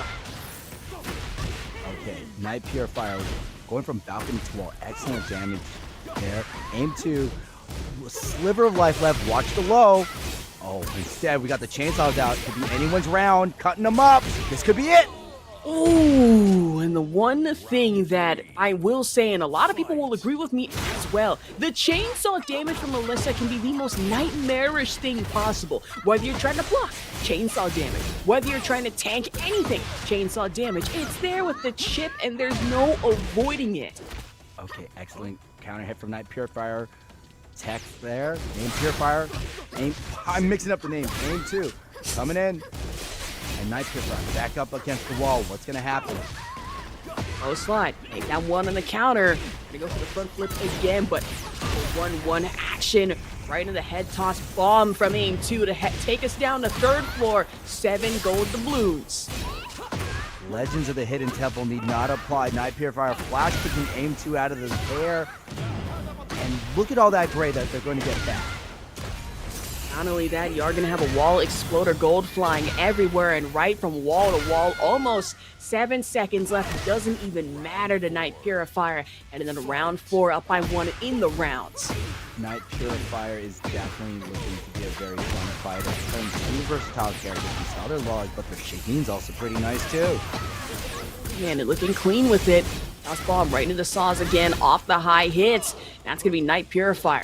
Gonna go into it with the grab. Low leg cutter instead to make up for it.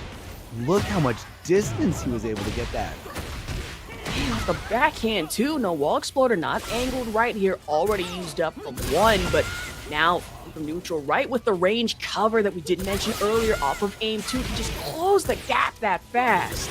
Aim 2 playing the long game, but Night Purifier with the heat smash chases them down. Now it's Aim 2 with heat. Be careful, closes the gap again, but that's going to have to be the low from Night Purifier. Still gets countered by Aim 2 off the throw. Rocket punch. We are 2 rounds apiece. Aim 2 is doing a great job keeping Night Purifier at bay. Oh, slide again, but just not enough off the space of that from Night Purifier. Aim 2 responding in turn. Toss bomb, but then it's just going to be 1 jab right into it with the heat. Backhand from hell again for Night Purifier. Yeah, Aim 2 was just wanted to step, but they stepped into trajectory of the backhand. Night Purifier first game. Aim 2, I really want to know what they're going to be doing. Every time they wanted to approach from long range, Night Purifier was there with a better button. Man, and there were at some points when Night Purifier did scare me just a little bit trying to close the gap, and then maybe didn't meet in the middle just close enough. Aim 2 was able to counter back, but Night Purifier is still able to make up for it, especially off the heavy pressure. Now, it's really, with Alicia, we mentioned before how she could threaten from long range, but I almost forget that Shaheen's got a bit of length to him as well. For the next battle. Man, I will say, what was it? Those slide-ins that I have at one point seen in tournament, ripped at least not once, not twice, 5 different times, and it was still able to work because someone just didn't adjust well enough to the pressure. 5 slides, 5 slides, 5 slides, 5 slides, 5 slides. Yes, 5. Why have 5 slides? You can have 9. Insane stuff, even. Okay. Oh, aim 2. Sailed over Night Purifier. Great use of the delayed get up to avoid the chainsaws, but now we're back in the mix. But Night Purifier takes the chainsaws and goes, nah, man, green piece. Exactly. Nah, I'd win. That's not going to work out for me in any way, shape, or form, but who knows, Aim 2 just might be able to say the same thing. The back elbow, though, for a counter hit from Night Purifier. Yeah, excellent dug off of the throw, and Aim 2 gonna surf in USA on Alicia's body as they take the first round. Just be careful with it so far. 4 right into the double down fist. Aim 2. Crouch jab into it. Now for Night Purifier responding in turn. Double chops right into the wall. Okay, this is easily looking to be Night Purifier's round with positioning. This round, this game is going way more in favor of Knight. Exactly. Now entering to Shaheen.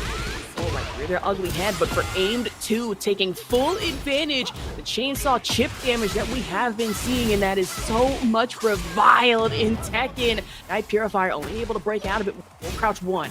Oh, low jab stops it. Can Aim 2, rare miss on their part, but still clips the legs for their first round. Man, not going to be enough for a perfect, but going to be enough for Aim 2 to at least take a round here in our losers quarterfinal. Night Purifier, though, getting a little early with the heat. Yeah, 9 seconds in, that's a pretty interesting time to pop heat. But Night Purifier, are they going to run out of heat without doing anything with it? Spring kick stops the pressure from Aim 2, and the heat smash goes wild, but goes unpunished as well. Man, completely sidewalk it initially, and for Night Purifier, almost had a grapple, but gets grappled instead by Aim 2. Activating stance right into the chainsaw chip again. And we've seen this situation before, Ash. Game point versus survival point, and normally our fighters have been winning off of the survival point, but let's see if Night Purifier will break that pattern. Exactly, got to go wall to wall here, and for Night Purifier, that is no exception. Really sneaking in with a lot of these mid moves. Aim 2, however, activating the sauce just one more time, and all saucy with it, if you will. Back pirouette as well. Now going from the neutral game right into the slide in to activate. Okay. Chainsaws are looking pretty ugly, and Aim 2 gets kicked out of the air, but not a lot of damage on their part. Oh, flash kick. Man, back kick as well. Into the wall. Now backflip right into it. Aim 2 with the wake up. Be careful in that. Trying to go for the head bomb. And Night Purifier saw right through it. Against. Was able to get in with a sneaky slide and to end it. 2-0. Aim 2 just could not really get out of the gate. There was definitely some great moments from them when they were pressuring at near full screen, but the last game when Night Purifier was decided to just lay low and Aim 2 went right over them, that was the beginning of the end for them. Yeah, and unfortunately for Aim 2, I imagine Tails is not going to be seeing Sonic for any point in time, but now for Night Purifier, did get in a couple of moves, especially lower floor, going into it off of the Ortiz farm. Okay, and that low.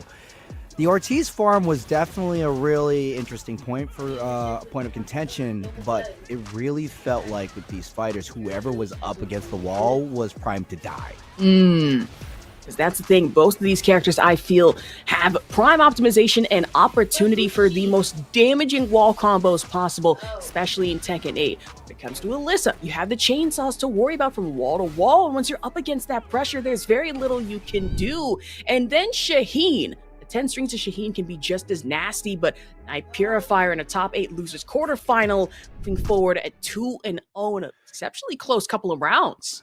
Yeah, we have to really look at the mental strain of our fighters. You want 2-0 victories for 2 reasons. Well, 1, you'll win, but 2, you win fast. And the further we go up the ladder, the more that mental strain can pile up. And absolutely can just wear and tear at you, and it can be really damaging in the long run. And moving forward here, it's no exception. You can find yourself feeling really winded, especially in bracket like this. We definitely seen some top level fighters where they get winded. Like I remember Rainchu, I believe it was a tournament in not Thailand, Korea. He managed to reset the bracket, but after the reset, a lot of his combos and punishes were just not on the mark, and that was just because this man has been fighting at high level Tekken for like a long time. And everybody is good, but can you be good at like round 80? Can you really be at your best?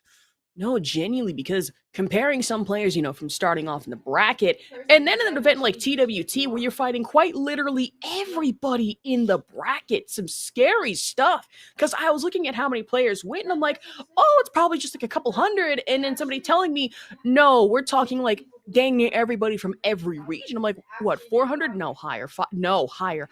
700? A little more than that. What? And we definitely seen some online warriors in the last chance qualifier. I remember calling a number of matches from Divine Exorcist, and so watching how well he was doing in the bracket was really cool. Because like, hey, I talked about that guy before. Exactly. I saw that and I was like, wait, didn't we have like Divine Exorcist on stream one point or another? And I'm like, yes, we did. And I was shocked by that. That was fire. It was. He definitely played North American Tekken. I think. Have you noticed, Ash, that Japanese Tekken is like this? Mm-hmm. American Tekken is like this? No, genuinely. Especially in seeing different styles of Tekken being played internationally, and then seeing how different King players play internationally, like, the John, and then there was another Japanese King player that was there as well. And I'm like, wait, okay, I'm starting to see how North American Tekken, I don't think, is getting us anywhere. I might have to book a flight over to either South Korea or Pakistan just to learn how to play King, because it's not cutting out. Dude, the John with his sidestep confirms like off of the clothesline, and he would armor up, he would muscle up, and then muscle up again. No, genuinely. It would be some scary stuff, because I'd see, traditional muscle armor either into the Emerald Elbow or back Jaguar step muscle armor bait, and then after the fact being able to block a mid. I'm like, I'm sorry, what? Scary stuff. And then at one point seeing the nastiest RDC possible in tournament, I'm like, you know what? I want to be just like you when I grow up. But moving forward in our bracket, it is going to be another matchup here between Toro and Night Purifier. Toro are wearing that? I'm trying to think. For some reason, I was going to say like Blue and Bison, and then I really would have sounded like a dumbass. I was thinking Drake from Advance Wars, but that's too deep of a cut. Oh, hold on. No. Let's do some Googling. Can't be that specific. Oh my god, it might be.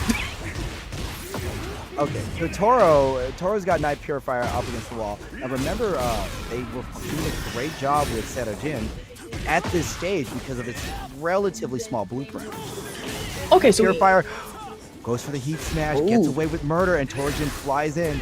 That's one of the things about Devil Jin. He too, like Alicia, can fly in and start pressure. Exactly. Butterfly in the sky, and Devil Jin as well can go twice as high. No exception for Night Purifier, almost getting ganked right through the air. And we'll say somebody in chat saying that Night Purifier with the Jotaro Kujo fit, I would not be surprised by that whatsoever. Wait, no, it can't be Jotaro. I can clearly see where his hat and his hair meet. I mean, I don't know. Might be, might not. Who knows? We have to figure that out for another time, but getting counter-gapped immediately by Toro right into the float. Devil Laser to extend. Pops the heat for an extra bit of damage as well. Devil Laser yet again while standing for Hell Sweep, though, immediately getting countered. Okay. Night Purifier with the throw. Gets the wall splat. We are tied up. Both of these players are highly aggressive. Now, neither one really likes to back. Oh, great. That was an orbital. And in a nasty one at that, right from wall to wall. Shoulder bash shimmy for Night Purifier. Try to go for the Heihachi stomp. But now Toro having to respond with the down Devil Claw. Still unable to counter the grab. Okay. Toro on the losing end. Activates heat early and gets all that gray back. and Night Purifier stopped the offense with their heat burst of their own. And dive kick not exactly working as well as Toro would have liked to in that situation. And from Crossway, the Devil Chains still encountered by the Lars-style Stonehead. Forward, 4-2. Any Mishima worth their salt got a good headbutt. Okay, I want to know if a Mishima and a Samoan wrestler did headbutts. Who wins? Ooh, I don't think. Okay, I'm gonna be honest. If that happened, say in a situation that we had Jacob Fatu versus Heihachi, the whole arena's exploding. That's gonna be a Dragon Ball style matchup to a point that everyone is getting killed. But I will say for Toro, going down, he killed in the moment by Night Purifier. Yeah, these are the real questions, right? Like, Heihachi headbutted a meteorite, and he was okay. But like, we've seen what a Samoan can do. No, genuinely. And as someone, myself, I'm part Samoan myself, I quite literally headbutted the door. The door did not win. That door still has a hole in it to this day. I should know because that was my bedroom door when I was 17 years old, and it completely and totally crumpled. Okay, will one of our players crumple right now? Night Purifier? Oh, they gets launched, but because of the trade, nobody can get anything off of that conversion, and Night Purifier at death's door. 2 more hits, and they're gonna die. That's 1 more hit. 2, maybe? Me question mark. The jab. Oh my! Low sweep, but Toro made the executive and even wilder decision. Say, nah, I'd win. For the fly-in. Worked out in the end, but that's going to be electric into hell sweep. Dive right in. No Jaleel involved, but for Night Purifier, a quick dive right into the electric storm. Night Purifier, every time they want to really get some offense, remember, Mishima's with the flag punch combo, excellent knockdown. Okay, those are plus. So much pressure on Night Purifier's end. 1-1-2, wall split, misses the low. Good orbital though from Night Purifier and an even quicker call out right from wall-to-wall carry potential. Misses on down 2 slide. However, it'll break out of the grab. And now Toro, flight just completely gets canceled, interrupted. Now going downgrading from Delta into Spirit thanks to Night Purifier. I really don't like Spirit Airlines, so good comparison, Ash. I'm gonna be real with you, as someone who had to take Spirit Airlines to not 1, not 2, but 4 different DreamHack conventions. Do not do what I did. It was horrible. The $50 flight is not worth it. This is the real test, okay? I champion Southwest because if you pay with points, you could cancel as early as 12 hours before your flight. Oh! See, with Spirit, I had to pay $90 for an extra bag that I had coming back from Atlanta. Was not fun. But I imagine not even remotely close to fun. It's going to be Toro having to just experience the absolute insane pressure that Lars has to offer from Night Purifier. Another counter orbital though.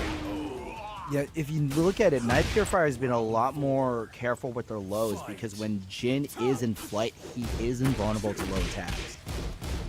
We'll say, looking too invulnerable, Night Purifier having to take a couple chunks of damage here. Devil Claws immediately counters it with the low parry, though. Oh man, dynamic entry. Lars is a weeb. The coolest weeb, the Mishima weeb of all weebs, if you will, but makes it look good with style. And for Toro, while standing for again from Night Purifier, up 2-0 here in our loser semifinal. Man, we have not seen Toro drop this many games at once. It's usually pretty even or they'll come back, but going 2-0 really just shows how good Night Purifier is. And remember, Night Purifier is doing this with a Lars and they got a Shaheen. 2 highly mobile, versatile characters.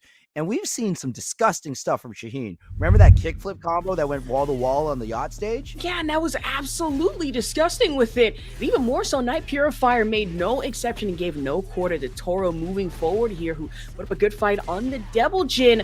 Those wings might have gotten clipped here in a 2-0 fashion. Yeah, Night Purifier just did a better job sticking to Toro's hip. They were fighting at range 0 a lot. A lot of times when Toro was fighting, they would be backing up, approaching with wings, or fighting around like range 2. But nah, Night Purifier wanted this to be a knife fight in a foam booth. Man, and that's going to be our top 8 loser semifinal shaping up and shaping out with Toro going down to Night Purifier. The one rare exception in what has been such a heavy drag, Steve, or even Shaheen, even Yoshimitsu type bracket, the Lars.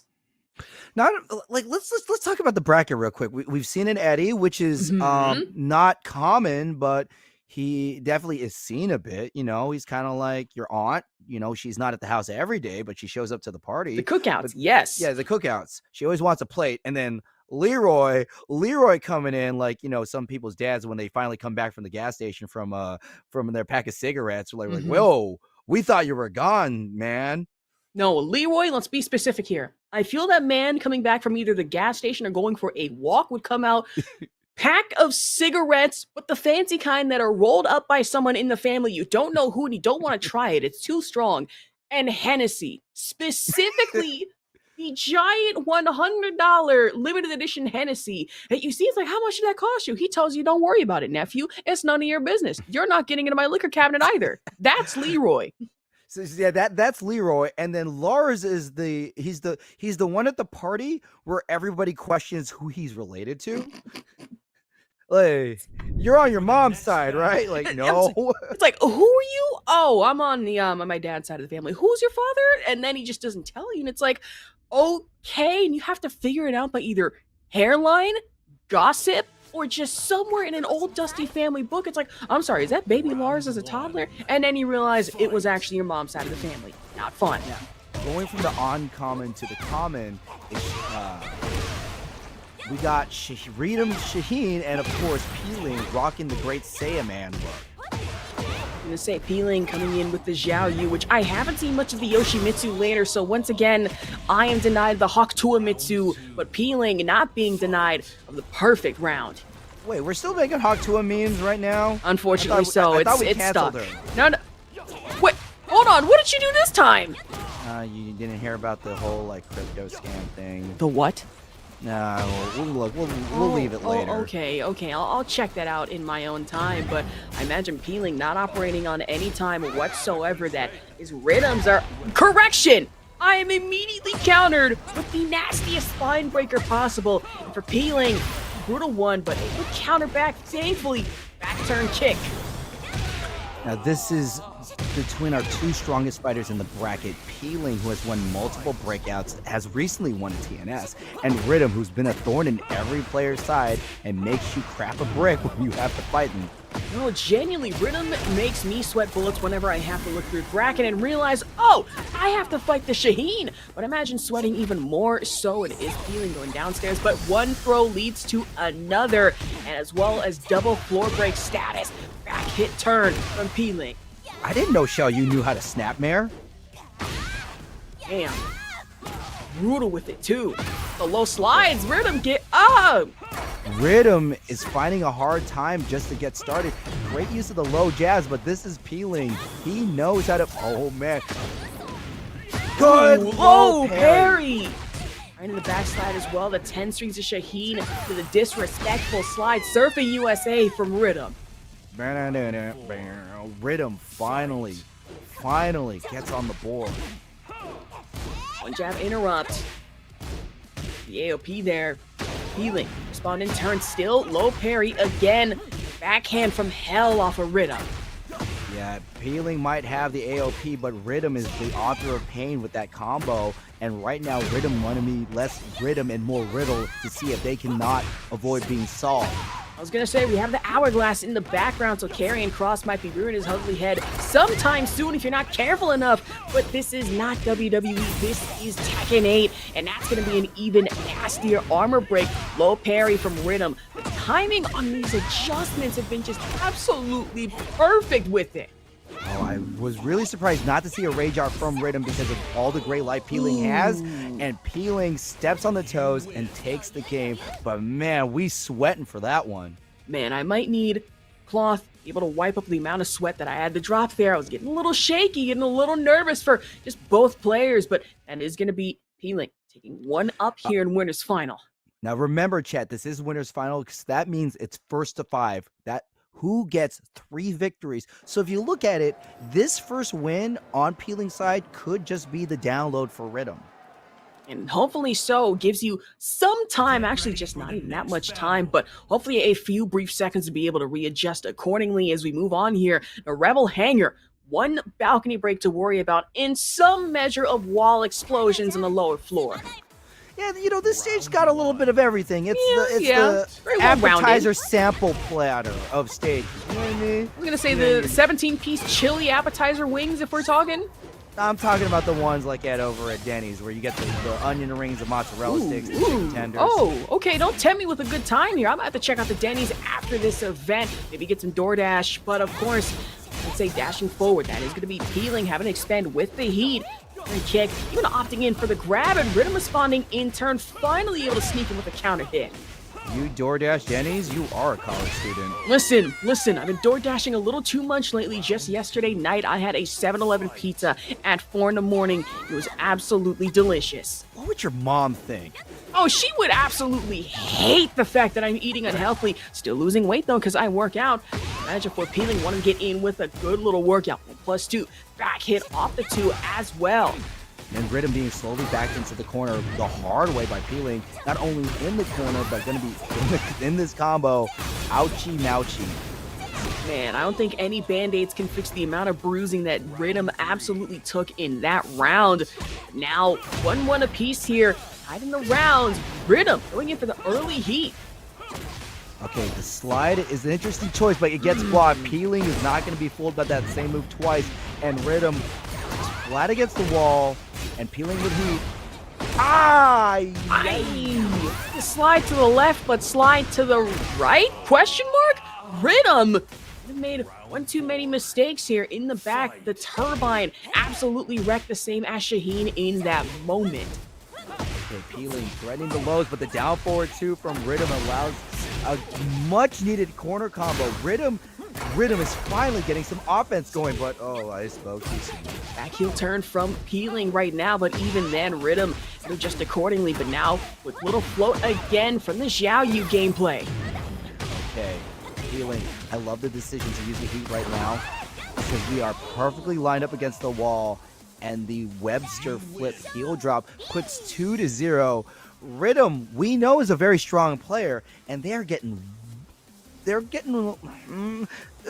a little washed right now. I don't want to say they're getting beaten, but 2-0 lead is ouch.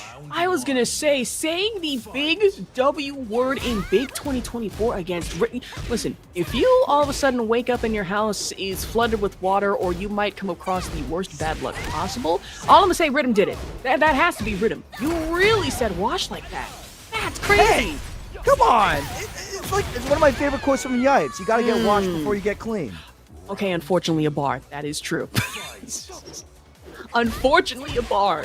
But I will say for Rhythm, maybe having to beat the washed allegations, and as I say that, try to opt in for the heat, engage it, not exactly working in their favor here.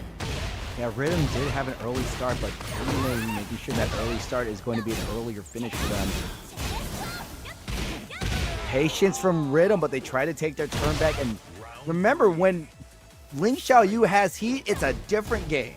Not to say, round 3, we gotta readjust if Rhythm has any chance of surviving this for a little longer here in our winners final. Peeling's already up by 2-0. Just one more, maybe a few more rounds, and that's a 3-0 sweep. Okay, Rhythm. Hitting buttons. Wanted to go for something a little bit bigger. Peeling activates heat. Now this is the time where we guess everything. Rhythm needs to knock her down and knock her in the air, unless he's going to be out of the tournament. Just something, anything. Just get up, do the best you can. And now we're going for absolute sidewalk shenanigans. We're Peeling there to end it now on set point. Set point. Meaning that if Peeling takes this one round, they will be in grand finals on the winner's side, which is the ultimate of fighting game privilege. We go for the forward 2 there, and now from Rhythm, opting in for one more slide, but Peeling right there to counter it just as heavily, nearly back up against the wall. AOP right into it. Okay, Rhythm finally hitting buttons, but Peeling's out of the way. Rhythm stuck in the corner. No more heat on Peeling's side. 2 backflips. Okay, Rhythm. Ooh, okay. Rhythm. Got a hope spot.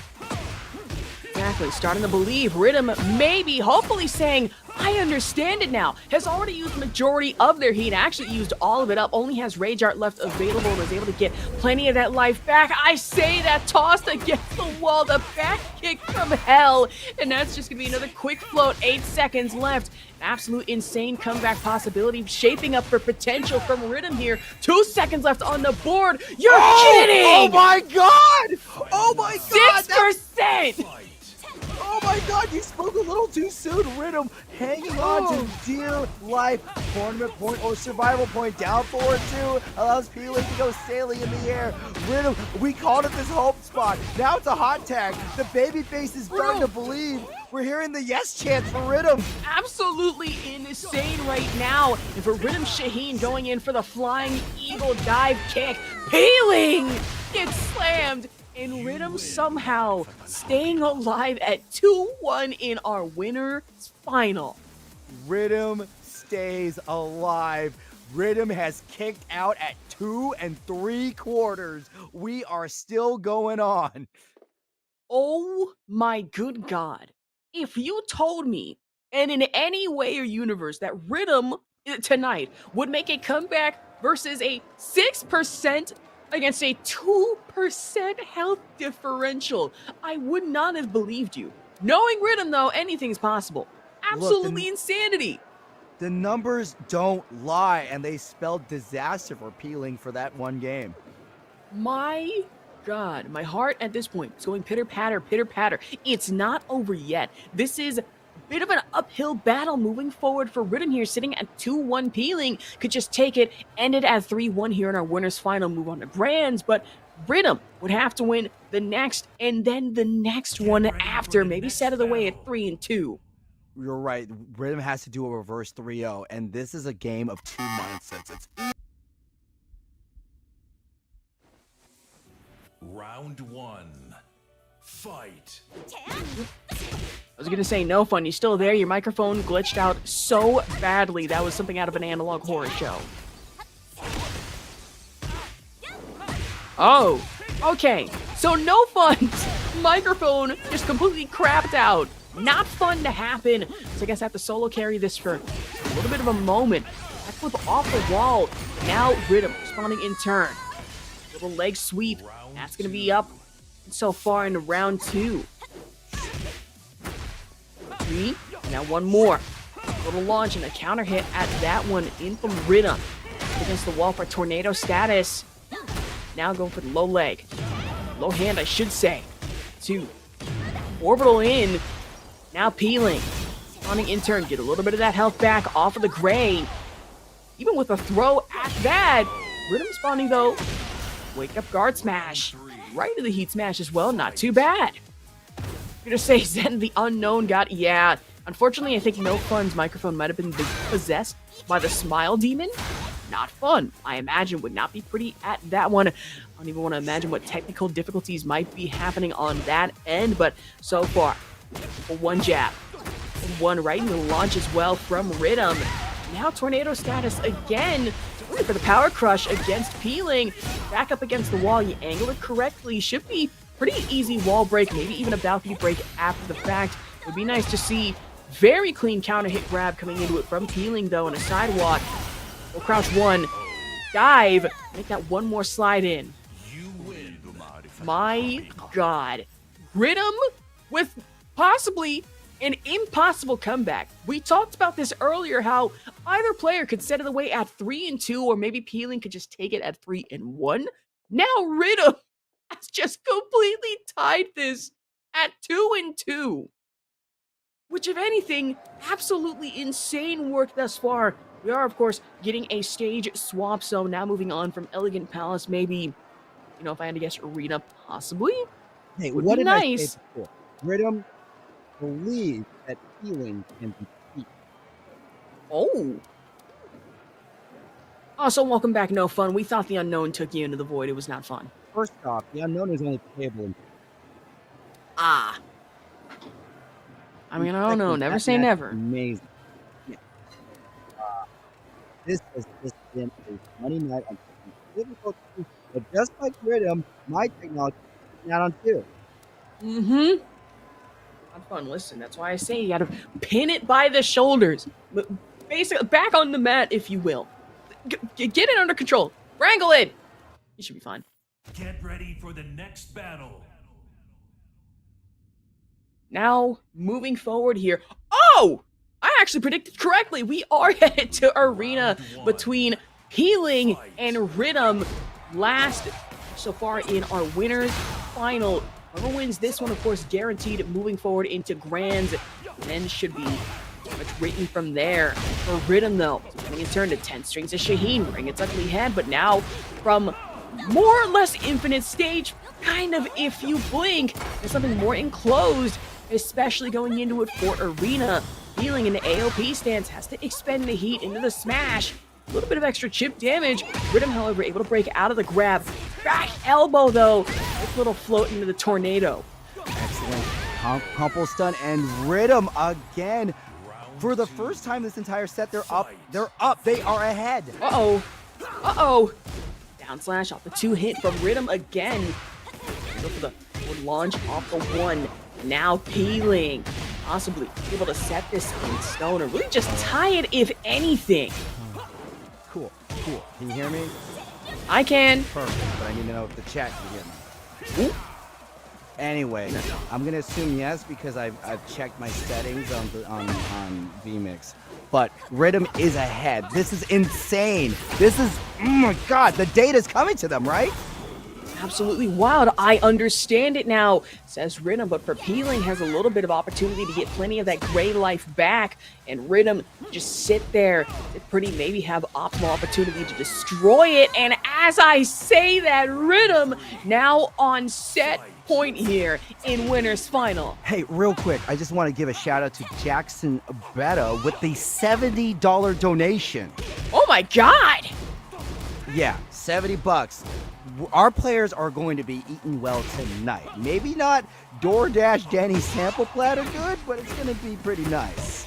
Hey, exactly. Don't diss the DoorDash Denny sample platter. It is absolute fire stuff. The bacon and eggs are to die for. What I imagine for Rhythm, not wanting to die anytime soon against Peeling here. An exceptionally aggressive Xiao Yu from AOP right in the stands. Now, backhand again from Rhythm. Puts his game right into the double down chop. We can't diss the DoorDash Danny, so don't die on us, our dear viewers. Be careful with it here. Peeling going in for the dive kick and a front flip at that one. Trying the sidewalk, and Rhythm in the most insane comeback that I've seen in a very long time takes winner's final 3-2 reverse sweep. Okay, so we were absolutely correct that the first game was data. It just it was on dial-up for Rhythm. Yeah. They got the download. It just, wasn't fiber. Not fiber, AOL speed initially, and then we finally upgraded to the fancy $500 fiber. The California fiber, if you will. No exception for Rhythm, though. Moving clean, but for Peeling was looking frighteningly aggressive, especially going into our Rebel Hangar map. And then the most insane of comebacks happened. A 6% versus a 2% health differential timeout. Yeah, now remember, if we had a few more seconds on the clock, Rhythm would have won that match because they did land the standing 4, and that would have been enough to kill. But, the time was way more stylish. But this whole set, this run back from Rhythm is insane. And now Peeling is in the loser section, a place that they are not too often in this tournament. Man, in shocking fashion at that one. But once let's be honest here. You put two players against each other. One being the unstoppable object versus the immovable force, the nastiest Xiao Yu versus the wildest Shaheen player that I've seen in a very long time. You're bound to get the most insane results. This one was no exception. In our top 8 winners final, it's going to be Rhythm moving forward 3-2. And now Xiao Yu, Peeling has to still keep on fighting as they are going to be up against Round 1. Night Purifier, who has been doing exceptionally well, but are they going to be doing well enough to topple Peeling? I mean, hopefully so here. We rarely see a Lars versus Xiao Yu matchup that can be as wild, possibly, as this one. Going for the full crouch 1 right in the back electric skate, but Night Purifier able to keep out a lot of these moves very well against Peeling here. Okay, Night Purifier has a great life lead, and this is going to be the round. Oh my god, the disrespect, grabbing her ankles and slamming against the wall. That throw's nasty. It's nasty, Lars. That's Jizz Girl you're beating up. Brother, what is that? That's absolutely disgusting. Remember the family reunion, the cookout talk? Like, this is, like, if your cousin puts his hands on your girl, like, Absolutely. Oh my god. Now that I think about it, Lars is quite literally the cousin in the back who absolutely arrives just to cause as much disruption as possible. Turtleneck, chain, Nike, black Air Forces to be specifically. That's Lars. Yeah, look at this. Night Purifier is a menace. He is already up 2 rounds against Peeling. We'll say though, Peeling also the other cousin who comes in clutch, maybe with the Hennessy, totally fine, very cool, and also in clutch, AOP right into the low leg sweeps at that one as well. Now Night Purifier responding in turn with the heat, Peeling having to respond with the power crush to maybe buffer through with the armor break. Not gonna be enough. You have to be really mindful about Lars' ability to close distance and Peeling excellent patience. They could have been caught in a whiff, but because they did nothing, the one lands the mark. Also, Peeling's a little too nice for Hennessy. Maybe like Cavassier. Cognac maybe. I don't know. Cognac might be more Heihachi style, huh? Nah. Heihachi would be drinking whiskey. Okay, you're okay. Specifically Captain Morgan, if anything. That rum is no joke. But I imagine for no joke at Captain all. Morgan? Yes!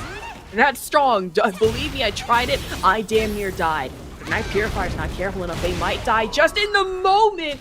Power of prediction. It's once again with the wall stun. Final round.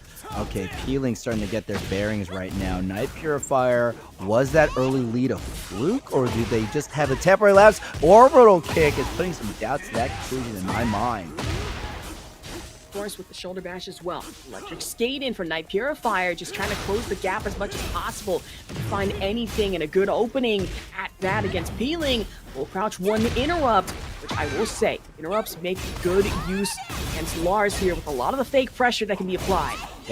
Hypnotic stance is blocked. Night Purifier holding on to their turn. Now spends a heat dash, but misses the conversion. He gets some damage, but not a lot. Mishima headbutt and responds. They are pressing.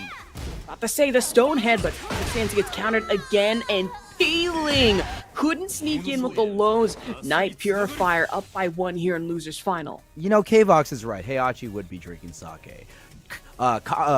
Kazuya would be drinking Suntory whiskey. Ooh, I've actually never tried that before. What's the flavor on that? It's pretty good, but like for my birthday, my wife knows that I love Yakuza. So for my birthday, she bought me a Yamazaki 12. Oh, what? That's actually pretty cool. Yeah, Yamazaki 12s are actually pretty. They're very smooth and very basic. Okay.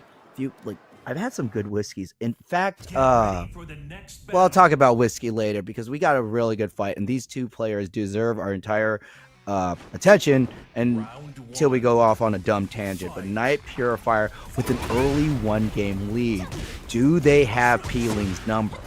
Man, I was about to say things might get fiery like a good whiskey later on, especially with the floor explosion status of this stage. But hey, that's in the later rounds. This is the now. And for Peeling against Night Purifier, quick stance, we've seen a little bit of AOP to start us off with. And the 1+2 to hit. That's going to be Peeling up in the round.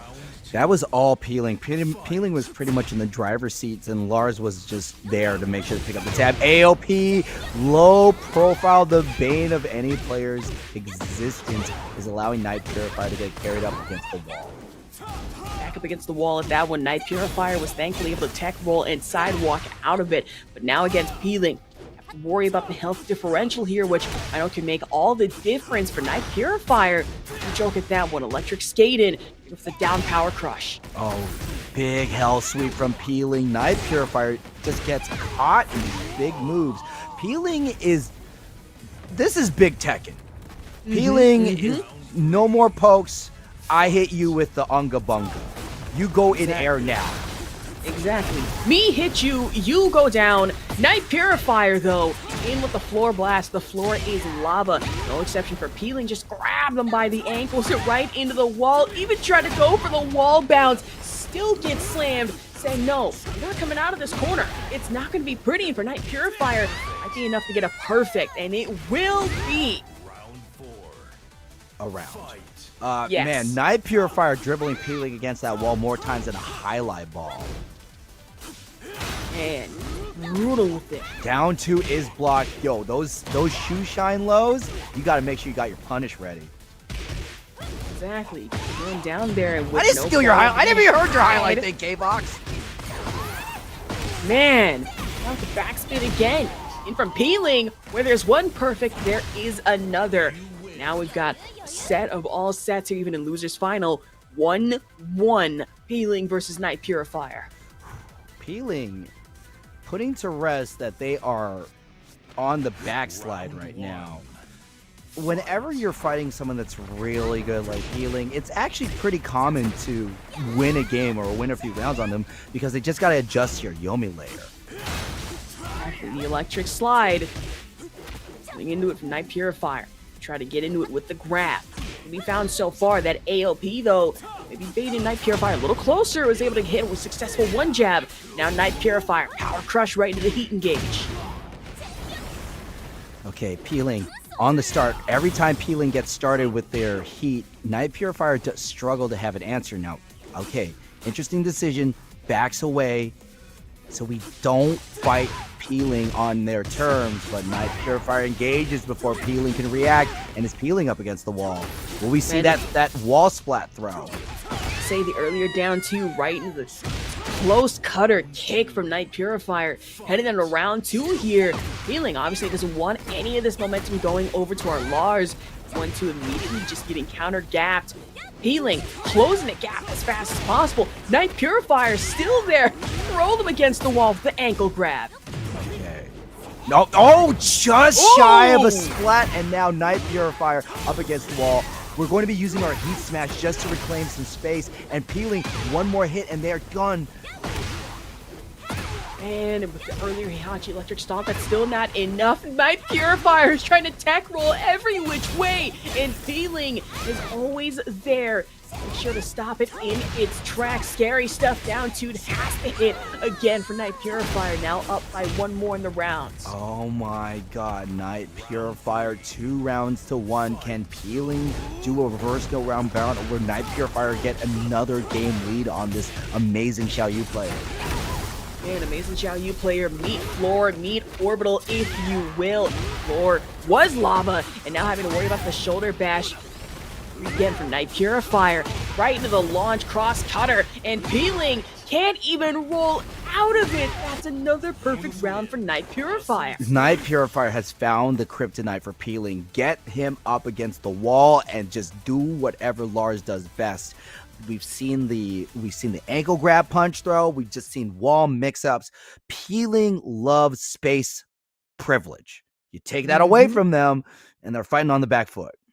Exactly. We've just seen a lot of big pressure that came from Night Purifier on the Lars against Peeling Xiaoyu. And like you mentioned, once they're back up against the wall, it's very hard to break out of that pressure unless you find a good way to interrupt. And against Lars, that can be tricky because 9 times out of 10, you have to sit there and ask yourself, what the hell am I expecting against this mix? It's scary.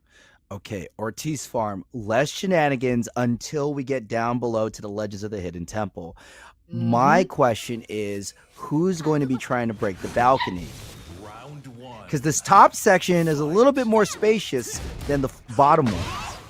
True. Just provides optimal opportunity for some more wall-to-wall carries. For Peeling, might be no exception here. That's one wall.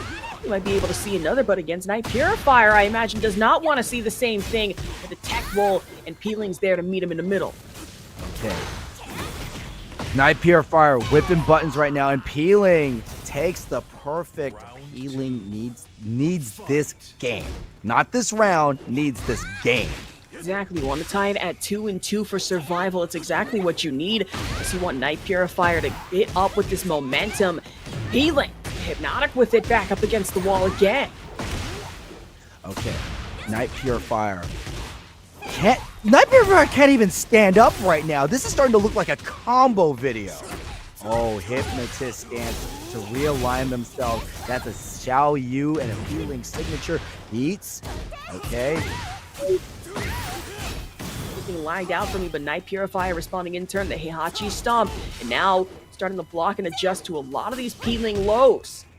Long range poke stops Night Purifier from going in.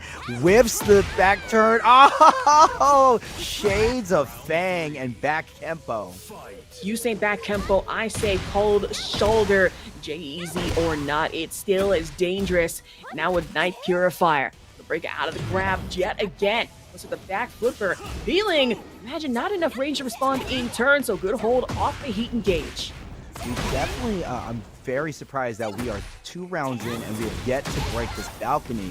But that's just the way the geometry goes. Oh my god, the spring kick to the conversion from Night Purifier, you're insane. And Mick Foley over Hell in a Cell. Exactly, just got tossed over the cage of at least 20-30 feet if you look hard enough, and just as painful, even nastier with the throw, Peeling unable to break out of it. Okay, flips the low from Night Purifier. Knocks down Heihachi Stop one more time. Can Night Purifier close this out, or will Peeling pull another theft? Ooh, and Peeling on survival point, if anything, here to hopefully tie this at 2-2. Night Purifier not able to break the throw. I will say though, Peeling able to break the floor, and now we're headed downstairs for some more gold doubloons. Yo, did somebody hand Peeling a sensu beam, because they're really reviving right now? Say those sensu beams are really working their hardest, their damnedest right now. For Peeling, it's no exception against Night Purifier, the absolute Lars nightmare that has been sneaking their way through our bracket right now. The backflip right into the heel kick. That's Peeling staying alive for a little longer here in our losers final. This American nightmare is starting to be woken up by the god that is Peeling. We are now at 2-2. Peeling was at the victim of a comeback. Can Peeling run their own Cinderella story, or will Night Purifier remove one of the strongest players from the entire bracket? The same headed to the same stage again, and the same Lars BS that I imagine Peeling starting to get a little tired of. Back up against the wall, a little float right into the Mishima shoulder bash. Night Purifier backing away. No, goes for the mid. We're slugging it out now. And Peeling, Hypnotist stance, realigns themselves. Night Purifier in the wrong side of the farm. And let's hope they don't buy the farm right now. And Bandit bought the farm. No Titanfall to be involved, though. And hopefully, won't be seeing the same thing for Peeling right now as Night Purifier applying all pressure all day. Backflip to try and counter back. Now for Peeling, back into AOP. Find anything, Stonehead! That was so gutsy. Night Purifier didn't respond with a button, just run up and throw. God. I'm pretty sure that both Peeling and Night Purifier ran up, met in the middle, and then the gutsiest, ballsiest grab, if anything, of that Stonehead. Now for Night Purifier, ramping up that Lars momentum. We're taking it downstairs. Okay. We're going to splat Peeling down, not so much to extend the combo, but to make sure that Night Purifier still has heat. We're dancing right now. The heat timer is going to run out for Peeling first, and Night Purifier, no, doesn't squeeze out the remaining of their bar, but we'll squeeze out a lot of damage from this launcher. Exactly, plenty of juice left in the tank still, especially off the electricity. But Night Purifier, grab gets broken out of it. Now Peeling has plenty of gray life left to get. Plenty of more left to give here. Rage Art is available, but I imagine wanted to save it just for a little later. I don't know if later can come soon enough, though. 7 seconds left. And Night Purifier staying up in health, though. Peeling managing to slam it with a counter hit. And that's Night Purifier up on set point. 22% of health left. If I had a quarter for every time Peeling lost because of timeout, I'd only have 50 cents, which isn't a lot, but it's still 50 cents. Wait, no, it's a nickel. It's a nickel. Darn it! I wasted my Doofenshmirtz impression for that. Man, that's gotta be brutal. Listen, we always have next time. I imagine for Peeling, there's not gonna be a next time if they're not careful enough. Gotta get hypnotic with it. Wake up 4, but now Night Purifier getting electric with it once more. The Heihachi Stomp right into the full crouch 1. The backflip works this time successfully, and now having to optimize on a lot of these lows here from Peeling. And Night Purifier, that's hitting. That's totally still hitting. hits. Oh my god. Night Purifier doesn't have a lot of life. And it kills! That's it! It kills! That Rage Art off of the backstab kick from Peeling was the beginning of their undoing, and it's going to be Night Purifier ending Peeling's winning streak as they move on to Grand Finals on the loser side. I can't believe I'm saying this, but the streak is over. Wait, here, I got you. And who of all people managed to break it? Night Purifier, with the one character that we really don't see here, Breakout Series, Lars Alexanderson of all people. One of the most specialist of our specialist characters. Insane stuff. If I were Peeling, I'm flipping my desk right now and I'm quitting the game, at least for a little while. But insanity that has happened in the set. Night Purifier was definitely playing a lot more aggressive this time. Peeling showing signs of why they are still one of the best players online and around. But Night Purifier, it's their night tonight. Man, no joke at that one. I will have to give it up to Peeling, though. Responded in turn and adjust accordingly. A lot of big pressure to come out of them from the Xiaoyu gameplay as well. Made good usage of AOP and a lot of the short stuns. But then here comes Night Purifier saying, hey, do you want to see my fake pressure that I have? Maybe a couple of Stonehead grabs and the Heihachi stomps? Want to see me do it again? Oh my god, yeah. Night Purifier, you could just see the aggression turn up to 11, not to mention their conversions and their combos. And oh my god, I wonder if we're going to see it on the replay, how Night Purifier just literally ran. Oh no, we're not going to see it. But just Night Purifier played with utter confidence. That's what I will say. Man, absolutely. That last minute Rage Art, I was sitting here thinking, oh, that has to kill Night Purifier, right? Nope. Had enough health, had enough armor for it, and was able to strike down Peeling where they stood. Moves on here to our bracket. Insane stuff. On a Thursday, no less. Man, this is some really... People, this is why you come into Breakout every Thursday for amazing matches like that.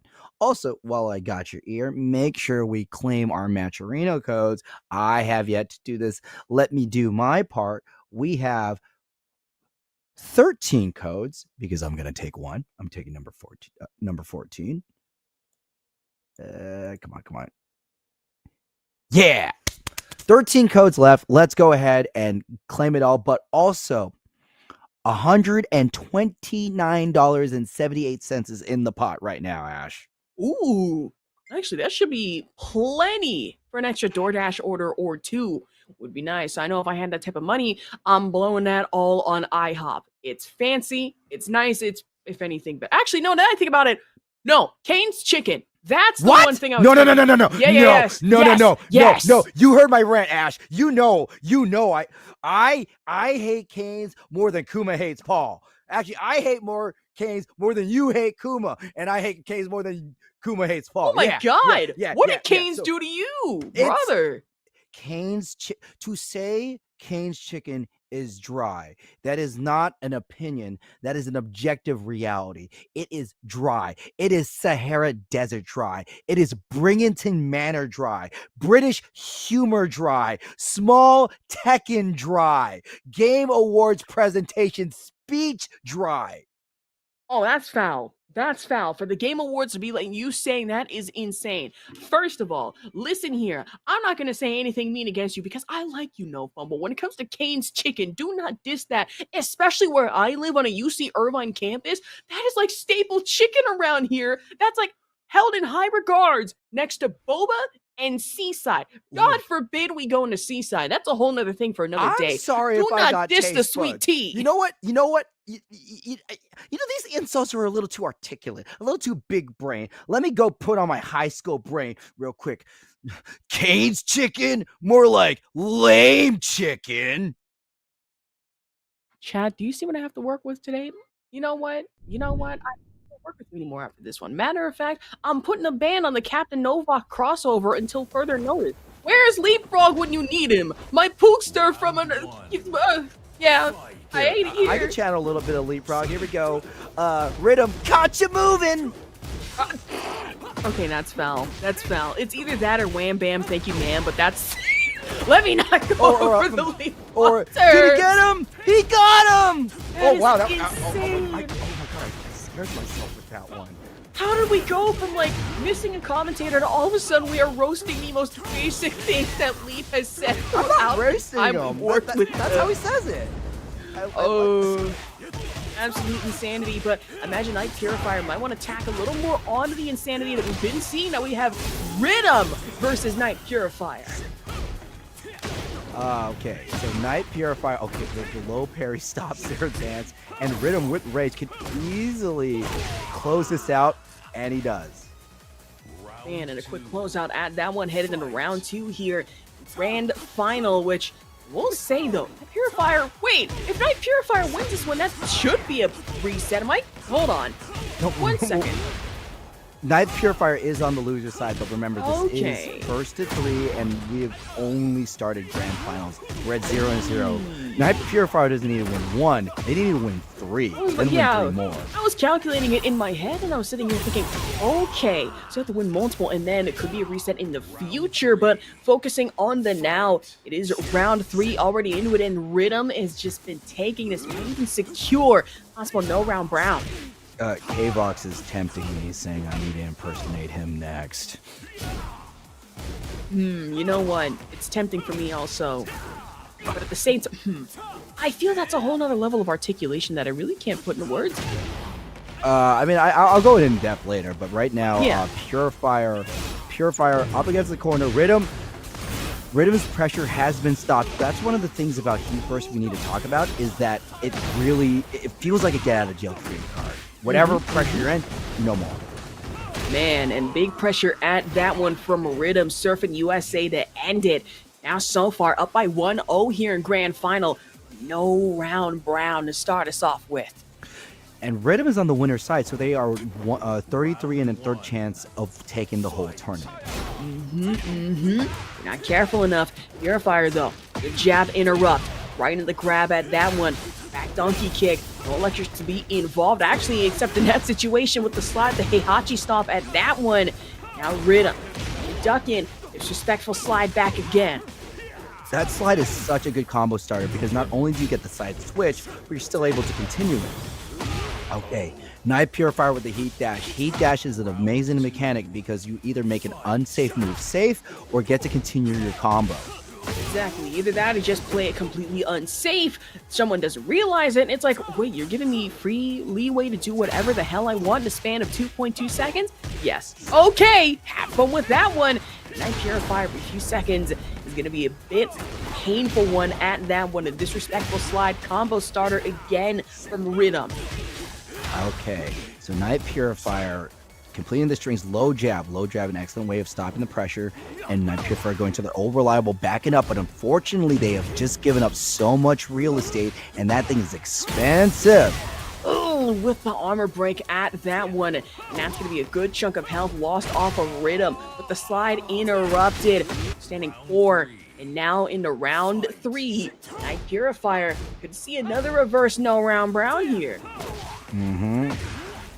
Night Purifier has been drinking a lot of that shonen protagonist comeback sauce, but can that last against Rhythm? Rhythm took out Peeling, however, Night Purifier also took out Peeling. Where's down 2 slide again, just shine the shoes, maybe once, maybe twice, damn near 3 times if you're not careful enough. For Rhythm, shoes getting incredibly scuffed, has some gray life left to get back. Now with the jab interrupt, pressure going. Yeah, Night Purifier has been using the low jabs a lot more than Rhythm. Low jabs is something that we don't talk about a lot in Tekken play, but a low jab just stops your opponent from doing it. It's kind of like hitting a dog with a newspaper. You don't hurt him, but you make him stop.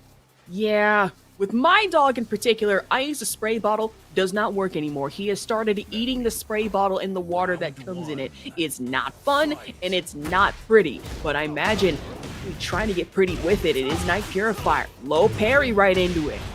Okay, I promise the next 5 exchanges, I'll try to do a K-Box, okay?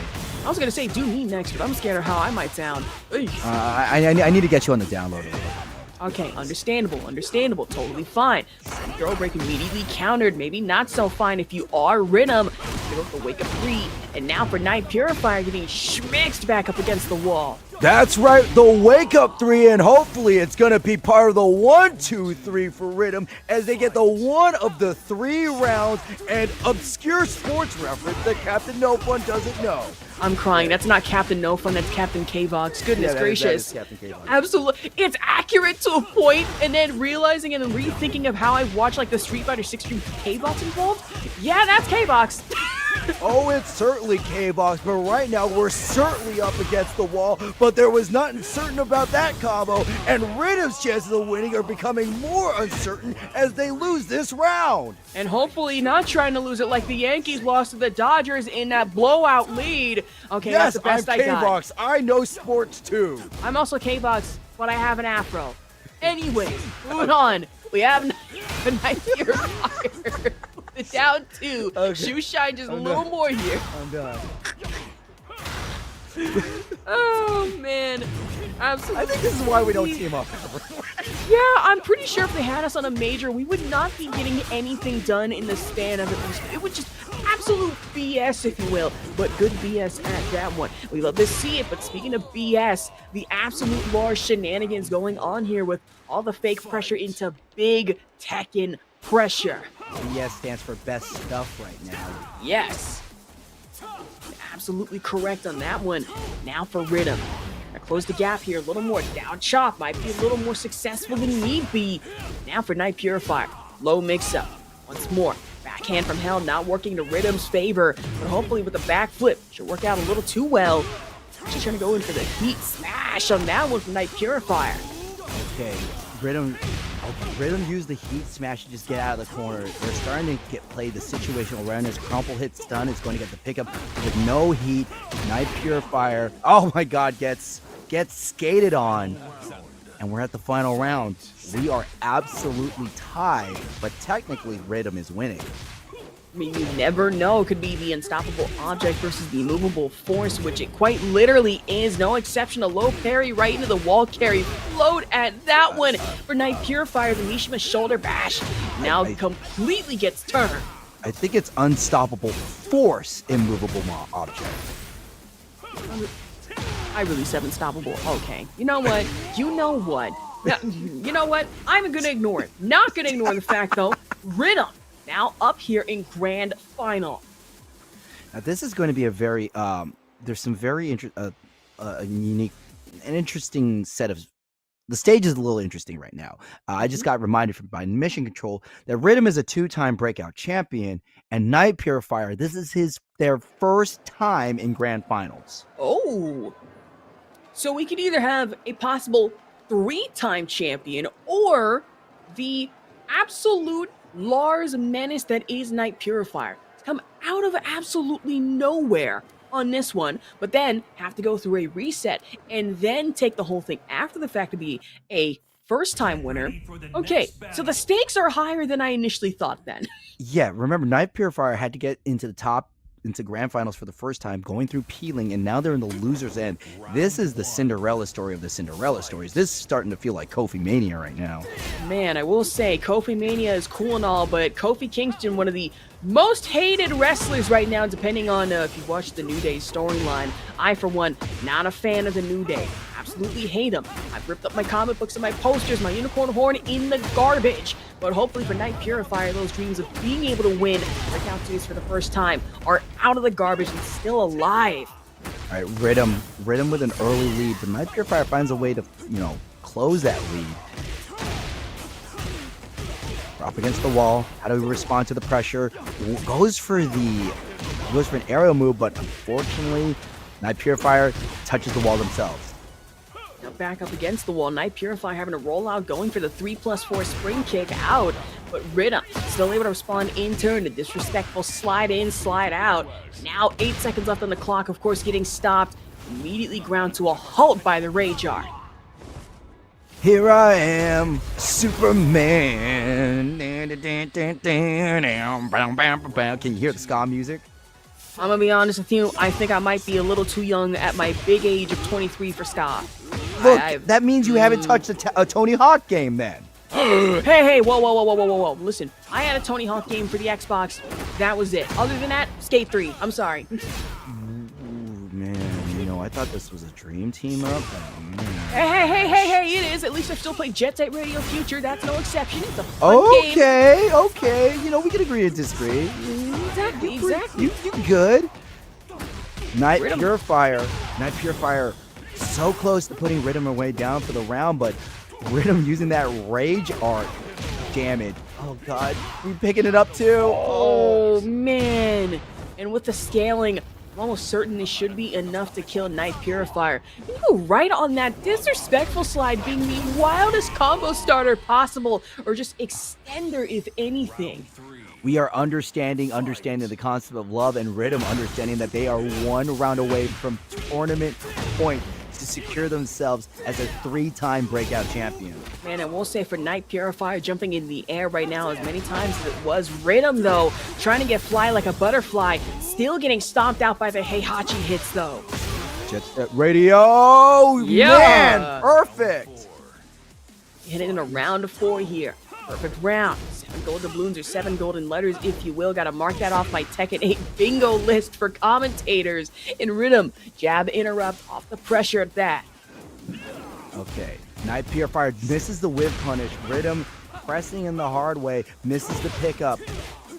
But the orbital catches Rhythm. This is a much needed one, and I have been waiting for that. My bad. I've been waiting for that throw all this time. Exactly, the ankle lock throw that we've just been absolutely seeing wreak havoc on everyone, whether it be Toro, whether it be Peeling, and whether it be Rhythm, who has to respond in turn. Combo starter off the disrespectful slide. The 10 strings of Shaheen are actually 8.5 if you kind of wince a little bit against Night Purifier, getting with the chip damage. One slide this way.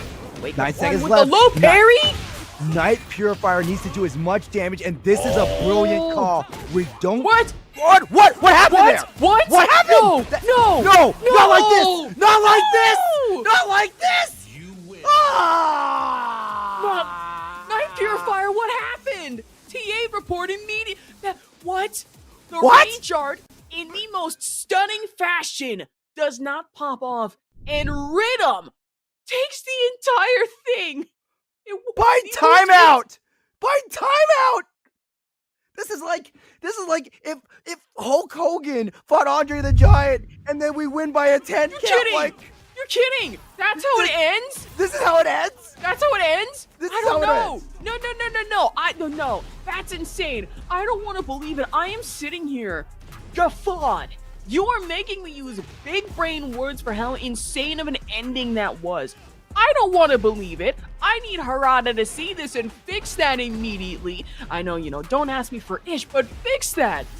Night Purifier, I'm almost certain, robbed in the most devastating way possible, and Rhythm is now your 3-time Breakout Series champion. You're kidding. Let's go back to the decision-making skills. Night Purifier made the right call of using the Rage Art to do a lot of damage in a short amount of time, not to mention to get the life back. But, oh, please, we need to have the moment on camera. Okay, here. And it hit! But did it go off? Like, what happened? What happened? I can't believe this. There was I am gobsmacked. Also, despite the dictionary lesson of learning what guffaw actually meant, I'll just say I'm at a loss. I imagine Night Purifier probably more so as Rhythm takes it 3-1 in the most insane fashion possible. If anything, I gotta clip that and send it off to Foxhound and see what he has to say. But whew. Oh yeah. Oh yeah, Foxhound. Yeah, let me. Since I'm channeling commentators, it'd be like, Rhythm with the down 3 and wins by timeout.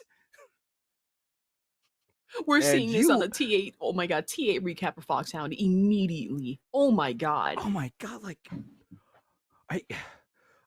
Whew, okay. Okay. Let's put a pause real quick.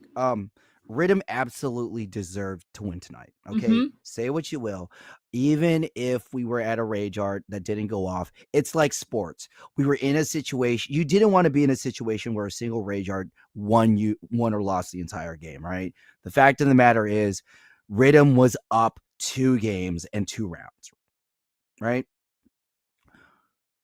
That we don't want to take it away from them. So as much as we are talking about the goopery and sounding like all of our aunts over at the cookout as we be gossiping about what Harada's doing, Riddim has taken Breakout tonight and is a 3-time champion. Well earned. Well earned victory at that one against a very terrifying, fresh and new Lars player that first time we've seen here at Breakout Series. So for Night Purifier, I imagine we've got plenty of more opportunity to see them playing Breakout, but Riddim being able to finish this at 3-1 through a bit of a stellar bracket at that one. It was definitely a bracket that had some upsets and some upsetting finishes, but overall a memorable week. Breakout Tekken 8 week 28 is going to be one to remember. Man, and a great one to remember. And that one, I'm almost certain we shouldn't even have one next week. It should be the holidays. But of course, looking at our monthly top 5 of characters that we have been seeing a little more of, with Xiao Yu, Lars, and Claudia rounding out our top 3 with the 19, 14, and 12% pick rates respectively. Steve and Shaheen starting to dwindle down a little further, and furthermore, with now Shaheen sitting at only 8.73% of the picks here. Which is really surprising given Riddim's propensity to stay longer in the bracket, but that's how it goes. You know, I really love these data breakdowns from Breakout. It really gives a good overview of the character diversity in this tournament. Man, and absolutely, of course, this is the bias speaking for me, but I imagine maybe in the year, maybe, 2 years, it would be cool to see, the Armor King rates pick up. I'm not saying it might be Season 2 DLC. Would be nice to see, but who knows? With the new DLC character coming up, we might start seeing Clive rise up there, maybe just a little bit sooner than expected. I feel really bad for CEO Otaku right now because Clive drops one day before the event. Because I'm almost certain they'd have to ban him and then maybe allow him in casuals, but that is what Jabali wrote. That they will work to download Clive, but he is not tournament legal. But you could play him in casuals. That's true. Would be nice to go to CEO Otaku myself, but with finals, I had to finish those out. Also, it's a little expensive. It's a little too much for me to handle. But who knows? Next year, I got time for conventions. That should be fun. But of course, I'd like to thank all of you for coming out tonight, watching Breakout Series, and just shout out to the competitors. Shout out to No Fun for, of course, putting up with my BS. It's been quite a while since I've been back here. It does, and I'm really happy to feel so welcomed in the chat. Now, this next week is going to be our last event of the year of 2024. So the question is, who's going to win it? Because as we know, like in anything in life, it doesn't matter how well you do something. If you win the last tournament, like you're the guy, right? Everyone's going to remember you for the rest of the year. I was going to say, I would enter the tournament, but now that I think about it, like for next week, I'm going to be home for the holidays. I won't even be here at my PC, so I would have entered myself, won the whole thing. Then no, that's for next year. That's totally cool. I'll just King gameplay next time. Well, I believe this is our time to hit the road, right, Ash? Yeah, should be that time. But of course, thank you to everyone for tuning in here. I believe we still have some Matcherino codes left, so please be sure to use those up. It's right in the corner. Shouldn't take you that long to just check out. But of course, check us out once again. Number 1 Castervok, Ashervok, quite literally everywhere in social media, and Captain No Fun _G on Twitter here. Yeah, that's right. Captain No Fun signing off for duty. This has been an amazing week 28 of Breakout Series, and we'll see you next time.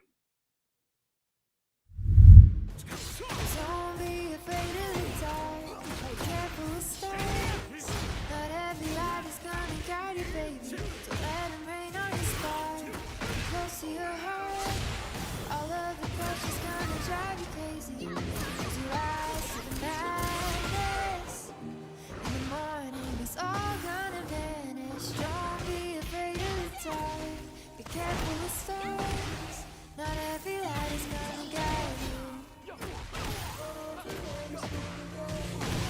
Yeah, when I blow up, I'ma soar high like Peter Pan. In real life, be living out my dreams. If I'm waking up, it's in a foreign land. Whole wrist covered up in ice. Dealership, never asked the price. I hit the molly ball with my dogs. Y'all swipe you once without thinking twice, cuz this what I was made for.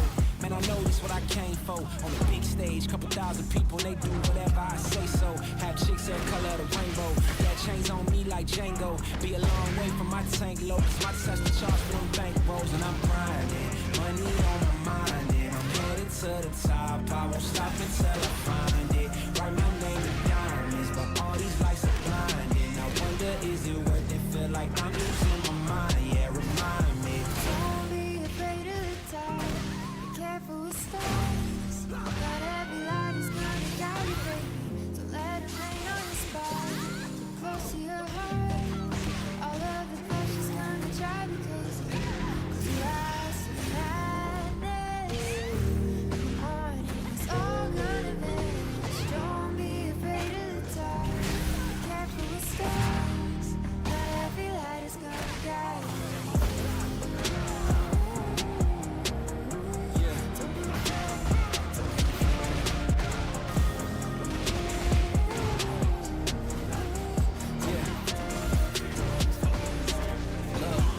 Since I blew up, everybody telling me that I'm the man. Same people gave me the finger, they reaching out for me to give a hand. In a different city and my pills came, cause this tour don't happen, I feel pain. And the girl with me said she down for life, but she don't even know it's my real name. Just try to get what she came for.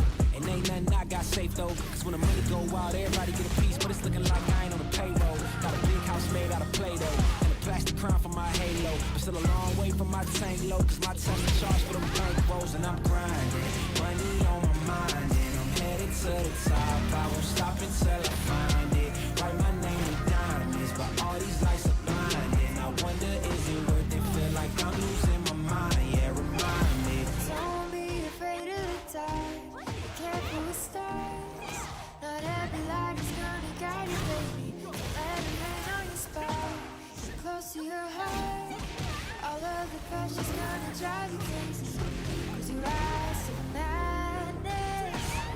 In the morning, it's all gonna vanish. Don't be afraid of the dark. Be careful with stars. Not every light is gonna guide you.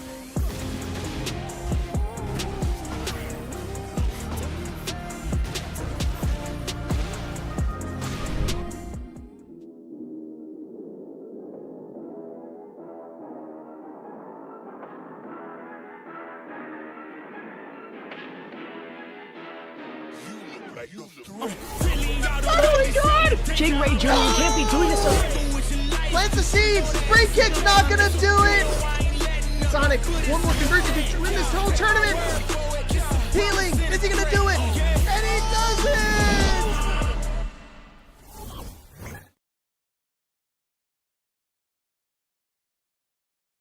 Don't be afraid of the dark. Be careful with stars. Not every light is gonna guide you, baby. Don't let them rain on your spark. Keep it close to your heart. All of the pressure's gonna drive you crazy. Cause you rise to the madness. In the morning, it's all gonna vanish. Don't be afraid of the dark. Be careful with stars. Not every light is gonna guide you. Yeah, when I blow up, I'ma soar high like Peter Pan. In real life, be living out my dreams. If I'm waking up, it's in a foreign land. Whole wrist covered up in ice. Dealership, never asked the price. I hit the molly ball with my dogs. Y'all swipe you once without thinking twice, cuz this what I was made for. Man, I know this what I came for. On the big stage, couple thousand people, and they do whatever I say so. Have chicks every color of the rainbow. Yeah, chains on me like Django. Be a long way from my tank low, cause my Tesla charge for them bank rolls. And I'm grinding, money on my mind, and I'm headed to the top. I won't stop until I find it. Write my name in diamonds, but all these lights are blinding. I wonder, is it worth it? Feel like I'm losing my mind, yeah, remind me. Don't be afraid of the dark. Be careful with stars. Not every light is gonna guide you, baby. Don't let them rain on your spark. Keep it close to your heart. All of the pressure's gonna drive you crazy. Cause you rise to the madness. In the morning, it's all gonna vanish. Don't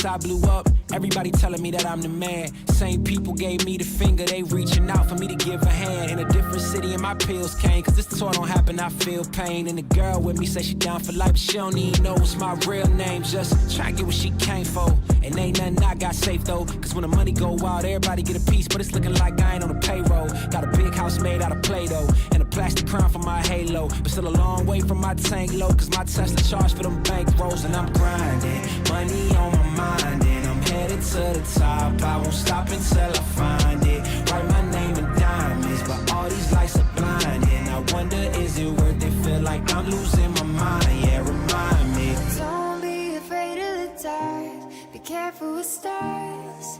Not every light is gonna guide you, baby. Don't let them rain on your spark. Keep it close to your heart. All of the pressure's gonna drive you crazy. Close your eyes to the madness. In the morning, it's all gonna vanish. Don't be afraid of the dark. Be careful with stars. Not every light is gonna guide you.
On this, my sword, I swear, to shield the Firebird's flame forevermore.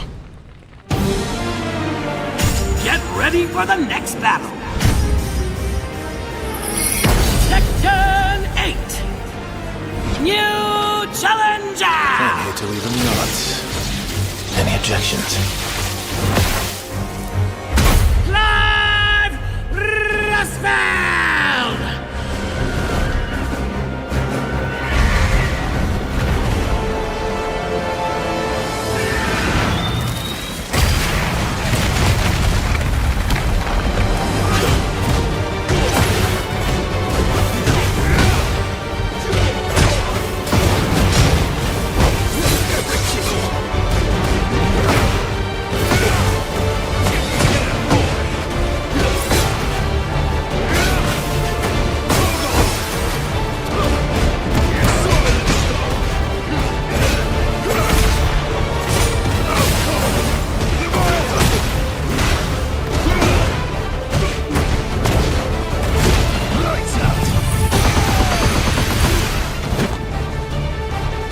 Mataせたようだ。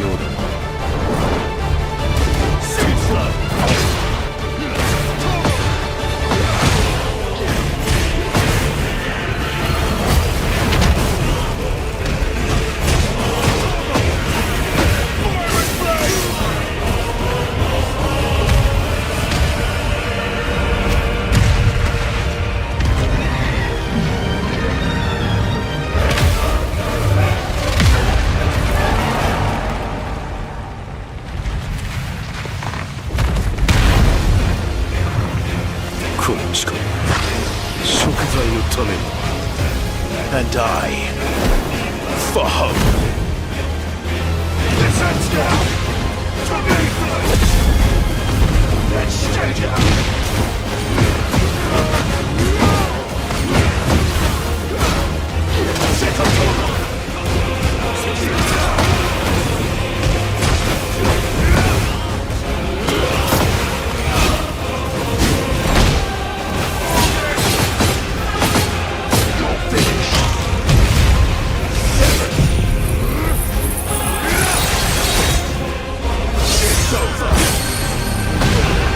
The only fantasy